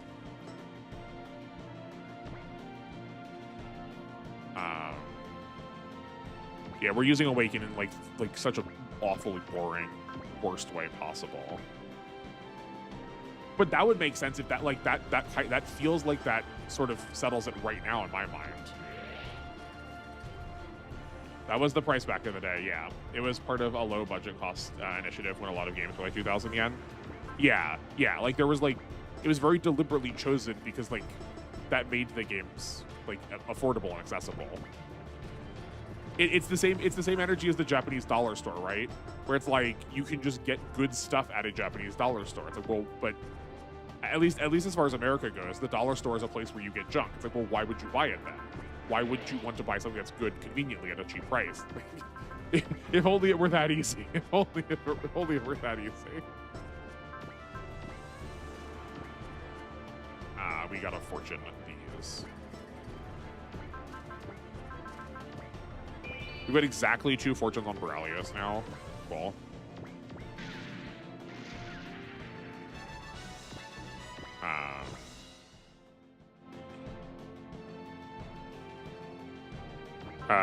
You still have, or sorry, not fortunes. Those were blessings. This is a fortune. This is a knife. Amu's not gonna really get much more chance to go. I don't think we're gonna have a turn after this. We did that already.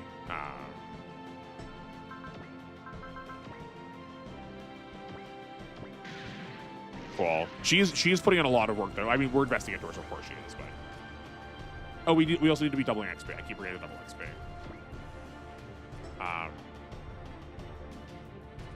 Gede might be the only one that lives here, but looking at Trider, Saber, Javelin, and Bird Attack are dashes, but missiles, cutter, and beam cannon are O's. Yeah, generally speaking, the ranged attacks are O's, and a lot of the melee attacks are dashes.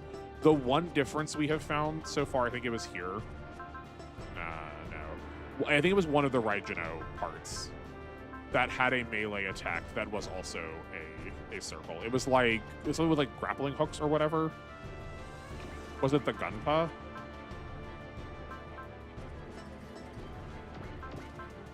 We like just looked at it. It was somewhere in stream. Oh, here it was. No, it was the lion. Yeah. The anchor hon. Cajon.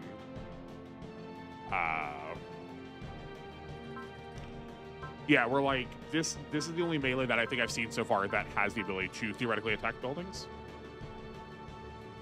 Cutter is melee, but it's also an O2.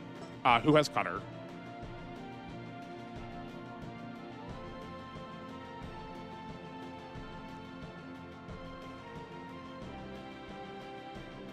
Or is that Oh, I see it in Trider. Sorry. Yeah, the Trider has Cutter. Oh, but the Cutter is a melee. Okay.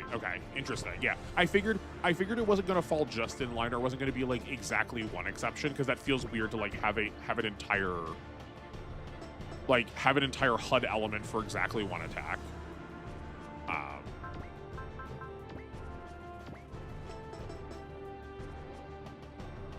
Yeah.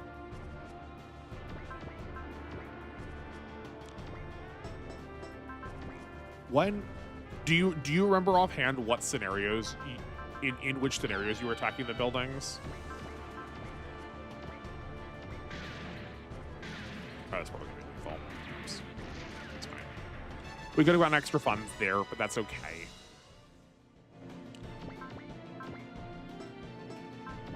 You have not actually used your SP at all yet. So let's use Snipe.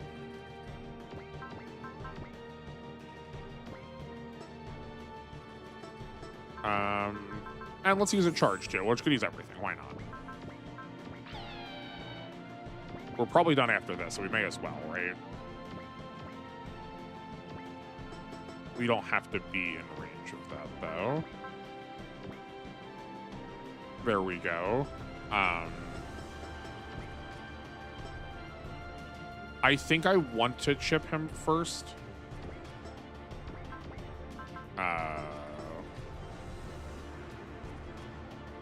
You know, just to make sure we get the kill. I think we'll have Atlas take here. Right, do that. That's pretty easy. You have a fortune left? You do have a fortune left. We need actually XP also. You have XP on you? Yes, you do. Okay. Easy. I could be misremembering, but like late L game mission. Okay, okay. We're like halfway through, so it'll still be a little bit till we get there. I was hoping it was like decently close and I could just like quote unquote fork the save and then go and like do some testing between now and next Monday. That's fine. We can have Simone heal here. We can probably have the Gunpa get a kill also. Yeah. Gonna go back to wrapping presents. Enjoy. Thank you for stopping by. I appreciate you being here. It's been fun. Thank you, like, thank you for also clearing up this like nagging question about the building thing. Like at the very least, you've given me like an in to figure something out. And thank you for coming around. Enjoy your holiday.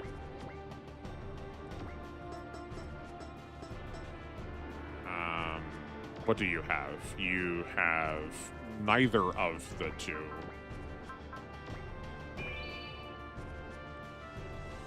Oh, I know has it also. There we go. This actually works out well. We're gonna be wrapping up pretty soon here anyway, too. I need to go put dinner in. Speaking of presents, though, all who are watching live or in the VOD, I have a couple of community posts up. I would appreciate it. It would help me out incredibly figuring out my schedule. If you'd go and take a look at those, I have asked when people would like streams to happen around the holidays. I'm not particularly, like, I'm not too, like, fussy about either, whichever way it's going to be.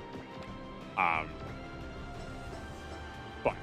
you know, I don't want people to miss things, and I also know that I'm prone to, I know that I'm prone to just say, like, we'll just ship on work, even when it's, like, unreasonable, too. So if you have thoughts on when you want me to see me stream around Christmas, day after Christmas, or New Year's Day, there are polls up for you to let those voices be heard.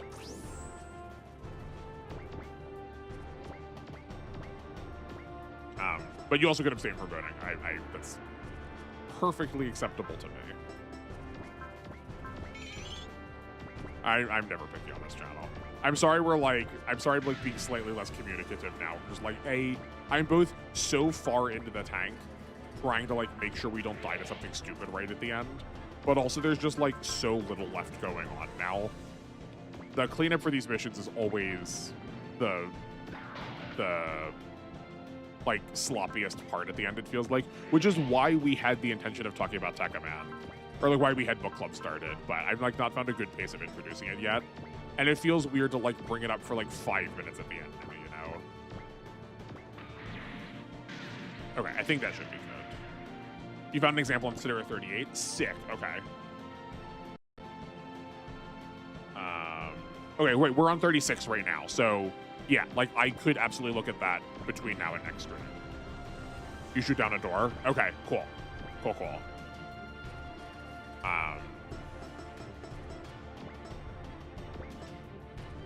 Are you watching another playthrough? Like, how did you find that so quickly?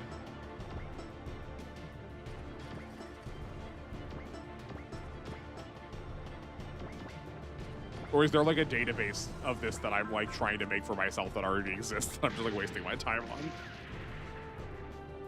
10K, nice. Are we not done? No, these feel like cutscenes. Maybe we're not done.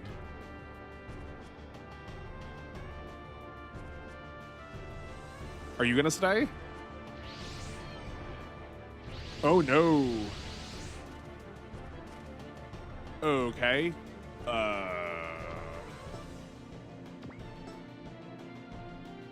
Boy, it's like 4:20 already, or it's like 4 hours and 20 minutes already of stream.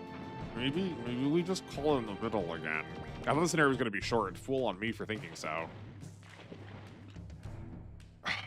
I feel like if I get too fatigued, we're going to die to Liu Kane.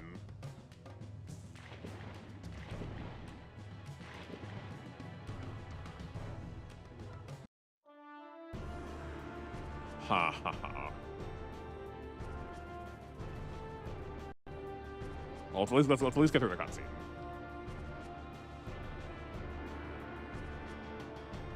Okay. Or just this big cutscene. I feel as long as everyone's not like dramatically disappointed, I feel pretty tempted to just like call it here. We've like clearly started a different like portion of the map. And I feel like if I keep doing this, I'm definitely going to lose something stupid, like someone getting on like the corner of one of these. We've also been going for like 4.5 hours. Not 4.5 hours, but yeah, no, I think let's call it here. Let's call it here.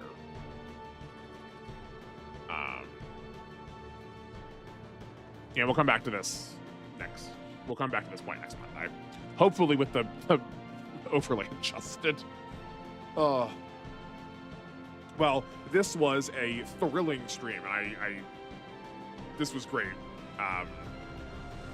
Any conversations about language are always welcome when I'm involved, so please bring your language questions in the future. Like I said, I will check out I'll try and do my best to find information out about what buildings mean, and to test that new type stuff too. But if you have any thoughts or insights in the meantime and you want to share, feel free to. I would appreciate that. That would be helpful. Again, like I want this to be a community. I want this to be a community project. So if you all have the ability or resources to do so, I welcome it. But you also don't have to, right? Like if you don't have the time to, I totally understand. What else? Like I said, go cast those votes if you'd like, if you haven't already. If you have, thank you, I appreciate it. Turrets also count as buildings? Okay, cool. That's useful. I guess that tracks. Yeah, okay, cool. Mark that down for one bit of the building's problem learned. But yeah, if you already voted, thank you. If you've not yet, feel free to go do so. If not, that's totally okay. I don't know what the default's going to be. If not, though, well, we'll figure that out later. Regardless, though, you can still expect an alpha episode from me on Wednesday. Is there anything else that's upcoming? No, I guess because the schedule is tenebrous. It's hard to say otherwise. I guess that's it. I guess, and then just last, thank you all for still showing up. We've not increased sub count in a minute, which is totally fine. But the view count is increasing as if my sub count continues to be. So I'm glad everyone's like rather invested. It warms my heart. So thank you for being here. Enjoy your holidays if I see you before or after. And I will, I guess, catch you at some point at some point around the American Christmas date. Enjoy. Happy holidays. I'll see you at some point. Goodbye, everyone. Happy stream.